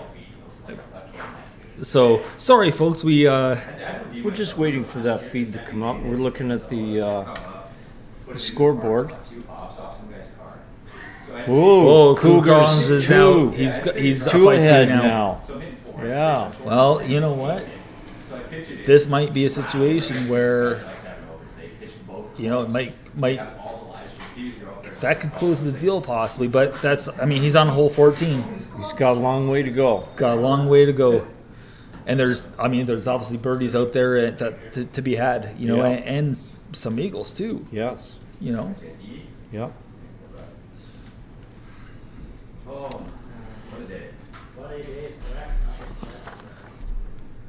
I want to get all three here, Okay.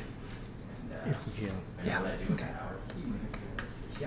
So we're just walking up we personally aren't walking up the 18th fairway or wish walking we down were. it. Yeah, you and I both. With you carrying my bag. I'd have to have a cart.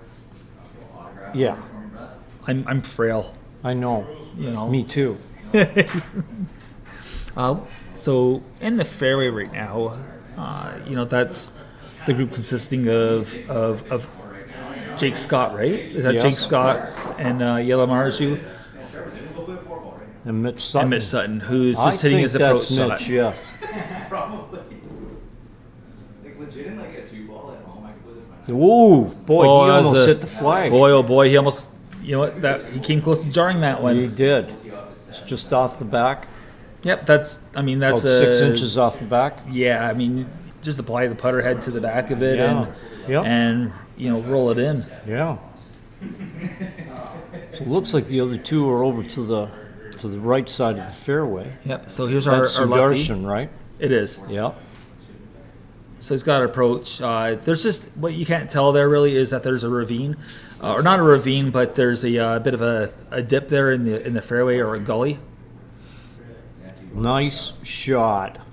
and that was very well Very judged well or done. very well done. Yeah. Great strike. Yep. So next up we have Jake Scott, who's going to hit his approach into 18. Well, Jake's way over there. That don't tell me. Well, I don't know. Would it be? Folks, we're just sitting here wondering. We're looking where he is. We're wondering if that's not his drive. stayed a mile in the air and tried to keep it soft. Wow, that would be a heck of a drive. No kidding. And unfortunately, I If don't have the that's not scorecard his beside me. drive, I can't see why he's over there on his second shot. Miss it. Oh, That's a hell of a miss hit, oh though. boy. I mean, that's a He's smother a hook. long That's way. a smother hook. Yeah. Yeah. Not even a fin. That's a smother hook. Heavy flub or something. I don't even know what to describe that. Bad. Yeah, just bad. You know, one thing I've noticed about Jake Scott, his setup is very simple and very basic. You know, like it's Swing, just everything is. Yeah, it's simple. Yeah. He makes it look easy. Yeah, we got her back. Just ran that a little long. Yep. Yeah. But that seems to be the recurring theme that we've seen on the screen in the brief time that we've been watching the action here on 18. Well, again, the green is sloping to the back. There's a ridge here. Yeah. See it? Yep. No, there's that swell if you Yeah. want to call it that. Yeah. Yeah.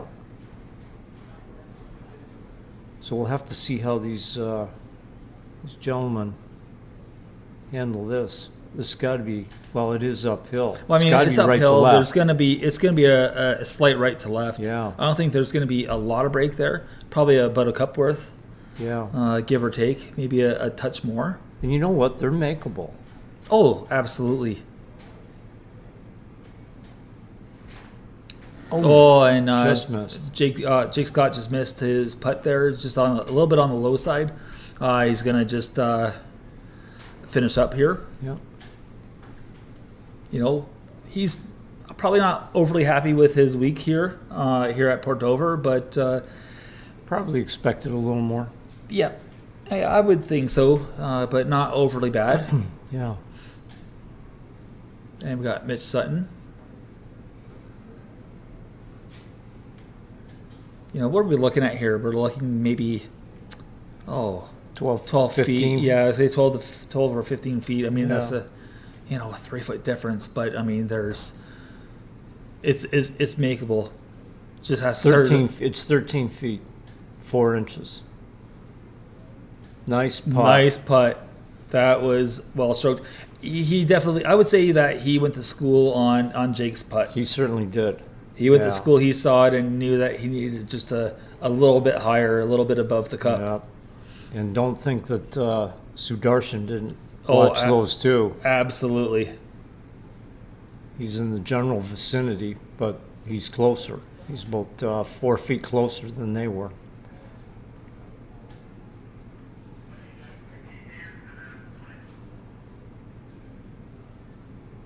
Yeah, he has not gone as low as I thought he would. Yep, just sort of kind of Today. stalled. I mean, Yeah. who knows? Maybe, like we talked about earlier, maybe that. Yeah, he's that only started, one under. Maybe it. He's only one under for the day. Yeah. So So maybe it rattled them a little bit. maybe, yeah.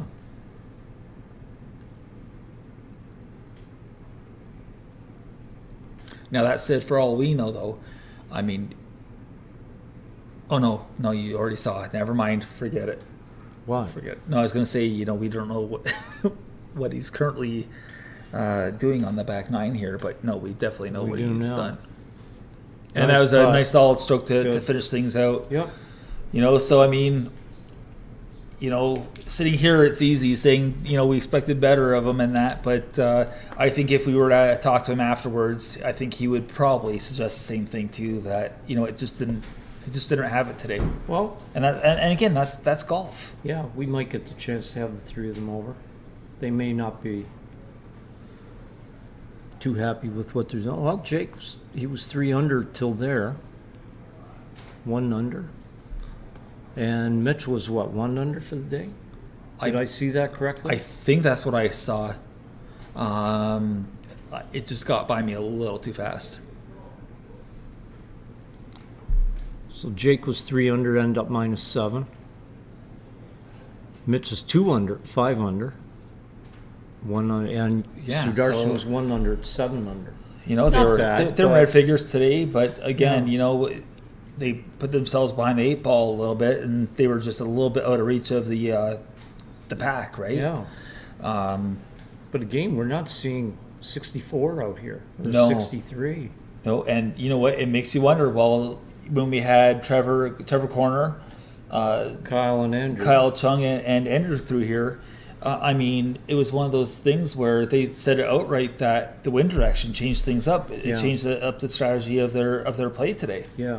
and Didn't affect the ball flight, just changed the strategy. just Probably. changed strategy a little Yeah. bit. So maybe it called for a few more flighted shots than they Yeah. than they anticipated, right? Yeah. Yeah. So Yeah. who knows? Yeah, You know, I mean, it's golf. it is. It's golf. Cliche? Darn golf. Cliche. Cliche. Touche cliche. That's golf. So, and now we're just back in the scoring center here, and So we only have 3 groups left. we do. Yes. And then a champion will be crowned. Yeah. And we're looking at leaderboard material here coming in. Oh yeah, Coming up 18. this is gonna be Right? this is gonna be some good stuff coming up 18. Yeah. Yeah. Unless something drastically changes between now and then. Yeah.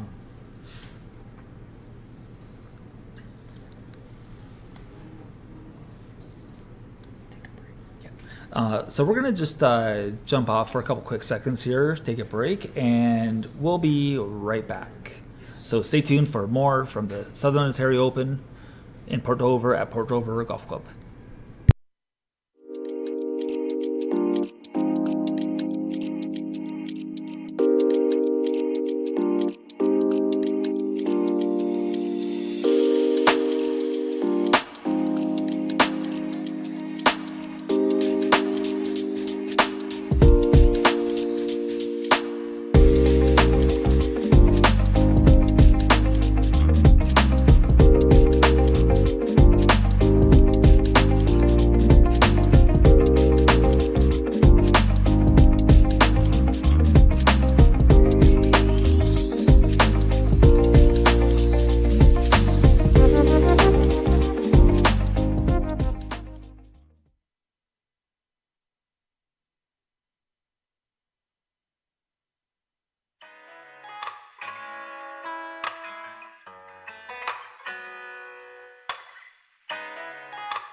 All right, and welcome back to the Great Lakes Tours presentation of the Southern Ontario Open in Port Dover, Ontario at Port Dover Golf Club. We're joined right now by 2 phenomenal golfers here. We have Jake Scott from Strongsville, Ohio. By the way, I've been saying Ontario all day today for whatever reason. Must be those 2 bookendos. And I Stu haven't Darson. corrected him. I just let him go with Yeah, it. you're good. And then, of course, we have Stu Darshan. Yalamaraju. There you go, you got it. You know, You I've got been me. seeing it like all day. Now I froze. I looked at you. I froze like a deer in front of a set of headlights. Gentlemen, thank you so much for joining us here post round. You just signed off on your scorecards. Jake, how was it out there today? It was a struggle. Well, actually, you know what? The first 10 holes were pretty good today. I missed a couple putts on the front 9, but I actually played pretty solid. I got into a little bit of trouble on 11 and kind of made it worse, made a double on 11 out of the back bunker. And then I never really got it going again after that. I made a birdie on 17, but other than that, just kind of coasted in neutral. So finished at 4 under. It wasn't too bad, but I would have liked to get a few more in the back 9. Of course. And, Sudarshan, same question. How was it out there for you today? Yeah, kind of the same. Just trying to grind it. I mean, the front 9 just was hitting pretty good shots. Just didn't really make too many putts. Same thing on the back 9. Just had a little bit of a hiccup on, was it the par 5, I think 12. Just a couple really unnecessary putts. I mean, I should have made my first one from a couple feet for a birdie, but yeah, it kind of got compounded. Nice to finish strong with, I think, eagle birdie, so to post a respectable score. So at least happy with that. Yeah, I got to be honest with you. We sat here and watched the scores come up, and we did expect more from both of you, as I know you expected more Absolutely. from each one of you. But Absolutely. why the difference between today and yesterday out there? Can you well, pinpoint it on one thing? For mine, I made a mess of the back nine yesterday. I hit an OB on 17 with a relatively decent drive, caught a bad break, bounced OB, and then on 18 I hit it out of bounds as well. I hit the fence left and then made bogey on both those holes. Right. So I threw away 4 shots in the last 2 holes. It really wasn't necessary there, but I mean, there wasn't a whole lot of difference. It's just the back nine here it's really tough to predict what the ball's going to do when it lands by the green. You know, it's getting really firm, and these pins are tucked near the front and the corners. Yeah. So it's really hard to get close, let alone, you know, actually make a birdie or even a par on some of these par 4s. So, you know. Yeah. I mean, putting for me really today, yesterday, obviously I played really well, shooting 64. Just didn't make as many putts. I drove the ball pretty good today. Only one bad tee shot on one. Everything else was pretty good. Just again, putting Right. really. One question for you. We watched you on 18 from the left side of the green. Your chip shot. Was that your second shot? It was, yeah. I had a drive. Yeah, man. The first one wasn't even that bad of a shot, to be honest. I hit it a little bit down the left side. It either hit the fence or hit something close to it because I couldn't find it. But it was inside the line as I got up there. Re-teed, just pounded it right at the green. I think it just barely caught the rough on the left side of the green. Chipped up, almost made a par. So it was the same as 17. I almost made a par after hitting an OB there too. So it was just 2 bad drives. Cost me 4 shots yesterday on the last couple holes. And you, Yeah. right here. Oh yeah. We were wondering if that was your drive. That was. It was. That was your drive Yeah. that ended up on the back of the green here? Yeah. That is no crazy. kidding. Okay. Yeah. I got a little bit lucky with the bounce. I hit a good drive. Yeah. Okay. Kind of all day long. It was All right, even on hang 5 or something. It Hang wasn't. on. If Yeah. we were playing in foursome and you did that, and you ended up with what on that hole? Still made par. Yeah. I know. That's the point. Drive Well, for I show, think, play like, for dough. We were in the front right there, me and Mitch, and I think our chip shots might have even been easier than his putt was from there, just because of where the pin was, you know, sitting in that little nook on the front. So, Yeah. a little bit unlucky, to be honest. It's an uphill putt from the back, is it Yeah. not? It's uphill, but the problem is there's like one ridge and then another ridge, and it's. Yeah. I mean, I didn't want to putt it because it was got to go over that, and I knew if I hit it, it's going to be such a long putt. It's going to start hopping and Sure. do kind of things. Yeah. We Hit it kind of- actually yeah. checked out that green prior to you guys going out there today, and we had a look at it, and I mean, we thought it was a pretty interesting placement. Yeah. You know, sort of Yeah. tricky, and just past the pin there. Of course, Yeah. there was that slope. How did you guys feel about the wind today? We talked to a couple players earlier, and they commented on the wind change or the wind actually changing the strategy. Did you guys find that at all today as well? Yeah, I'd say so. I mean, it was the opposite of the last 2 days. So the 8 and 12 both played downwind as par 5s. I don't know if they played any easier, but it played different. I thought the first few holes was a lot tougher, but it gave you, I think, a couple more opportunities in the back 9 maybe. But then again, you know, you go to a hole like 14 where you have to be careful about how far you hit the ball off the tee, and suddenly you're hitting it downwind, and if you overcook it, you're in the creek, and if you don't hit it hard enough, you're still, you're back on the top of the hill. So I don't know if it made it any tougher or easier. It just played a lot different, you know. So you probably see a bunch of different scores, but probably the same or maybe a little bit tougher average score today, I would say.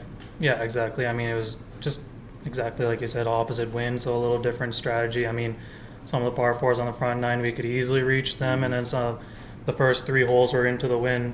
Yesterday was like minimal to no wind or even downwind, played completely differently. So, yeah, I mean, apart from that, I mean, it's pretty much the same golf course, same firm greens. On the back 9, actually, the wind calmed down quite a lot, which is kind of surprising. So, yeah, otherwise, pretty similar. Last question.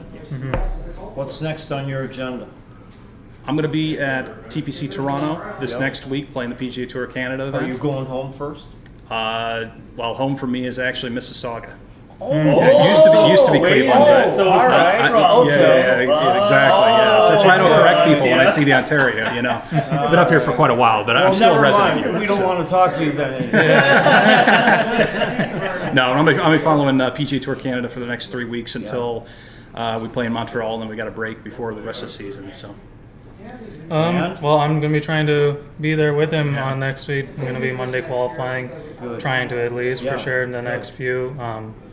Play mini tour stuff here at home and see what happens. Hopefully, I can, like I said, be there with him, and I'll be playing the rest of the season on PGA Tour Canada for sure. Good. Yeah. Well, good luck to both of you. thank you. We Yeah. thank you for showing up here. And doing You this too. Thanks for us. coming out and covering Yeah, this. thank you. And yes, I was gonna just echo Doug's sentiments there.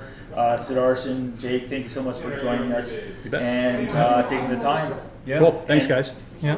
Good luck, boys. Good luck, boys. Appreciate Thank it. you. Thank you. Yeah. Thanks, Thank man. you for everything. Thanks for having us. Do that again. Yeah. No problem. Hey, thanks for everything. Thank Appreciate you. it. Thanks for coming out. Now, are you going Thank to you so have much dinner again for downstairs? No, I got to take off. Got to get back home.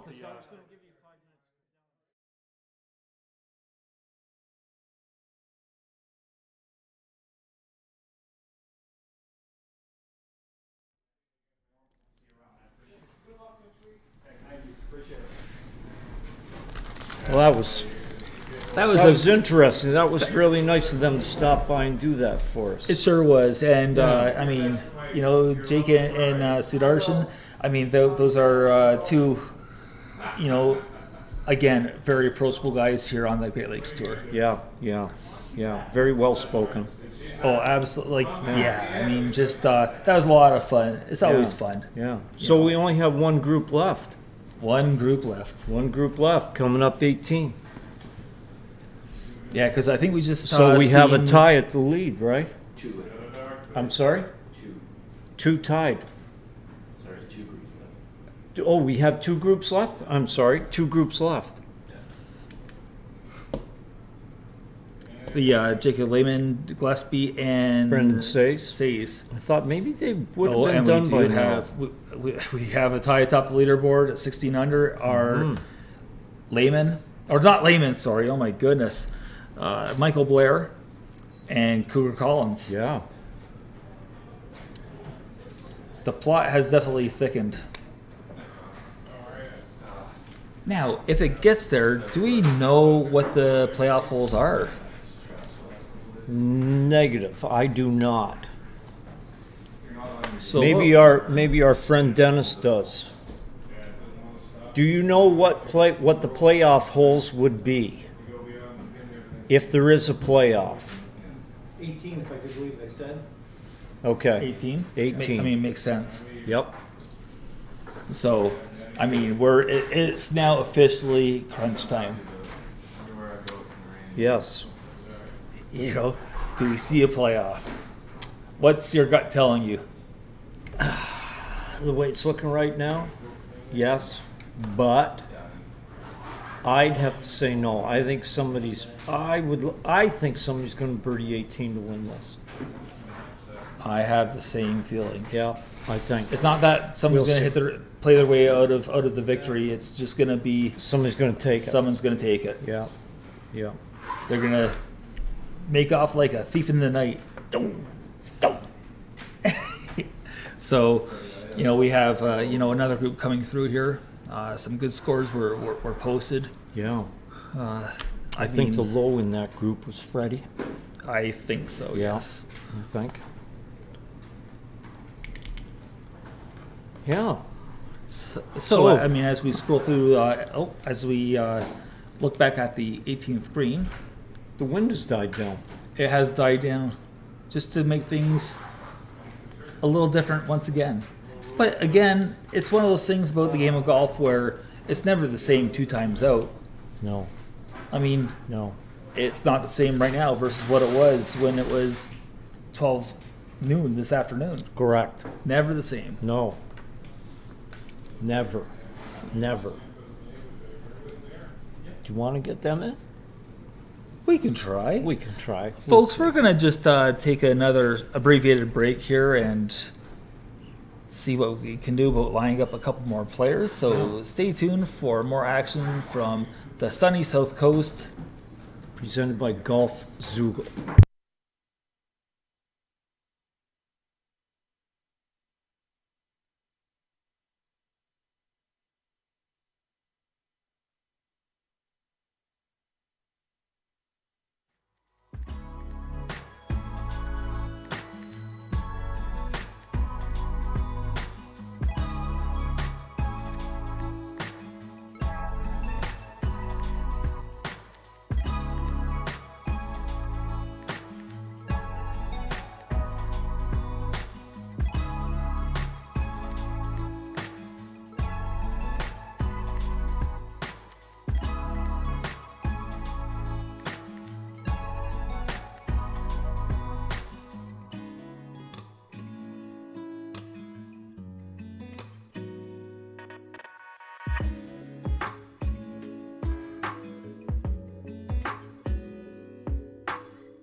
to the finish. It was like this golf course. It feels like every single hole you should make birdie or you're falling behind, and it's you know, when you just start getting, you know, making a string of pars, you're just like, what are you doing out here? It's like playing in the desert. You know, you feel like you have to make birdie, and if you don't, you just going backwards and you shoot 2 under, and you watch yourself fall back, and you're just like, well, thanks for coming out, pal. So everyone, So everyone, right now we're joined. We have the privilege of being joined by Freddie D'Angelo from Niagara Falls, and we have Blair Hamilton. And Blair, is it Ancaster? I'm from Burlington. Oh, all you guys with your freaking profiles. Yeah, it's okay. So Burlington. Sorry about that. I made that mistake. It's okay. So I mean, you sort of kind of let in with it. How was it out there today, Blair?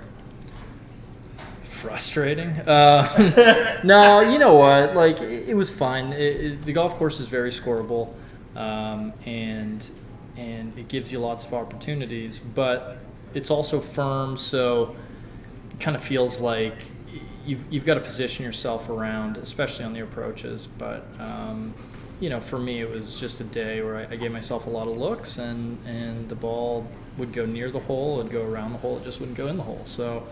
Unfortunately, I was 69 today, which, you know. Were you pleased with your ball strike as opposed to your putt? Not really. No, I felt like I was very average all the way around. It felt like it was just very average, and it came out to 2 under, which I felt like was kind of the highest I could have shot. But you know, it wasn't that bad. I mean, I had to watch Freddie make birdies all day, so it's kind of annoying. But you know, what are you gonna do? So on that note, Freddie, you must have played well. You did play well. Yeah, I had a good day today. It was a good round. I had it rolling in the front. I was 4 in the front, and fortunate enough to hit a good drive on 12. Put that to about just off the green there, 20 feet. Chipped it in, which is fortunate, and. Yeah, so I had a good day. I was striking it well, hitting it close, and missed a couple putts. But, I mean, overall, it was just a solid day. Yep, for sure. Good. Yeah. Now, I mean, we've asked this question of a few other golfers because it came up. Did you find that with the change in the winds, did that have any impact on your game or strategy, how you attack the golf course? Oh, yeah, for sure. I mean, especially downwind. I mean, if you're hitting it in the rough or you're hitting it out of the rough, and you can get flyers out here, and now all of a sudden you want to play it, you know, 30 or even 40 yards short of how you're normally playing it, because you know you're just going to get a jumper out of that rough, and it's downwind and firm, and all of a sudden you're hitting 9-iron from 190 out there and into the wind. If you're in the fairway, obviously it's a little different, but I mean, yeah, it drastically changes out there with irons for sure. You noticed the difference in the wind direction change from yesterday to today? Yeah. So, I mean, it was coming mostly out of the south today. In the last few days, it had been out of the north, so it was basically just 180 degrees. You know, it made some of the par fives. Tee selection? A little bit. I mean, it made the par fives play shorter. They're pretty much all downwind, except for like 17, and 17 is only 480. So, it really made the par fives play pretty easy. Par 3s actually sneaky, kind of played long, but it was like it changed things. But at the end of the day, I mean, you've got a lot of short clubs in your hand, and you got a bunch of par 5s that you can make 3s on. So it was there for the taking, and I'm sure some guys are absolutely getting it today. Yeah. Freddie, what's next for you? I got a Monday qualifier for the Osprey Open there. That is at Victoria Park East, so I'll be going up there, and hopefully because of my play, I got into the next PGA Tour Canada event there at Whittington Lake, but we'll see how that goes. And would that be your first one playing? First official, PGA Tour Canada event, so that would be awesome, yeah. Wow. And you, Blair? I'm playing the Monday at Osprey for the Osprey Valley Open, and I'm also going to play the Monday for the Ontario Open. If not, I'll just play some mini tour events and get ready for first stage Corn Ferry Tour Q School. Good for you. Yeah. That's awesome. Yeah. Awesome. Fred, what are your aspirations? Are you going Corn Ferry at some point? Or that what? is the plan, yeah. I think I'm going to register for that. I mean, I might do it this year, to be honest with you. You better do it this year. You're playing so good. Why not do it, right? Well, the worst thing you could do is not go when you're playing well. Yeah. I mean, you're about to make some money. You made money last week. Just pay for Q School. You'll be all right. Yeah. Yep. So that's the plan. Good. Love it. So Blair, just one last question. Sure. To like, what do you do away from the game? Like when you're not practicing, who is Blair Hamilton off the golf course? He used to be a lot more fun than he is now. Oh, come on. I'm an engaged man. I go to bed at 9:30. That's both true. No, I'm but 71 and I can't stay awake after 37. personally, gosh, I don't. It's a hard question because it's like I used to be like, oh yeah, I do lots of fishing and hiking and outdoor stuff, and it's just like well, I love that stuff, but how often do I actually do that stuff? It's like I feel like I live the same day over and over again. I just wake up, work out, go to the golf course, come home, make dinner, FaceTime What are you going my to do in the girlfriend. winter? I live in Charlotte, North Carolina, so I'm and then when it's cold there, I go to Florida. So. Write down your address. Yeah. No. No, my fiancée Kathleen, she's a Carolina girl, so I'm down there getting married next May, and these for you. these days, Congratulations. thanks. Yeah, these days I'm doing a lot of wedding planning, which you don't realize how much goes into it until you start doing it. But Freddie, you're 21? Yeah, I'm 21. You're not getting I'm- married yet. No, not not for a while. So Not yet. yeah. What do you do away Uh, from the course? Yeah, I mean, as Blair said, it's pretty busy as a golfer. I mean, you're at the course so often, right? Putting in a lot of hours. But when I come home, hop on Xbox with the boys and play for a couple hours, and that's how I chill pretty much, and that's it really. So Good. All right. Yeah. Thank you. Well, gentlemen, Yeah, thank you my for taking the time to do this, and we look forward to seeing you guys in the future. thanks for Thanks having a us lot, on. guys. Thanks for Appreciate covering having this side of golf. I mean, It's our pleasure. mini tours are a grind, but we're happy you're here. So thank you. yeah. Thanks a lot, Awesome. guys. Appreciate it. Thank you so much, boys. Appreciate it. Thank you. Enjoyed it. Freddie, play well. Appreciate it. Yeah. Be careful going home. Yeah. Thank you. Yeah. Play well. Say hi to Dustin. We'll talk to you guys real soon. Yeah. See you guys. Blair, Take care, yeah. text me your address anytime. 7005 Bluffwood Cove.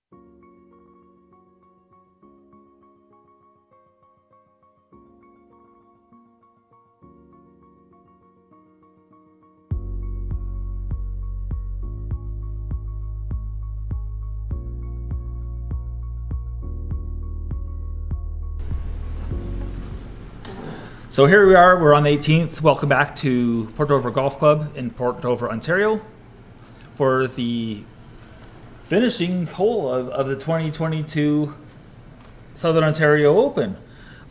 Presented by? Presented by Golf Zoogle, and of course, Great Lakes Tour. And of course, I'm eating at the time. Well, yeah, of course you're eating at the Excuse me, time. I apologize, but I need a little bite. I'm good to go. So we're just looking at the second to last group here on the 18th green. The group consisting of Jacob Lehman, Derek Gillespie, and Brendan Says. You know, and I mean, this is Brendan here. Ooh, just missed it on the just low misses side. his putt for what I assume is a birdie. And we have Derek Gillespie. It seems like it's been a bit of a grind there for Gillespie today here in Port Dover. Yeah, a little bit of a struggle. We Yeah. saw Austin Ryan come in here and sign his scorecard, and he didn't look too overly pleased about his performance today. But so we let him get away. Yeah, you know, and I mean, you know, he'll bounce back, and hopefully we have another opportunity to certainly he have will. a chat with Austin Ryan. Yeah. You know, and you know, we saw Derek out there, and I mean, you can never really tell just in the brief time that I've watched Gillespie play golf, you know, this weekend, and you can never tell if he's pissed at the world or if he's, you know, just, I don't know. I can't even describe it. All I know is he's not afraid to show his emotions, and we saw that. I think he's just a little more disgusted in himself with the game. Yeah. You know, his game today. And we really saw that boil over. Well, not boil over, but we really saw that on the 12th hole when he teed off. Yeah, but I mean, yeah. That aside, I mean, he's too good not to bounce back. Yeah, and no doubt he will. I mean, it won't be long. So we just have hopefully one more putt here. Correct. By Jacob. Yeah. And we did. Nice. So you know, one thing I gotta say about Jacob Lehman, I mean, he has a sound game from tee to green. He sure does. And on the greens. You know what? He's like a sneaky scorer. Yes. You know? Yeah. Yeah. Yeah, I know exactly what you're saying. So, I mean, it's just a matter of time for him as well. Mm-hmm. You know, and again, on this circuit, there's just so many. I mean, there's just so many good golfers on the circuit. Good young, athletic golfers. Yeah. You know, someone like Freddie D'Angelo, who just passed through here, where, you know, I mean, Corn Ferry is not too far off for him. You know, 21 years old. Well, look at Blair Hamilton. Yeah. Blair Hamilton, who He's was still with young. them. Yeah, he is. Still young. I mean, what can you possibly say about the youth out here and the way that it's going to just continue to grow golfers? Well, you know, cultivate, I think, is more the word I was looking for. Yeah, they're playing so well. You know, there's no reason why they shouldn't go in these qualifiers. No. You know, like Blair said to Freddie, like, he says, you better go in there. Go in. You're playing well. Why waste that? Exactly. Why wait to qualify when possibly you're not going to be playing well? That's right. You're playing well now. Go. Yeah. And he did. He played well last week too, as you know. Yeah, he did. So I mean, his game seems to be in fine form. And I mean, as long as you're playing at a level like that, I mean, why wouldn't you? Yeah, exactly. You know, it's not like, you know, especially someone like him where you have, you know, sponsorships, you have backing. Yeah. There's nothing to really stop you from giving it a whirl. Correct. Yep. So we're getting close. So we're getting closer to the end of this, and I mean, we're still looking at Kruger Collins and Michael Blair being out there at 16 under. You know, it's starting to really feel like a playoff is in there. Yeah, yeah. But I still think what you feel is very much in play here. I can see it going down like that. What, the birdie on 18? Someone's stealing it on 18. Yeah, for sure. Yeah. Stealing it, now earning it, I guess. I don't know, what's the right word? When you just grab something from, you win it. You win it. You snatch it. So, I usually snatch defeat from the jaws of victory. You do you? I do. I do. No, it's I does. No, you I does. do not. I does. Huh. Yeah. So, you know, and again, you know, we just want to thank everyone that helped put this together. You know, the team at Port Dover Golf Club. You know, the Great Lakes Tour themselves. Of course, the gang that is the Golf Zoogle crowd, providing all the video coverage of the event and the live stream, of course. Mm-hmm. Just there's a lot of people to thank, and I'm not going to lie to you. I'm looking forward to going and playing some golf myself. Yeah, yeah. So. Thank you. Yeah. Well, we have one group left. One group. And Are they on 18? I think they got to be over They're there. not there yet. They're not there yet. So we'll just take a quick break and have a few words from Our sponsor. our sponsor or the location of the golf course. Either way, we'll be right back.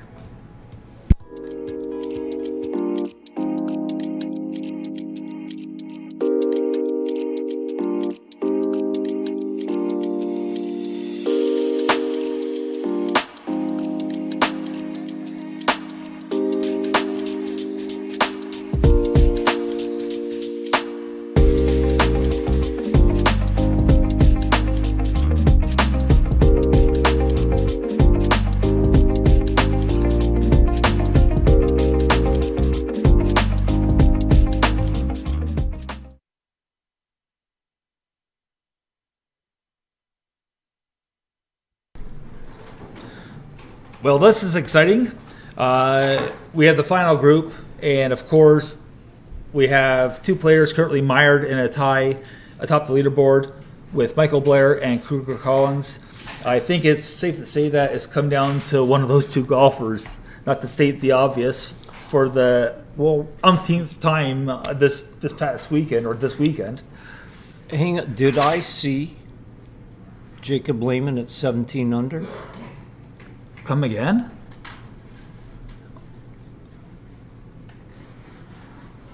Did I see that correctly?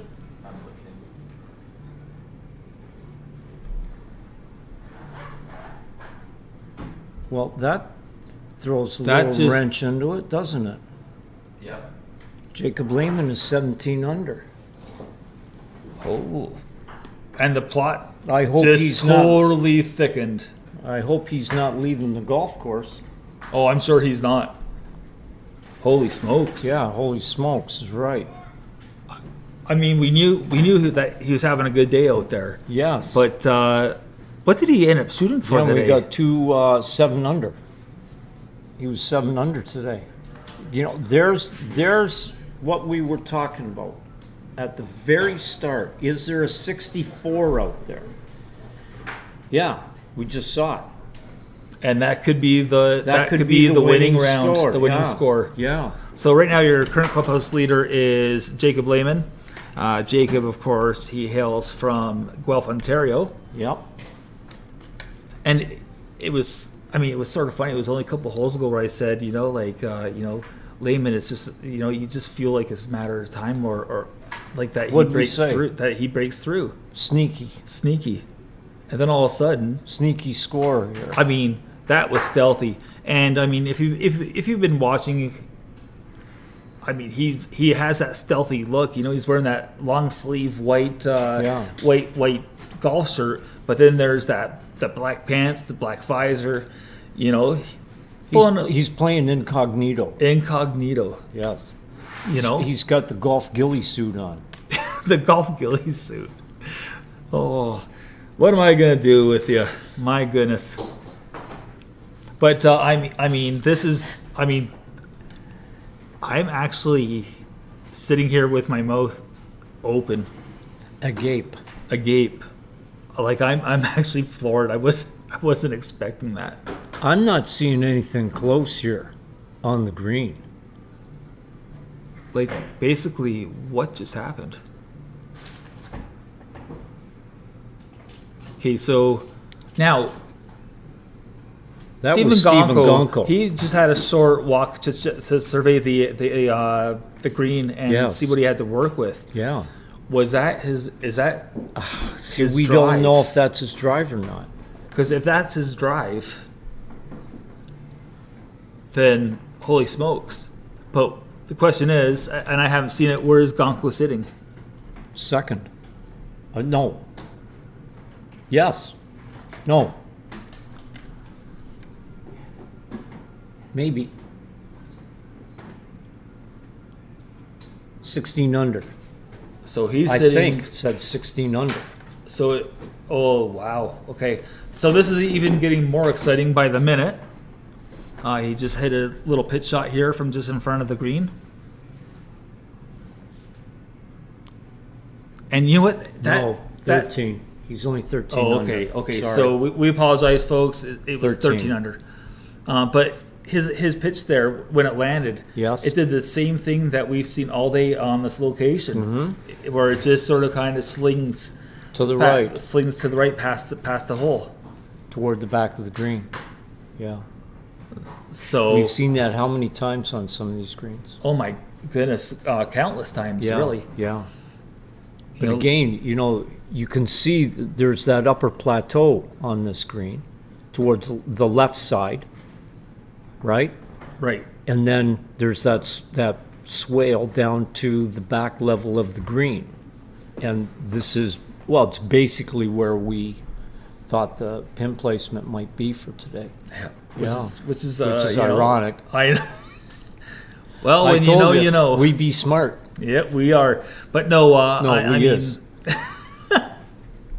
so we're looking at Cougar here. He This you know, is going to be testy. This is going to be, an interesting putt. I mean, it looks like he has to come down that plateau, come down that slope. Yeah, where is he? I believe he's over in the boy. direction where he's walking towards right now. Yeah. So he's. I mean, that's definitely no gimme by any means. I mean, that's No. a healthy putt. Like that's a. We're gonna see, test his metal here. We're gonna see what kind of putt he can put on in this situation. Yeah. Yeah, this is going to be interesting. So I would think if he puts this in, he's going to tie for the lead, Correct. right?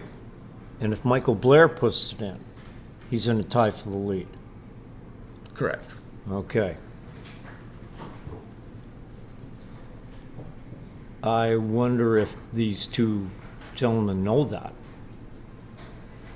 I think that there was the dry erase board with the scores up around the green, so Look I'm at pretty this. sure they know. Oh, My goodness, that was a great effort. That was No such kidding. a great putt. Now he's got a Wow. little tester to come back. I mean, because this putt's important it is. from a earning standpoint. Yes. Yeah. It sure is. Boy, that was well done. That putt, it was Yeah. well executed. I thought it was in. I did too. So next up we have Michael Blair.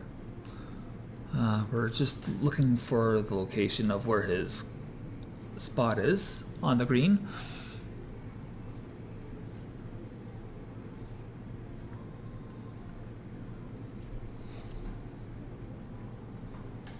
Oh, so he's back on the fringe at the back left portion of the green. Yeah.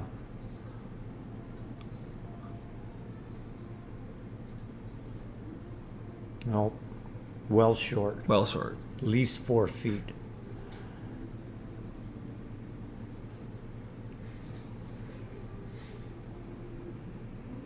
Looks like he's got to mark it, Yeah. or not mark it, but move his mark. Yeah.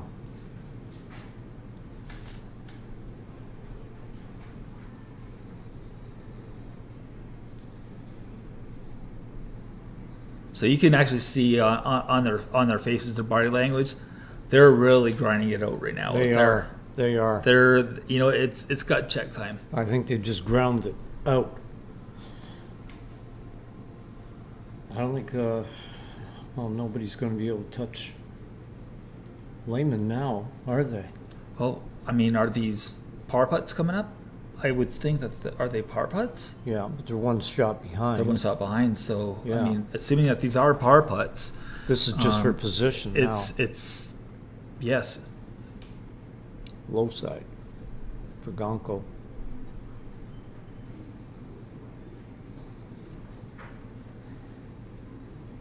And he's going to just finish up.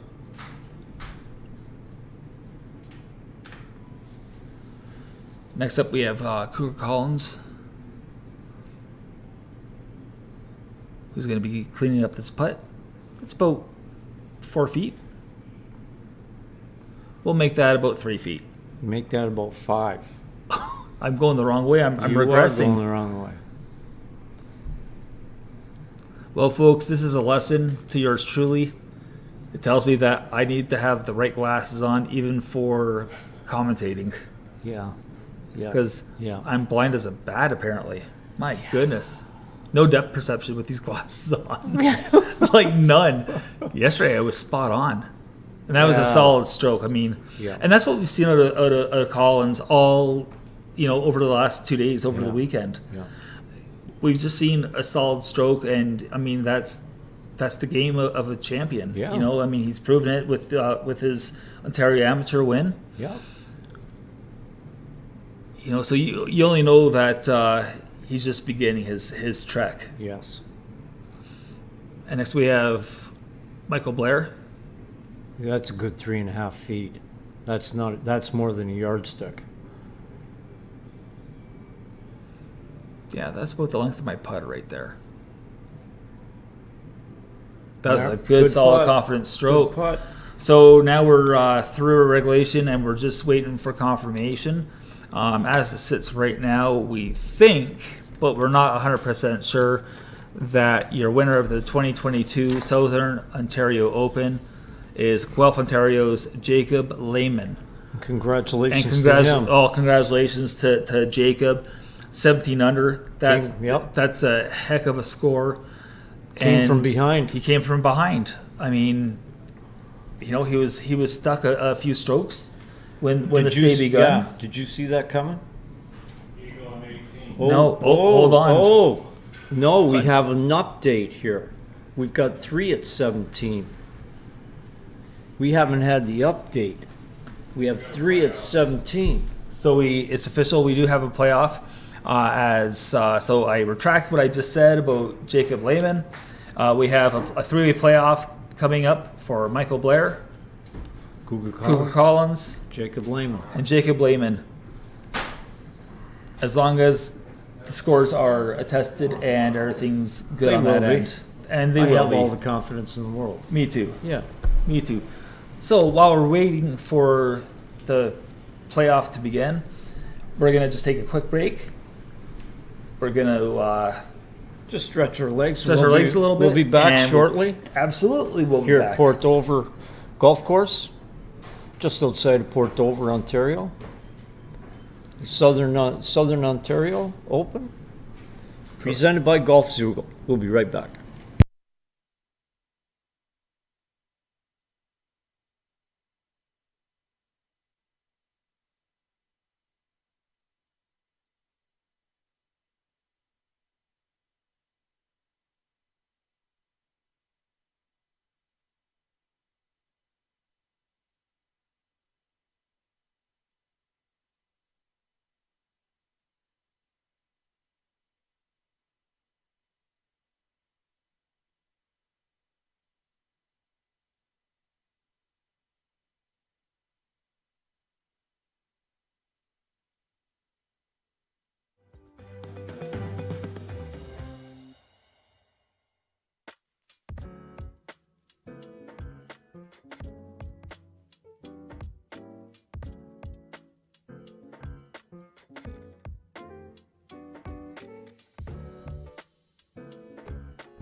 Hi, and welcome here to Trillium Wood Golf Club. We're actually inside the clubhouse today because very, very windy conditions outside, and we're joined with our champion Mark Casulo from Aurora, Ontario. And Mark battled these amazing conditions of 50-kilometer-an-hour winds, and of course a big rain delay yesterday with a wicked storm that came through. But congratulations on the victory. Thanks. And got the win in a three-man playoff against Mitch Sutton and Derek Gillespie. But tell us about your round today. It was quite tough conditions. Yeah, I didn't even know it was going to be windy until you told me yesterday after my round that it was going to be blowing. And usually my game suits that. I keep telling myself that. I haven't played well in the wind in the past few years, but I know I hit the ball low. I can keep it low. It's all trajectory out there today. And all I did today was stay away from the flags, and that sounds weird in a mini tour event, but there's sometimes you just gotta stay away when it doesn't look good. And I plotted my way around nicely and ended up winning. That's great. You got a great victory on the East Coast Pro Tour in the playoff. Team 9 again on that tour last week, and you win this week. Of course, next week you're going into you got this PGA Tour Canada event in Saskatoon. So the game's rising to the occasion, and we wish you all the best out west in the prairies. And Thank you. Yeah, congratulations. Thanks, Jim. Thank you.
So welcome back to It's playoff time. Extra golf here at the Southern Ontario Open for the great year of 2022.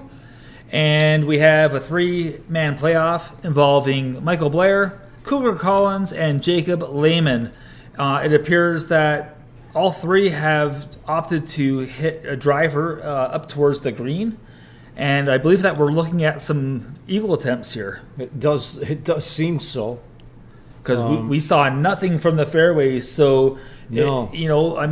Well, we see Michael Blair over here. He's on the golfer's left side of the green. Cougar Collins looks like he's at the back, and they're up here first because they're in carts. And there's Jacob Lehman coming up the left-hand side. Oh yeah, there he is. Yeah, he's walking. So we're not quite sure where his tee shot ended up, but he's up here also, somewhere. So yes, like you said, the next shots are now for eagle. We don't know if anybody is on the green. And just to let the viewers know at home, the holes that are going to be played are 18, which is what they're currently doing. If there's no winner decided there, they move to hole 1 and then 9. So the rotation is going to be 18, 1, and 9 for Right. those listening or watching at home. And loser on the hole drops out. He drops out, correct. So obviously we're talking about the sudden death playoff. We're not talking about Right, it's not aggregate, no. Isn't aggregate usually 4 holes anyway? I believe it is, yeah. I think it so. is. Unless you're I guess it's, decision of the tournament organizers or the ruling body, but I think it's generally 4. So Jacob has a chip. Lehman, yep, here's his chip attempt. So he's coming right across the green. He has to go down that hill again that we've been talking about. Here it comes. Nicely done. Nicely done. That was an excellent effort for Eagle. Just Lehman himself. Tapped just in for a tap birdie. in for a birdie. What a beautiful shot That was a great was. shot and a great shot under pressure. Oh, yeah. Yeah. It's not like he's playing men's night. No, sir. The This is for an $8,000 first place prize. That's not a bad payday. No kidding. So Now- up next is Michael Blair, who looks like he might have a similar shot. The way that Yes. it looks from where he is. Yep. Now is he opting to go with a putter here? Well, I don't know if he's on On the green fringe or or off not? the green. Yeah, we can't quite tell. But the line is very similar. Yeah. That looks like an iron. Now I don't know if that's a wedge. I can't tell from this angle. I think that was putter he elected to go with.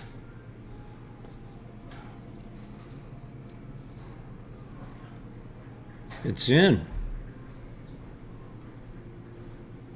Did Michael Blair just hole out put it for in. eagle? What? Yes, he did. A shot. Well, that puts Blair Hamilton out. Or it puts Jacob Lehman out.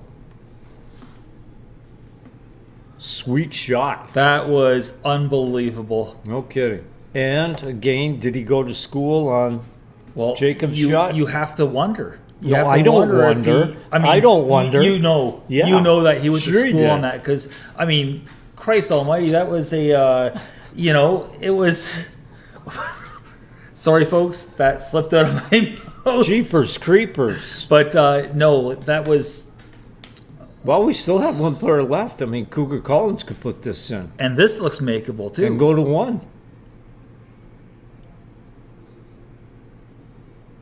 No, And that's it. It's over. It's over. So what a shot by Michael Blair on the first playoff hole. Unbelievable. Unreal. Good for him. I told you. Well, I said birdie would win this on the 18th. But I was wrong. well, It was an eagle. It's a big birdie. Oh, geez, was it That's ever? a big birdie. Yes, big birdie. I mean, that was unbelievable. Nice What a shot to win it. Congratulations to him. Absolutely. Huge congratulations goes out to Michael Blair for winning the 2022 Southern Ontario Open presented by Golfsugel and the Great Lakes Tour. Yes. So Doug, what's your takeaway? Oh, I thought it was a great tournament. It was tight all the way. The players came through in the end with, if for nothing else, for entertainment. Oh, and that was entertaining as heck. Oh, it was. I mean, well, what did Trevor Corner do today? Well, he got an albatross. He did. Did we catch what hole that was on? I thought he said 17. Yeah, see, that's what I thought too. And he kept the ball in play for 18. Yeah. Okay, so I got to ask you. You get your first albatross. I've had one. Oh, you've had one. Yes, I did. What did you do with the ball? Well, I have no idea. It was. I never thought much about it. It was back in the early 70s. Oh wow. So I had an albatross, yes, but I mean, no, whatever. But you know what? We saw. Well, there was an albatross here. There were driving par fours, eagles galore on the par fives. There were bogeys. There were double bogeys. There were balls out of bounds. I mean, there were crazy bounces. The wind came into play a little bit because of the different direction. We had great interviews here with the players. I mean, it was just a fantastic Southern Ontario Open. Great production staff here. Exactly. I mean, the folks at Golfsugel, they went above and beyond. I mean, just I don't know how we asked for anything more than what we got. Well, quite frankly, we can't. No, except for maybe a ride home. Well, there is a ride home. Yeah. And I mean. My final thoughts are, not to quote the old line from the PGA Tour, but these guys, they are good. They are good. In every sense of the word. Exactly. Not just out there, in here. In here as well. Yeah. So again, many thanks to the players of the Great Lakes Tour, the Great Lakes Tour staff. We say goodbye to Norm Stewart, who last retired from the Great Lakes Tour after this event. So, Norm, congratulations on a wonderful career. You're going to be missed by the guys out there. It was always nice seeing your smile out there and being greeted by you. Good luck on your further endeavors in life, and hopefully it's a long one. Exactly. Yeah. I couldn't have said it better. So I know. I guess we're going to sign off for now, aren't we? Are we going to just end this thing? Yes. All right. So, unless, of course, Dennis has something to say. Well, we'll just be kind of cutting off just to have you stay on with us. We're going to play a couple of videos, and then we're hopefully going to get to interview the winner of today and talk about that amazing shot that he just did. I want to see how he felt about it. And you guys have done a fantastic job. Thank you very much. Oh, thank you so much, Dennis. We're hoping that he comes in here. Us too. All right. Let's sign off for a minute. Okay. I'm going to put him in a headlock and get him up here. All right. So we're gonna take a brief pause for the cause, and we'll be right back.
we'll be on there.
Well, welcome back to the Southern Ontario Open. We're in the Crow's Nest here at Port Dover Golf Club.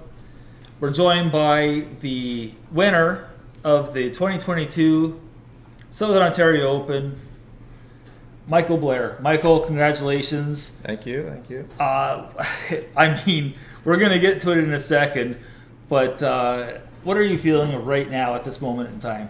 Yeah, a bit of relief. I mean, it's a lot to process, even for me right now, because, you know, I kind of felt like I was letting it slip away. I was like, I probably, you know, the other guys played very well, but I feel like I definitely left a lot out there and should have had a little bit more comfortable lead coming down the last. So I feel like I was kind of kicking myself for letting it even get to a playoff, and then just kind of relief now that somehow I've managed a way to win it.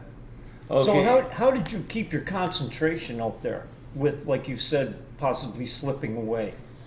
Well, I know this is, you know, it's just kind of first kind of steps in my career. We've had a lot of time off with COVID and things have been strange. So getting back into it now, I always use any sort of time I'm in contention as just preparation for hopefully eventually one day playing the PGA Tour.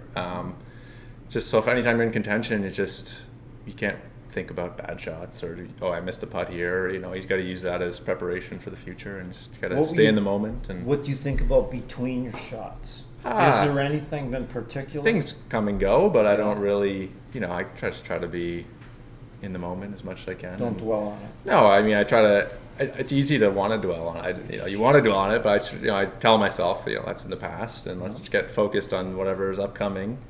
Because you know, it's not over till it's over. Now, we saw Jacob. Yeah. chip his ball. Yeah. Very close. You went to school on that? Yeah, that definitely helped. Just to see his ball. Yeah. To see how his ball kind of fell down the ridge there. Yeah.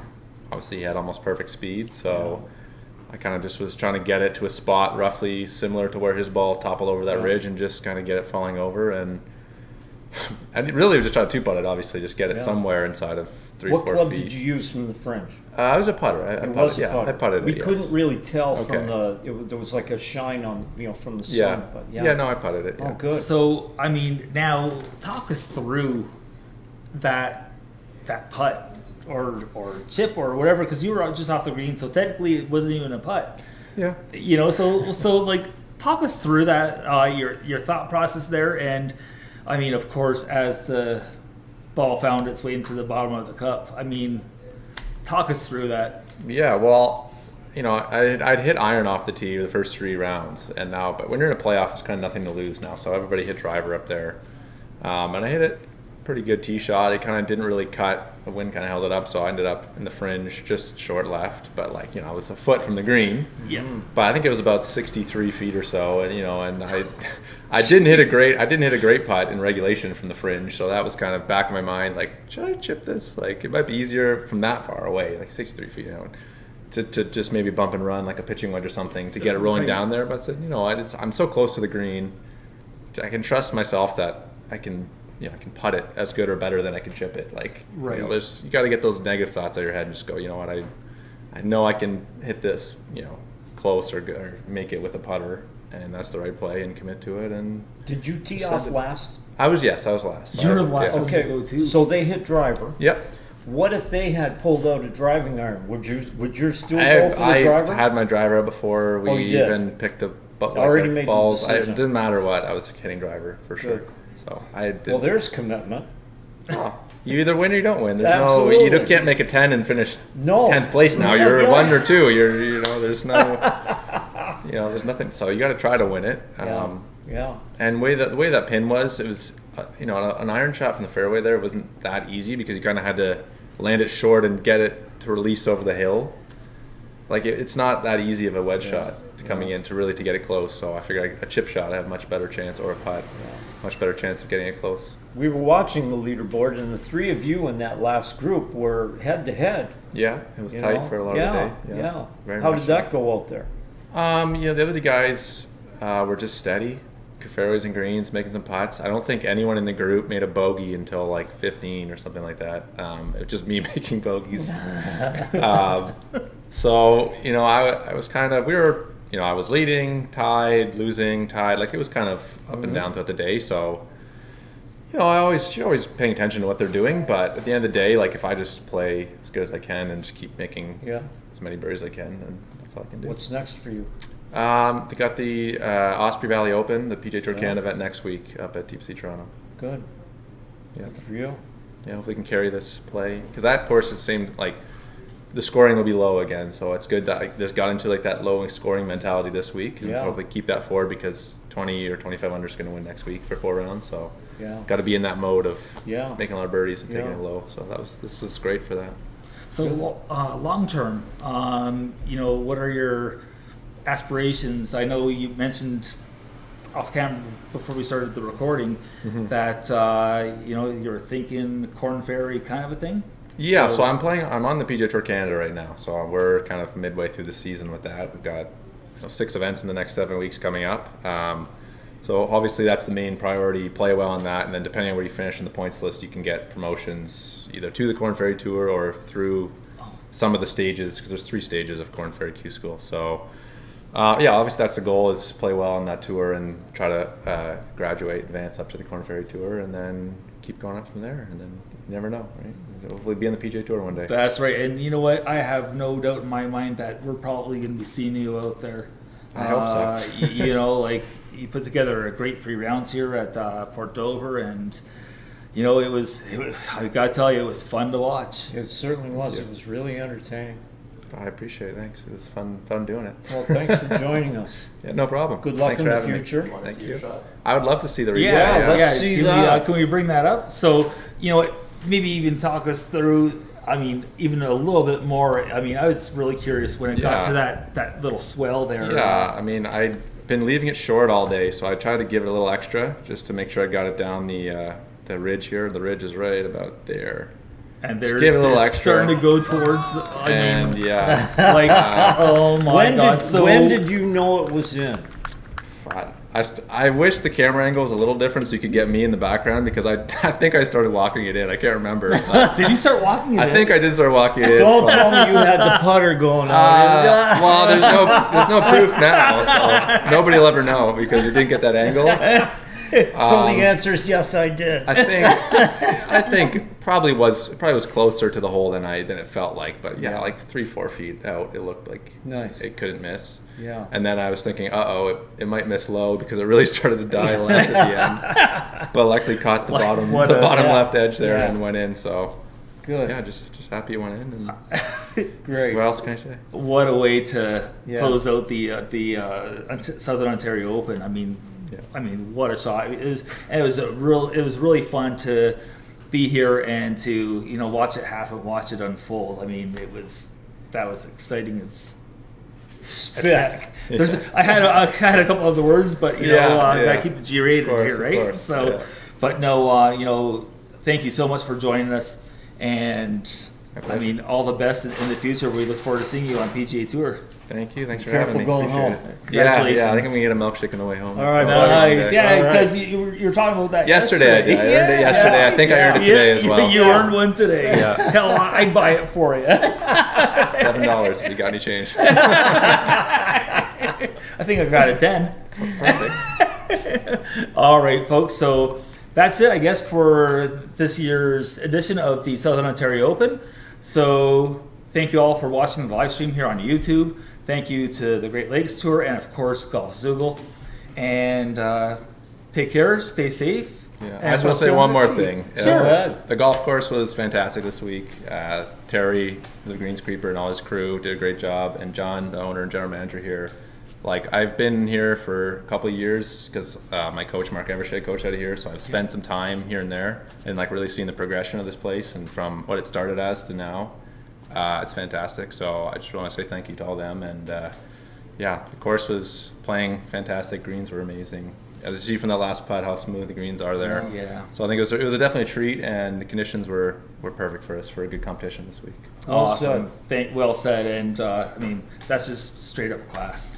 Thank you. Straight up class. All right. All right. So that's it from Port Dover. So signing off, it's your hosts, Alexander Toth, Doug Lauder, and of course our 2022 champion, Michael Blair. So take care, stay safe, and we will see you on the next tee.